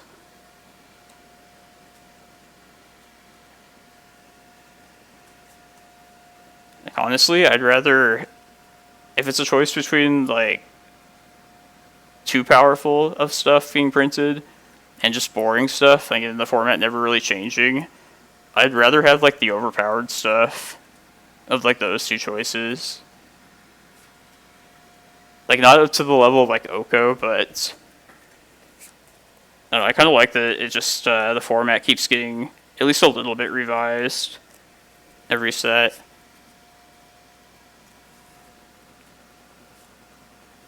It just sucks when like an entire like deck archetype would be like invalidated by something too new. Like Vale of Summer, and like Ant. Like, that's shitty. I feel for those people. Even though Ant destroys me every time. I know it's like a loved deck. Beloved deck.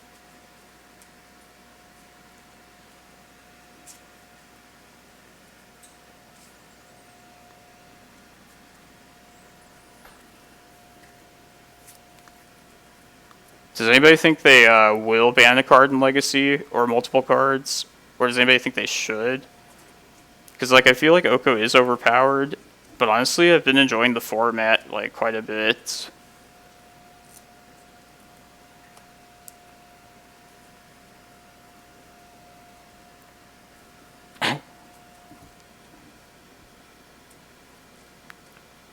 Yeah, one of my other friends says Arcanist as well.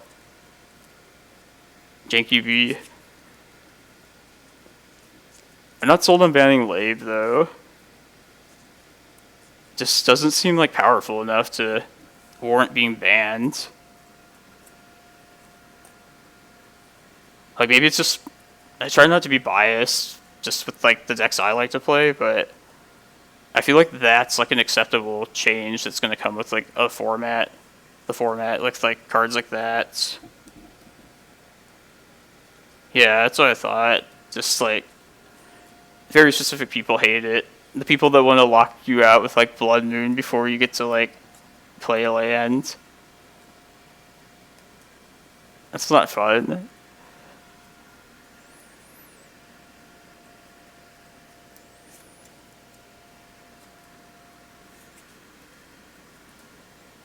Yeah, it's just not punishing to like play all 5 colors. Alright, here we go.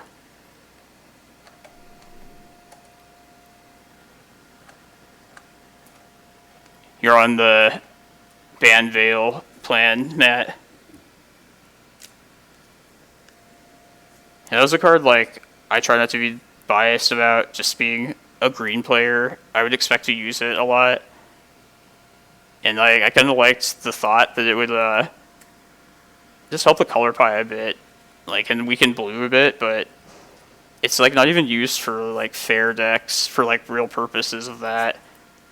Like, I feel like the most broken decks are able to take advantage of Vale, which, like, was probably not what they were going for. If they were, like, actually, like, printing cards for Legacy. Which, of course, they're not.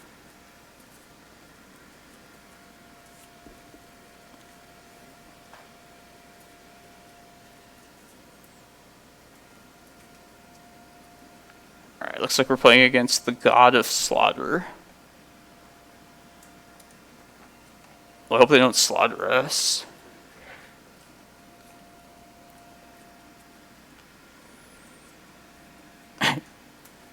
And some restriction just to hold back islands.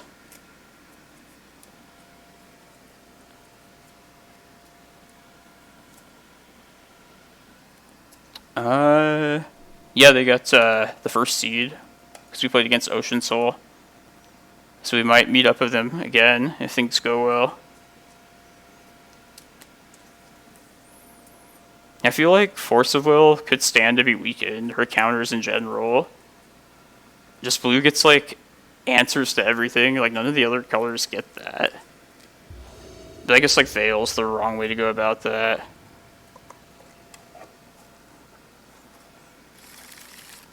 I think I'm going to keep this. Elvish Reclaimer is the selling point of this hand.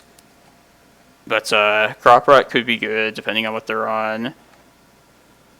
If we get our Cloudpost in, it'll ramp fairly well. And also Maze of Ith could be good if they're like a fair deck that's trying to beat us down.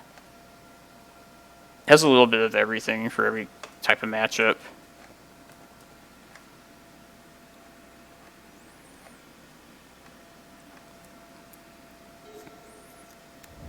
Yeah, the cantrips are definitely... Ooh, this deck. Dredge?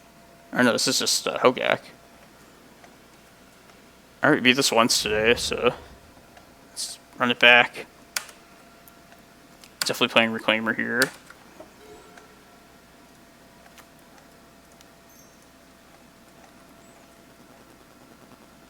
We're just going to hold up Reclaimer for Chasm from here on out. Next turn I'll play out the Glimmerpost because I want to keep the forest later if I have to get rid of both those lands.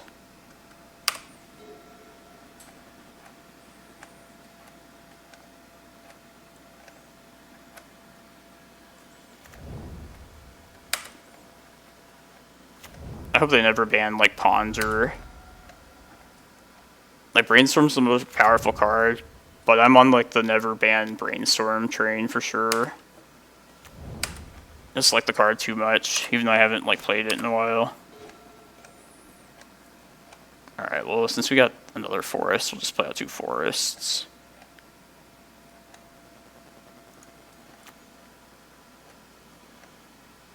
Just trying to think if there's a time where I should go get Bojuka Bog, but I don't think I need to do that yet.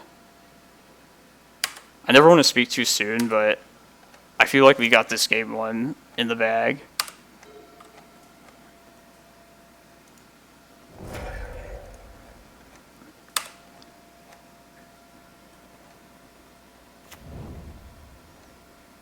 Take it out now. What could they do from here? Like, stitch your supplier and then just go nuts, like finding Vengevines. This is all, like, pretty good to just clear out. Yeah, I'm gonna do that now. Take a Hogak, take out Therapy, Gravecrawler.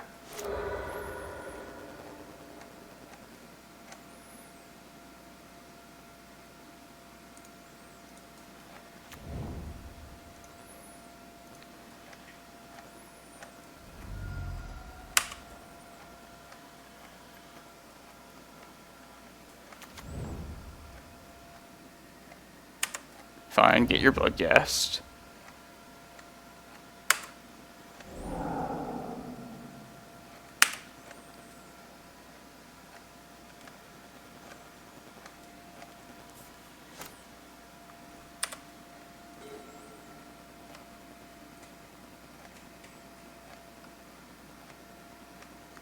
Yeah, let's keep...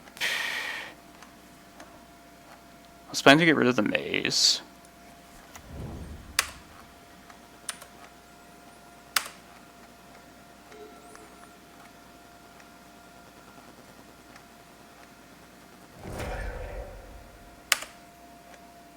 Therapy, Bloodghast. Okay.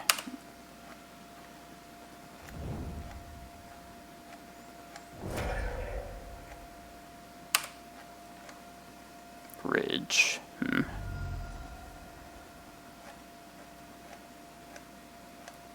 don't like doing this again now. I mean, there's one Vesuva in hand, so we have one left.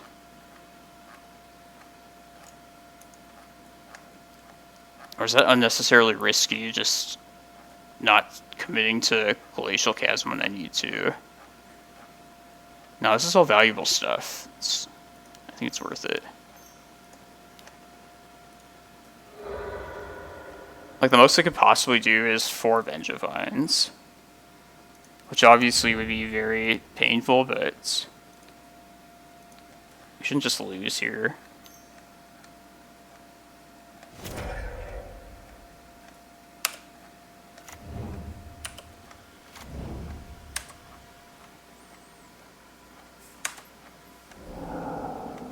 And I went like a Hogak.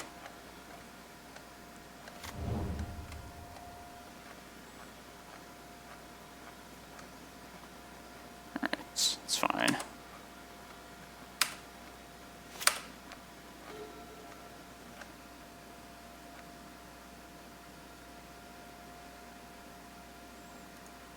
Let's start getting Cloudpost next.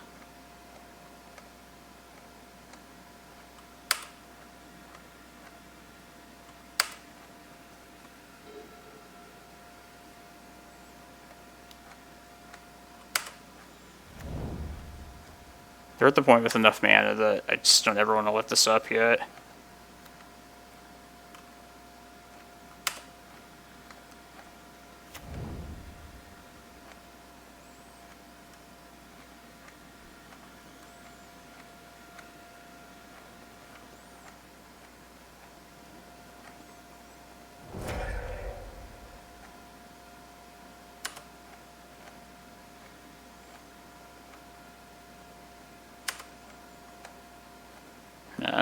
Vengevine.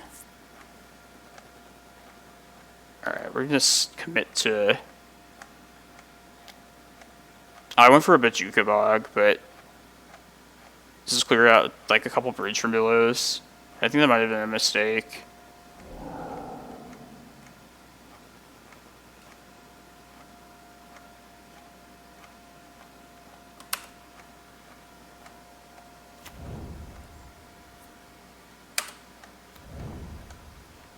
I'm probably going to try and combo off here now.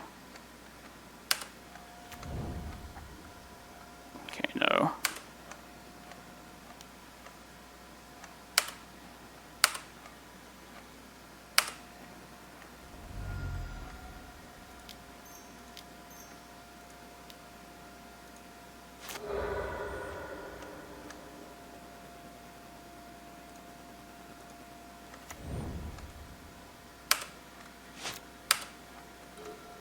I'm just going to slam Prime Time here. If they want to do alter tricks, that I can do that. But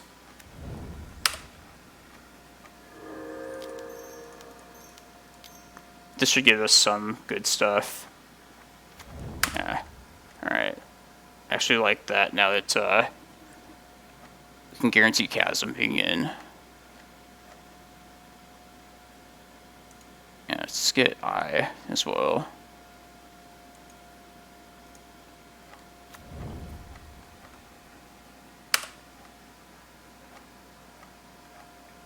I guess I don't really care about Bog anymore. I don't need a forest though either. Alright. Now that the chasm is in play, I feel just much more like there's less that could potentially go wrong here. I was worried if they somehow are able to mill our chasm out, we could lose that way.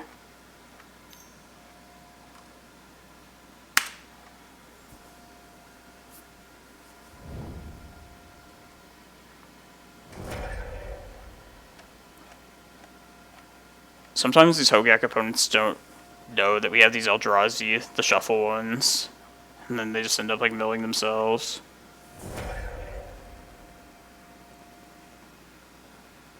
But yeah, the next 2 games we have to keep Assassin's Trophy in mind for sure.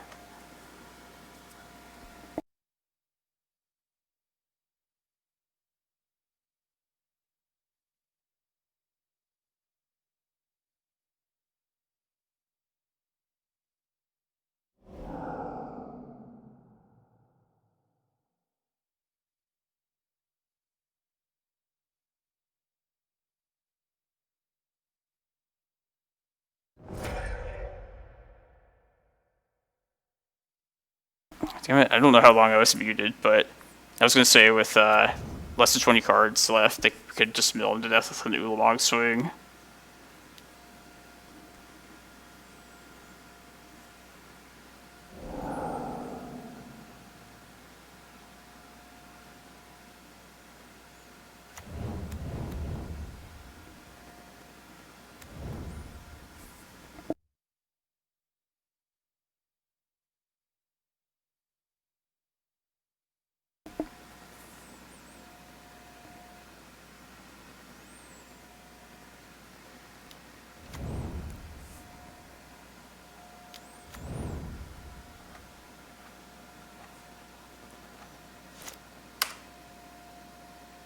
There's no point to giving this up yet, so just keep it around. No, we're not quite at Emrakul mana yet.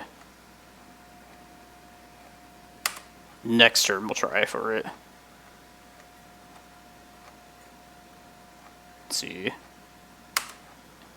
Maybe I haven't. No, we actually don't have enough mana then either. If we don't, we shouldn't just go search it, because we don't want it in our hand.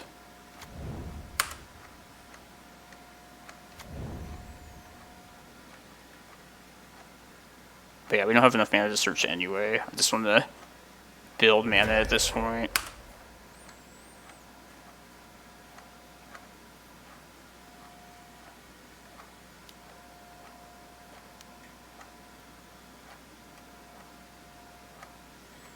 Alright, I think we're just going to activate this Reclaimer, just so I can F6.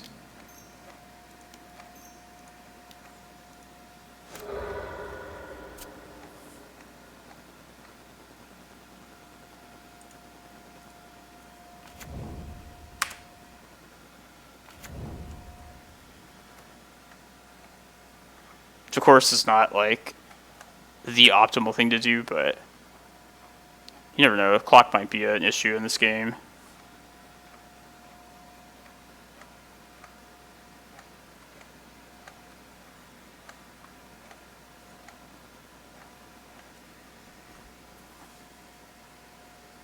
They can waste their time if they want.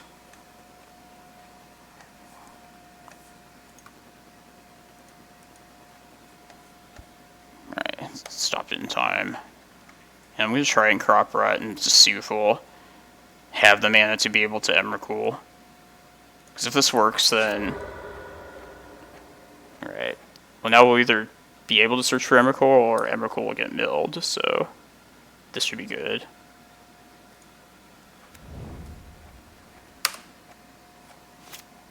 Just keep this around. Just, you never know what... At least for this one turn.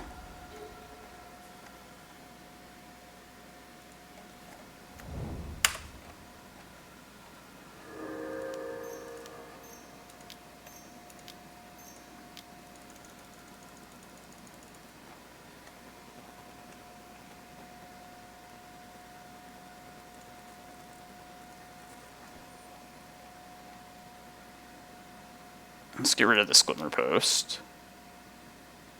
Actually, yeah. Just cast this, get that in there.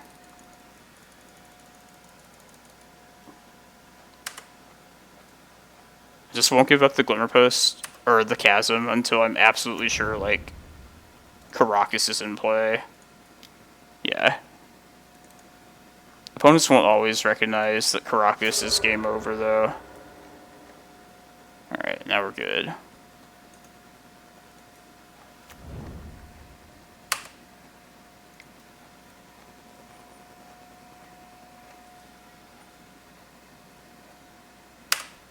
I was like super cautious, but there's no point in giving up Chasm until right now.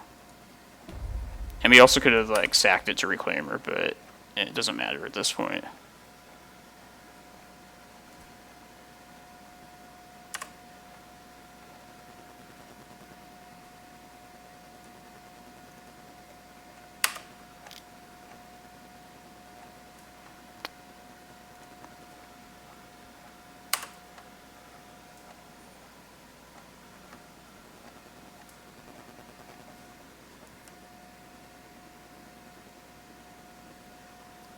There's a Pithing Needle at last. Very last turn of the game.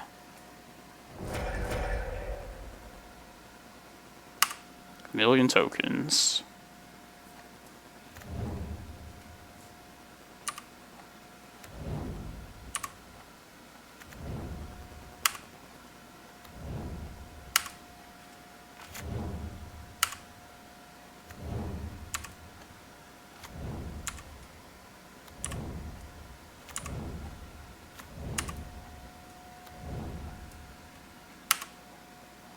Yeah, definitely.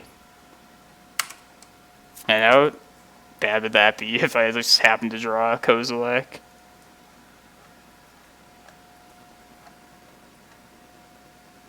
Glimmerpost, I guess. I guess Thespian Stage too. Why not?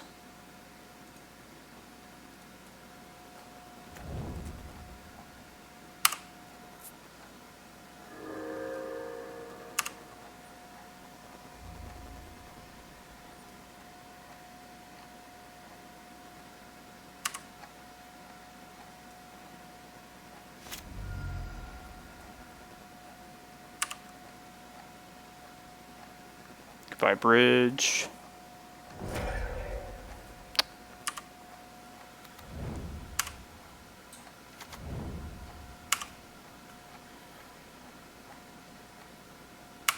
It's definitely one of the more annoying aspects of Bodo. Just, I don't want to misclick here, but it's worth being careful.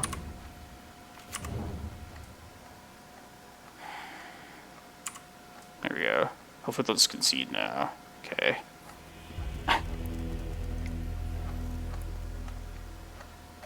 Alright. I like the idea of Mindbreak Traps. Every time I bring it in against them, it never really works, but I think it's still just worthwhile, like, stopping their most ridiculous starts. So we're bringing in Tabernacle, definitely Ballista. Mikokoro to keep them drawing cards when they're close to milling their library. No, not really. But definitely these. They should bring in ley lines too, to stop the shuffling ability of Kozilek and Emrakul. So, yeah, definitely Bog stays.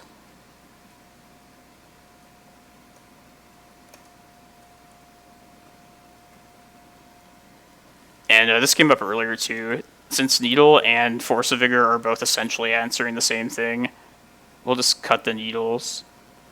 With Force of Vigor, I mean, they're ultimately there to stop the Altar of Dementia, but Force of Vigor also answers the ley lines, which allows us to reshuffle, which makes it better and more important.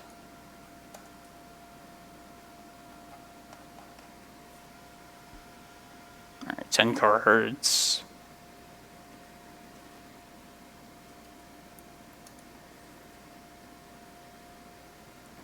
I guess we don't need Rec Sage, since we have the forces to take care of the ley lines. I think cut a prime time in 2 maps is how I did it last time. Oh, I know, we, game 2, we didn't see the ley lines, so I just took out the Force of Vigors entirely. I'm gonna take a chance and not need Rec Sage.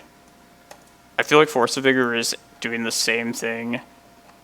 I could see maybe an argument for Rec Sage, but Force of Vigor seems strictly better for us here.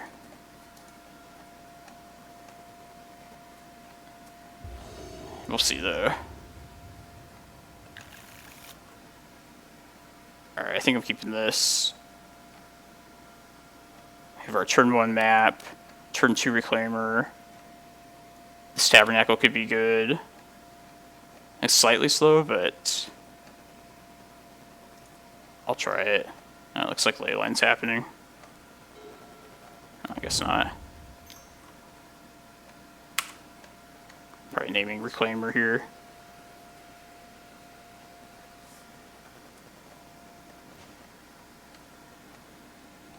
What did they name? Bloodghast, oh, themselves. Weird. Come on, Reclaimer. Yeah. I haven't been running candelabras in a bit. People demanded a cheap version of this deck, so I listened to the people and cut him. Yeah, that's definitely one of the better Once Upon a Times in a long time.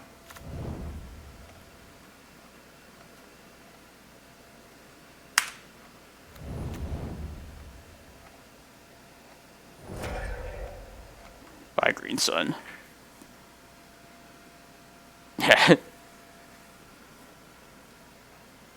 This cheap Tabernacle card.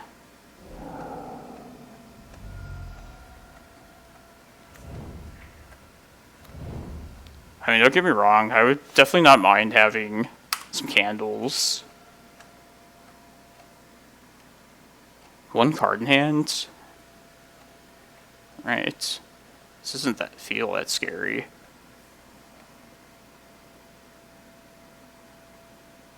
Let's keep up Bog, I guess.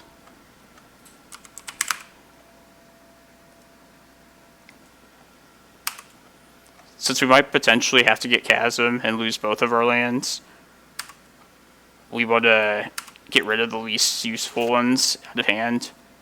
And I think Stage is definitely going to be the best land here. It's annoying. I mean, 1 card in hand. If I need to, I'll bog them. See what they do.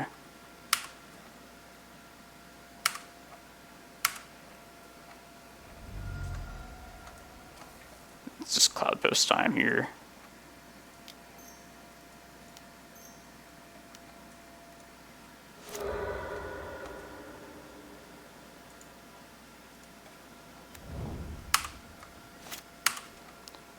They know about Tabernacle already.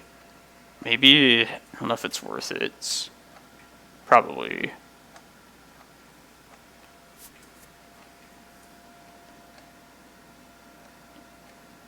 Yeah, let's just take them off.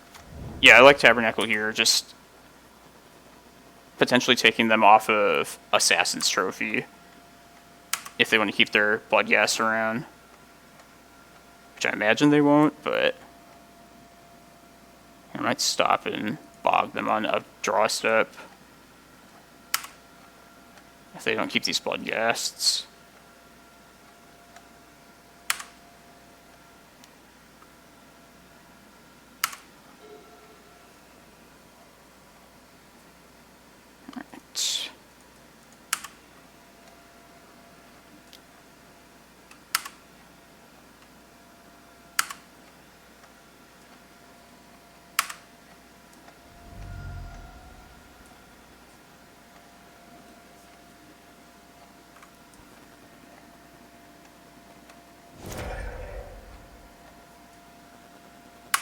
Might have to interact here.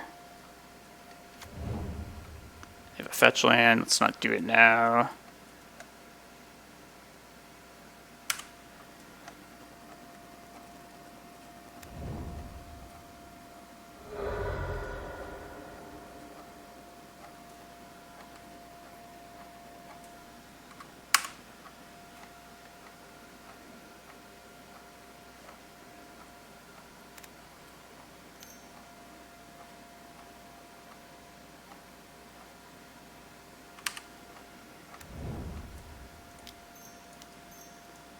Get another post.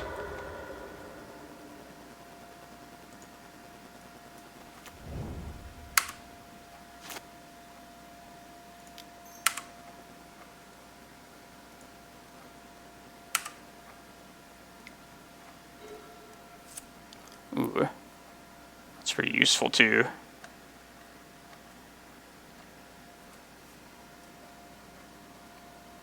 I can't really keep my mana up in a way that like I could keep stage up and just have like the ability to here, let's just play.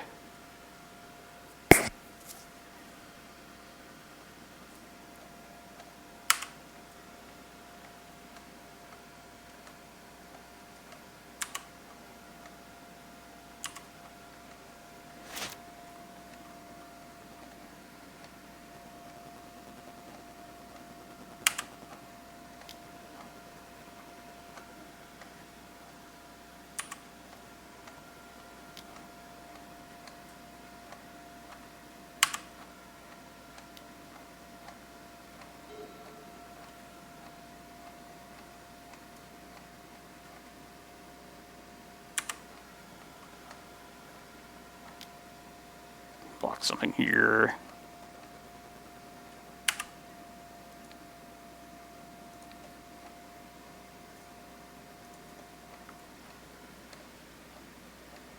I definitely kind of sequenced that wrong, but I want to grow this anyway.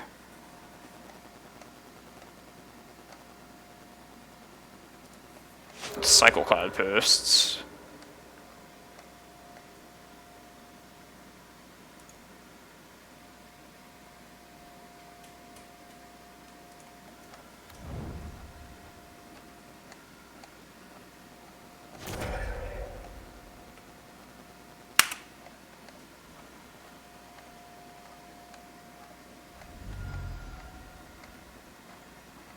Hey, Leviathan. I took after you and top 8'd the challenge. Yeah, we could go. We can't go for depths just yet. We don't have the mana with Tabernacle costs. I could just play out the Ballista as something small. And just have that to answer bridges. Yeah, there's the ley lines.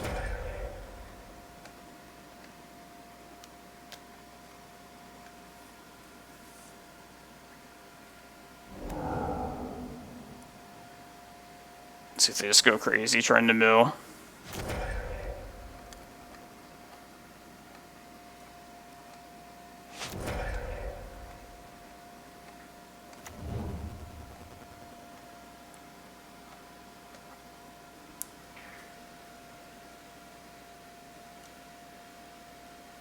I didn't play this matchup, this game, all that well. I feel like I could have played... I think I should have played out the map at one point when I had the stage open.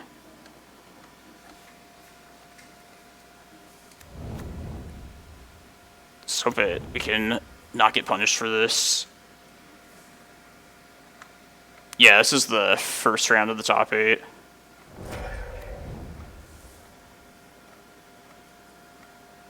And we're up a game this round too, so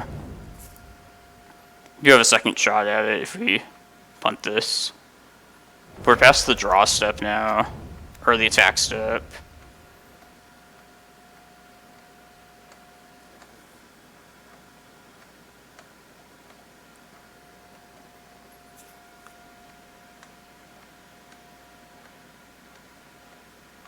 It's really scary not being the potentially losing Glacial Chasm.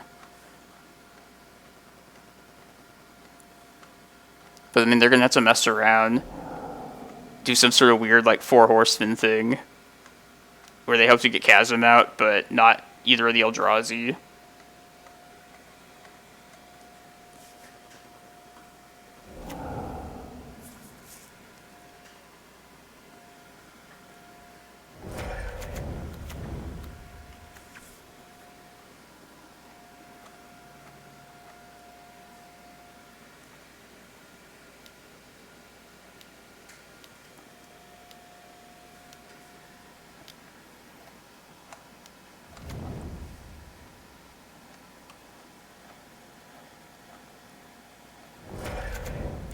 If they want to try and get it to happen that way, it might take them a long time to do that.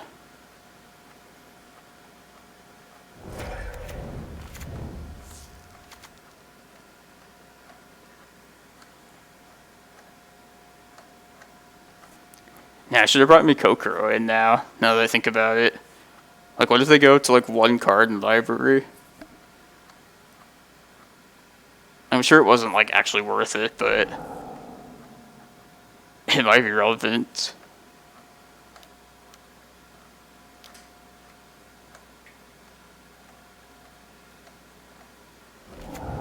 They'll be able to attack next turn.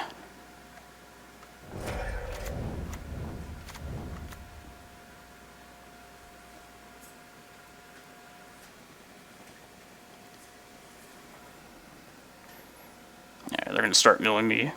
Let's print my graveyard too. Alright, there's Emrakul. That's good. So they're just going to do this until... Alright. Yeah, that was the first game where I feel like I didn't play all that well, though. Glad we won it, but... definitely could have been better. Alright, top 4. It's the first time I made it past this round, so... it's good so far. Glad everybody's seen this. So, Rug Delver is left in this. I feel like we played Umek also. I think they were like a Oko control deck. Leviathan, we got to get a top 8 for this deck every challenge if possible.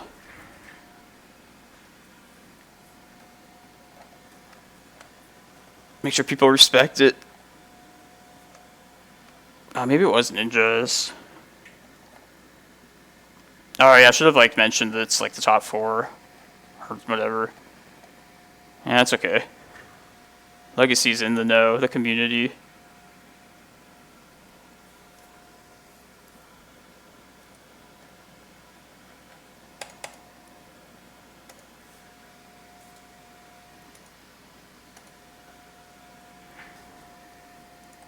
I guess I could just still do it.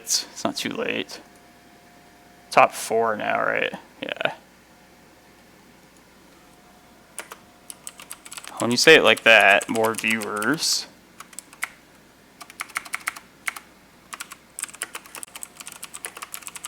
I mean, odds are if somebody has been watching Legacy and follows it, they're probably following this now, but might as well fill them in.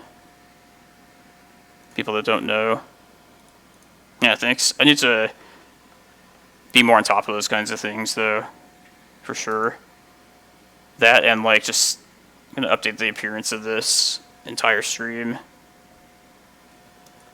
When I figure out more what I'm able to, more what I'm doing. Okay, it's a Sword Delver now. Alright. We got a practice round against them. That's for real.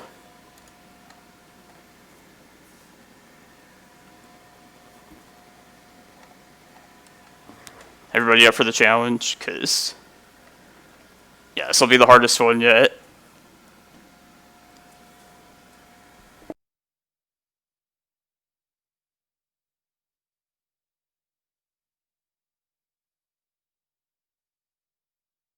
And we know they're running a single life from the loam to main deck. We're mulling this for sure.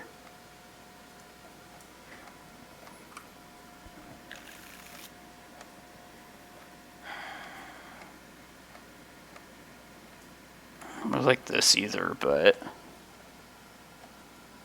it might be good enough. Say we find Forest. We would put Prime Time back if we kept it. Yeah, I feel like the 6 we have here is better than... Probably better than what we would do with 5. Like, at least we have, like, early plays that don't require too much mana. 2 Needles could be very good, too. Stop the 2 main cards they have. Yeah, I'm going to try it.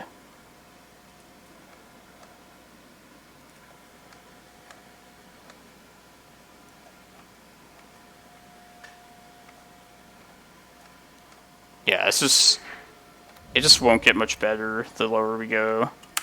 No Turbo Delver is good. Okay, perfect. That was like the best card we could have drawn there. Alright, let's play this out for first.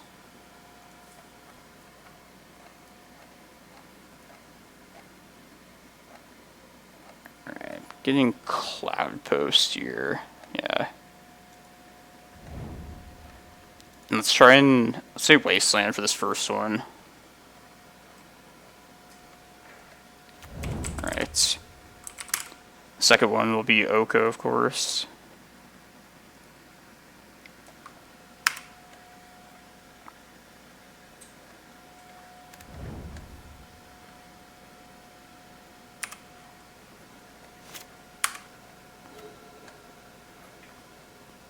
I'm going to play this into Daze still. Even if they Daze, that'll be another turn before they can Oko. So kind of just, yeah, sweet. This is going about as like well as I could have hoped for a Molta 5 or Molta 6.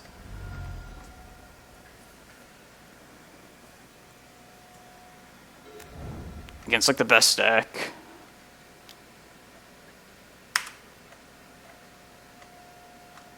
Oh, is that an F6?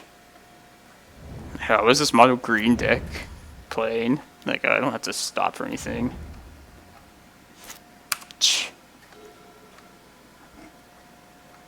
Get Reclaimer out here. And one more post land would be great. Just to be able to drop Shepherd plus Zenith.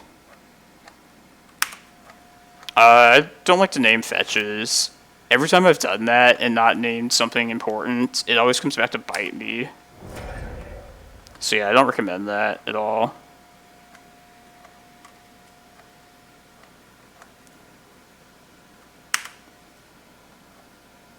And one more land. Cloudpost or Glimmerpost would be great.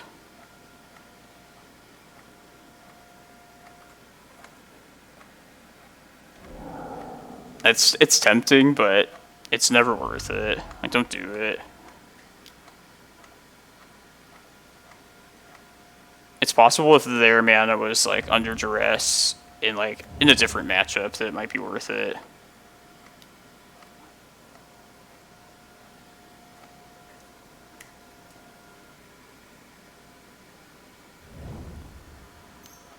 Delver. Man, how many cantrips this turn was that? Like 4? Ooh. Man, decision time. I think I just slam Prime Time. We don't have enough green to like try and get Shepherd plus Prime Time. Yeah, we're jamming for sure. Make him have it. That's what I say. Yeah. Yeah. A lot of times they just don't have it. And now it gets even better for us. Can use a 1-mana enchantment rather than a 1-mana creature.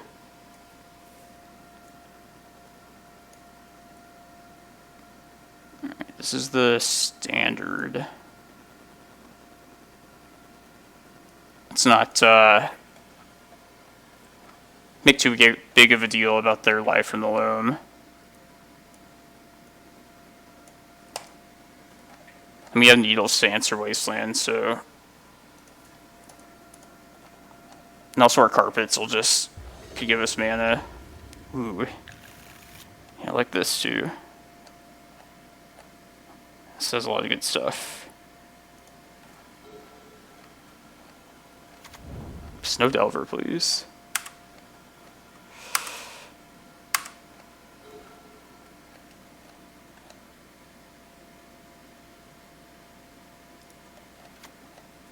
I think I might just put the Reclaimer in here. Daze it, sure. This should get, something should get out there for sure.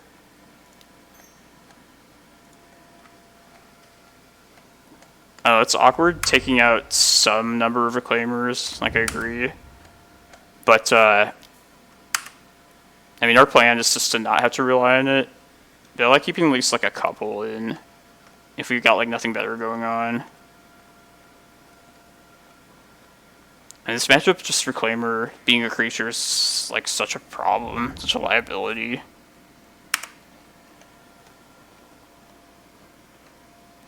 Okay.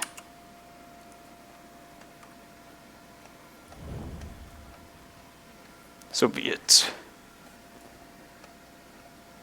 I think I'm putting Karakas, Carpet next turn. Avoiding threats.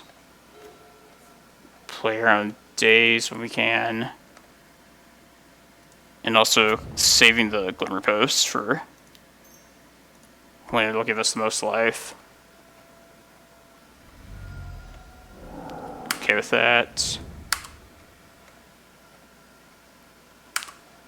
Probably just start dropping Cloudpost next turn. Or the Cloudpost in hand.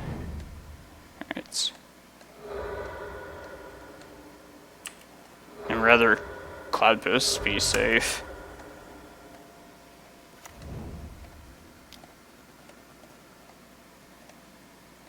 Mandrills looks like. Yeah.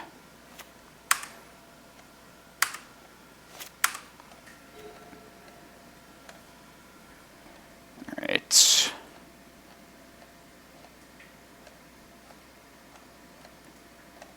What's happening here? Cloudpost could play. A crop out would be at risk then. I think I want to attempt to get Shepherd.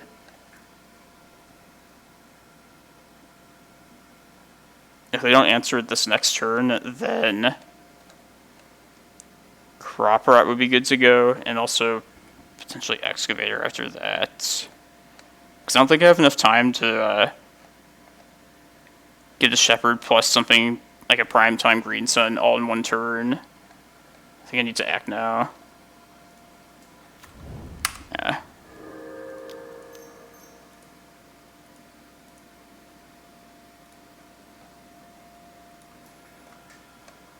Okay, that's the first thing.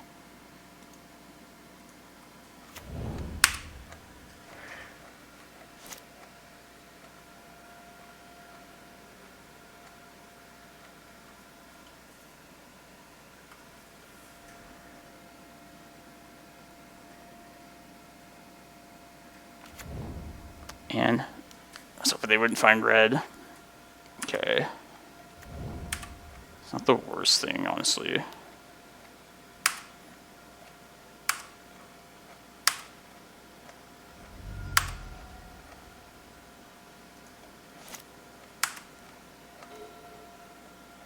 Yeah, it's really annoying, but...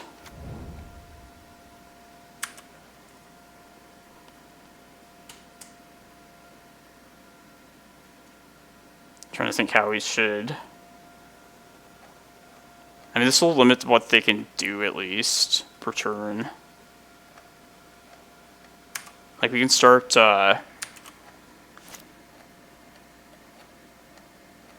stringing together some number of. Okay, that's good. Well, if they go for it now, yeah. I was thinking I was going to do that anyway too, just to get a Cloudpost out in the graveyard. and have another one to go get with Excavator. That's fine.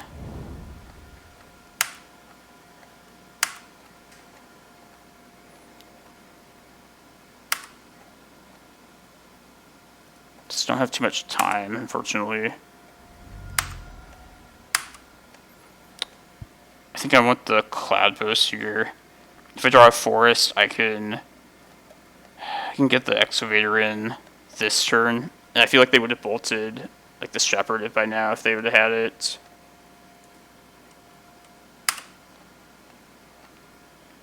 That's annoying.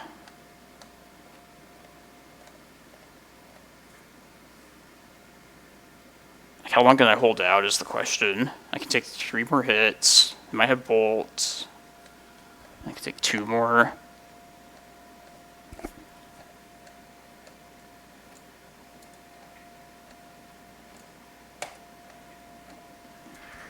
So if all goes to plan, if I don't play out anything this turn, I can untap this next turn, play Excavator, play my Cloudpost.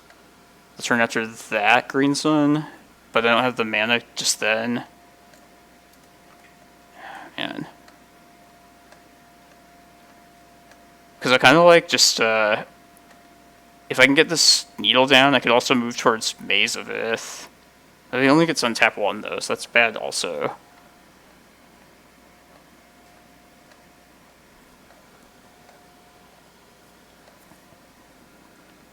Need more life gain, really.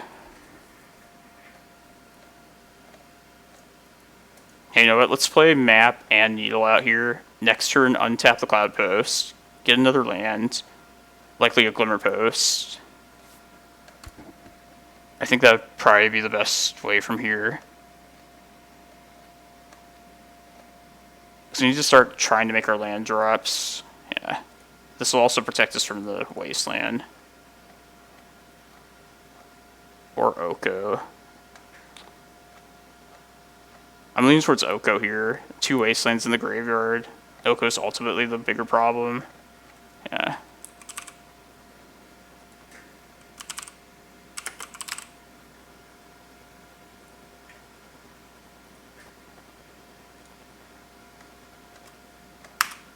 And my mode lost sound. It's kind of annoying. Yeah.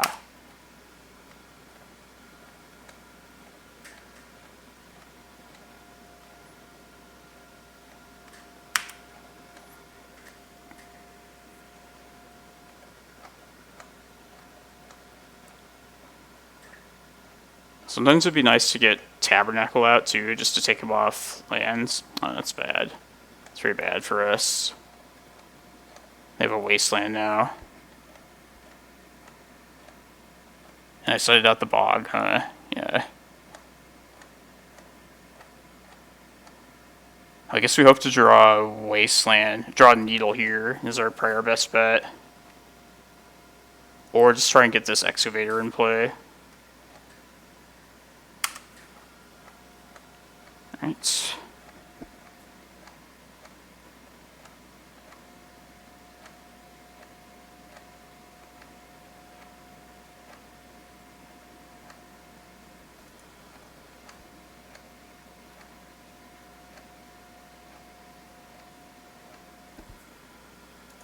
Alright, there's a couple options. Could get Tabernacle. Does that help us though? I don't know. Go to 12 with a Glimmerpost.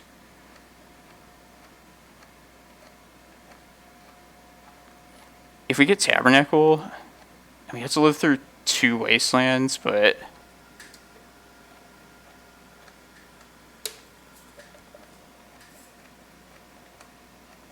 yeah, I don't know about this. Or just get another Cloudpost here, probably, and then tap whatever one they don't kill. Yeah, that seems like the play. I don't have unlimited time either. Just, it looks like I do at this point, but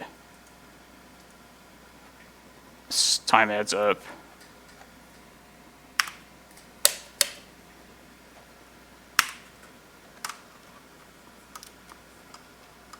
Yeah, maybe shouldn't have gotten that Cloudpost, but...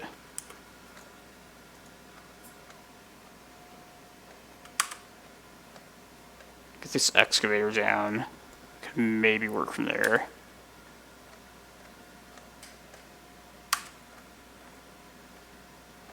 Don't have to chump just yet.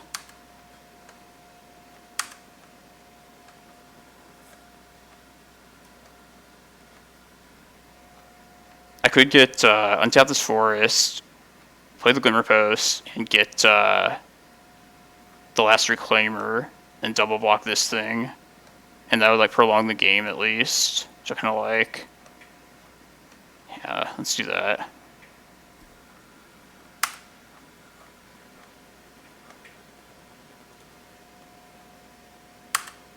So this thing is a 3/4 now. If they don't have like a bolt or something.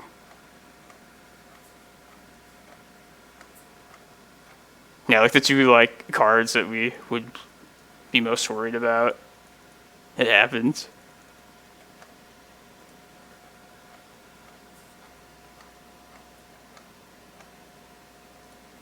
Alright, yeah, I'm just gonna try and chump this here.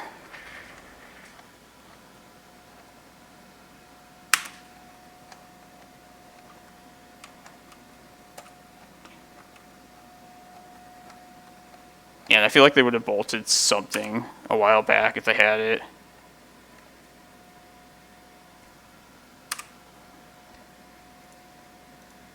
Wonder what thing they'll let me keep. Probably Shepherd.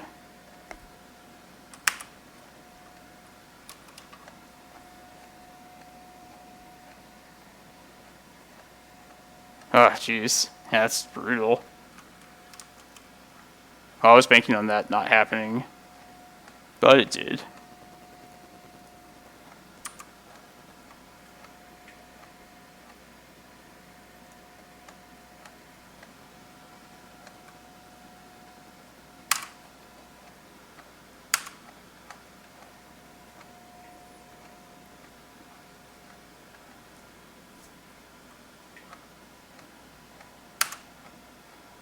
Alright, well, I think game 3 we want to just try and hit our carpet more than anything.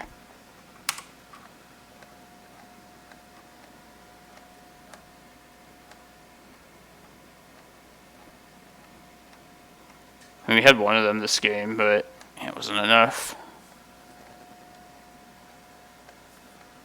Yeah, at this point I'm just playing this game to draw carpet. Yeah, I guess that would still be enough mana. Just living on a prayer, but I'll fire this Once Upon a Time off. If we do happen to draw a carpet. I mean, they're just gonna wasteland whatever Glimmerpost we choose to untap. I don't think it matters now.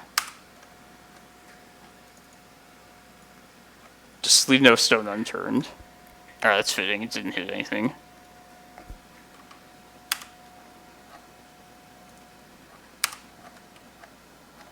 Alright. Alright, it's all down to this. One last game 3 against Rogue Delver. Are we doing anything differently first? I think it's a trap to fall into Siding and Surgical. Like, obviously, Loam is really good against us that game. But, yeah, we Surgical them another game and saw that they only had a single Loam. Yeah, I mean, in hindsight, I should have named Wasteland with that Needle, but I'm fine with the decision to name Oko at that point. I feel like Oko was the bigger threat. There were 3 Okos left in the deck at that point. I don't think I need Forest, really. I was thinking just Rec Sage should be good enough to clear the Winter Orb. Oops. But yeah, I do kind of like Bog, though. I don't want to get rid of Karakas, just being an untapped mana source. I think it's too important to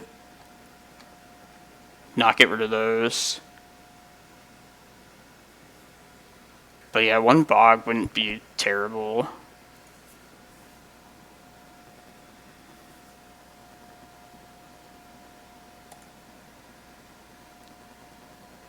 I don't know.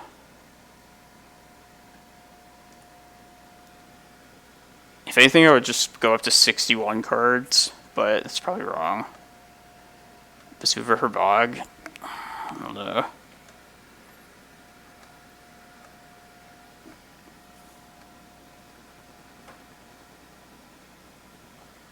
Let's just hope that they don't hit their loam. I'm fine risking that. Possibly Kozilek, but... this is mulligan for sure. Oh, why do you do this to me, deck?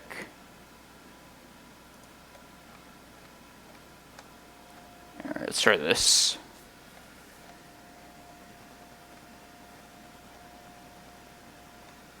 Probably one of the needles, and I guess Karakas.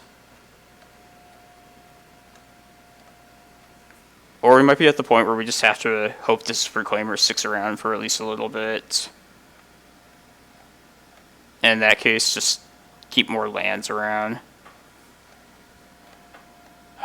Man. Maybe Needle and Green Sun. No, multiple needles are good in this matchup. Yeah, let's just bank on hitting more lands. We'll put Karakas and Green Sun, I agree. And that way at least we have like some plays to make if... well, it's just like... I think the best things we could do with what we're given with this hand. Let's just pray this Reclaimer at least lives this like next turn. That's the first thing.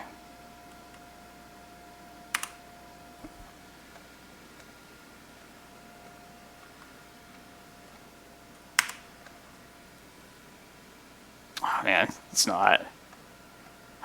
Wow.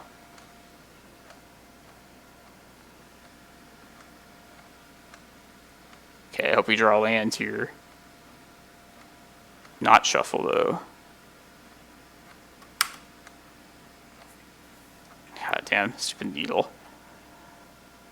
Alright, well at least get a use out of this.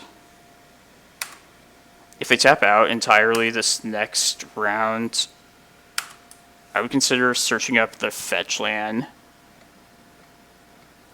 And just to make this bigger than... for them to handle.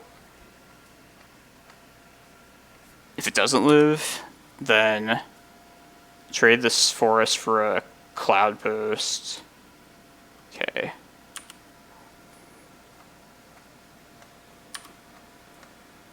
Yeah, I think I'm searching up the fetch land here. Is that worth doing? Like, it takes our Reclaimer turn, but it'll get it to be guaranteed as a 3/4. And they don't have the Arcanist to replay a potential Bolt just yet. The alternative would be Cloudpost and then play out at least a Needle. And maybe they would have bolted already if they had it in hand. Yeah, I'm leaning towards Cloudpost, and then we can at least get a Needle down. Because they might be playing, banking on Oko next turn. Nah, I chose not to side it in. Which I have been convinced it's not worth it in this game, in this matchup, but... like, see, we bog them. I feel like we just... okay, perfect. Between both players' graveyards, it's just not, doesn't seem worthwhile to me. Alright, let's get the needles down.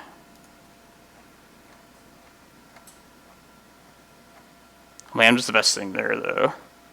Okay. Force. Second needle. This is going to be Oko if it works.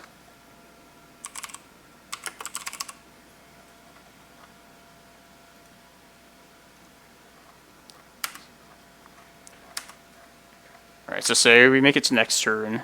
We'll make it for sure, but what's this next Needle gonna name? Just build up on the Oko defenses, or keep these off for the moment? Because you know a Braid is coming soon. Just gonna take this, keep Oko for the... Reclaimer up for the moment.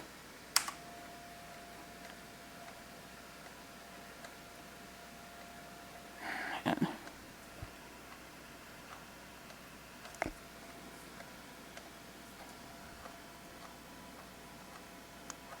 Alright, so this seems kind of weird, but hear me out and see if it's worth it. Do we want to go search up Glacial Chasm? Just to, like, sacrifice a land, an extra land, and make this bigger? I kind of feel like we do. I don't know if that's terrible, but... It's like, how much are we going to reclaim land this Reclaimer? Like, we're going down to land anyway, against this Wasteland.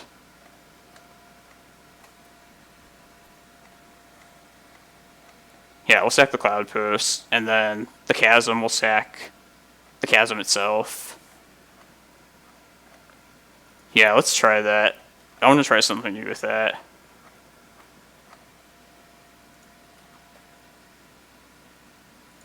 And we'll sack the Cloudpost, because that's their most likely thing to hit. Yeah, all we care about with the Chasm is just having it and destroy a land when it comes into play, or sack a land.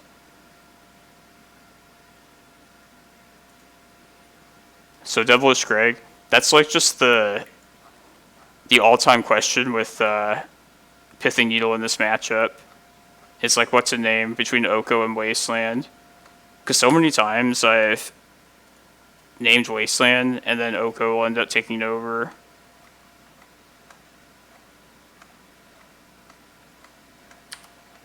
Oh yeah, that's what I was saying, like, I was playing around hoping that we'd dodge this bolt.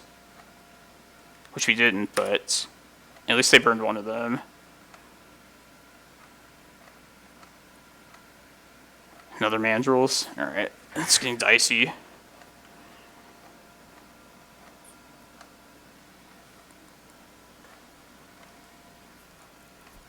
We need to hit, like, land to even have a chance. If we don't draw land, then definitely this Needle is coming down. But this looks like Mandrills here.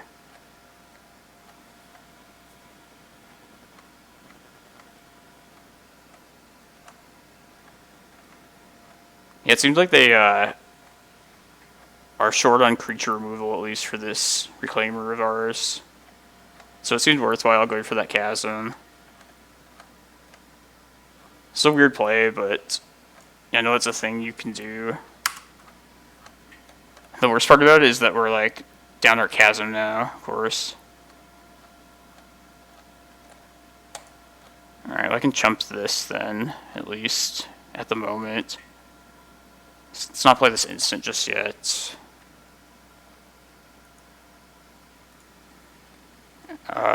Wasteland here, I think. Yeah, I think we protect against that now.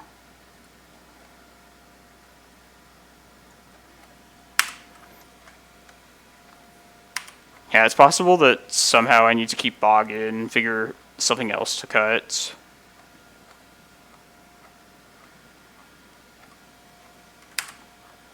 Like, what's going to save us here? Carpet, probably.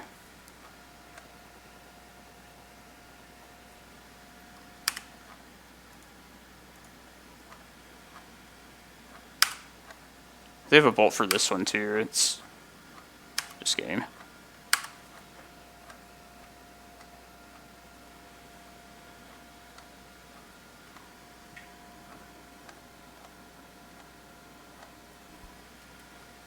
Yeah, I just don't have the lands to ever make, like, headway at this point.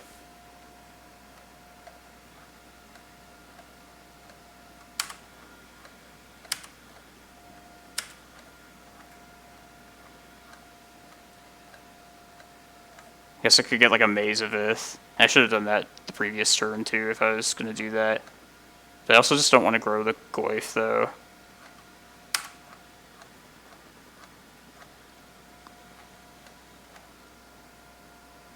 Alright, if I go... yeah, I'll just block.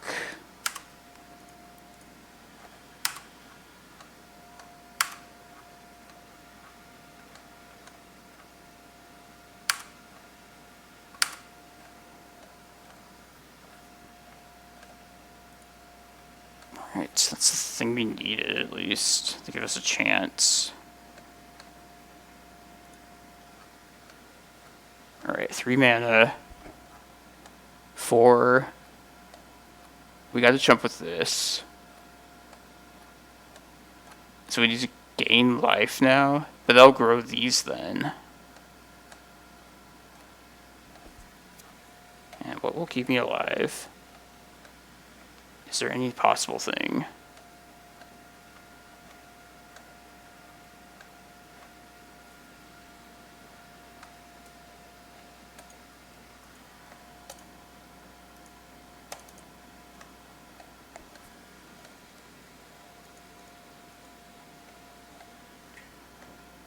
Yeah, because I can gain life, but then this will become a 4.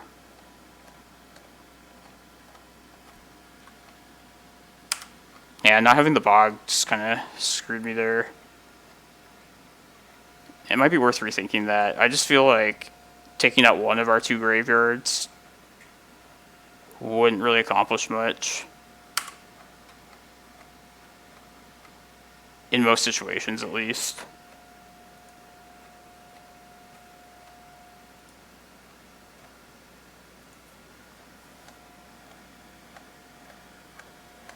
Yeah, I kind of regret not just going up to 61.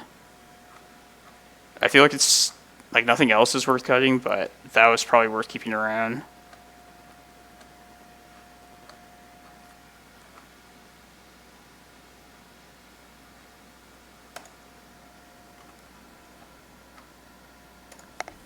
If this was real life, I could get Tabernacle and just hope they miss their trigger. But that's not how Mojo is.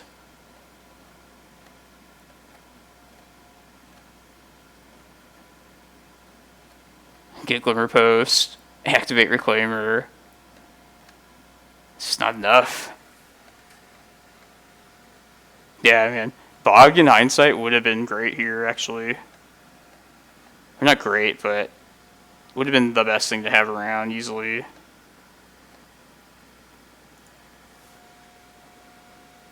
Yeah, I remember. Yeah, it doesn't happen anymore. I always thought the card was kind of sketchy in that sense anyway.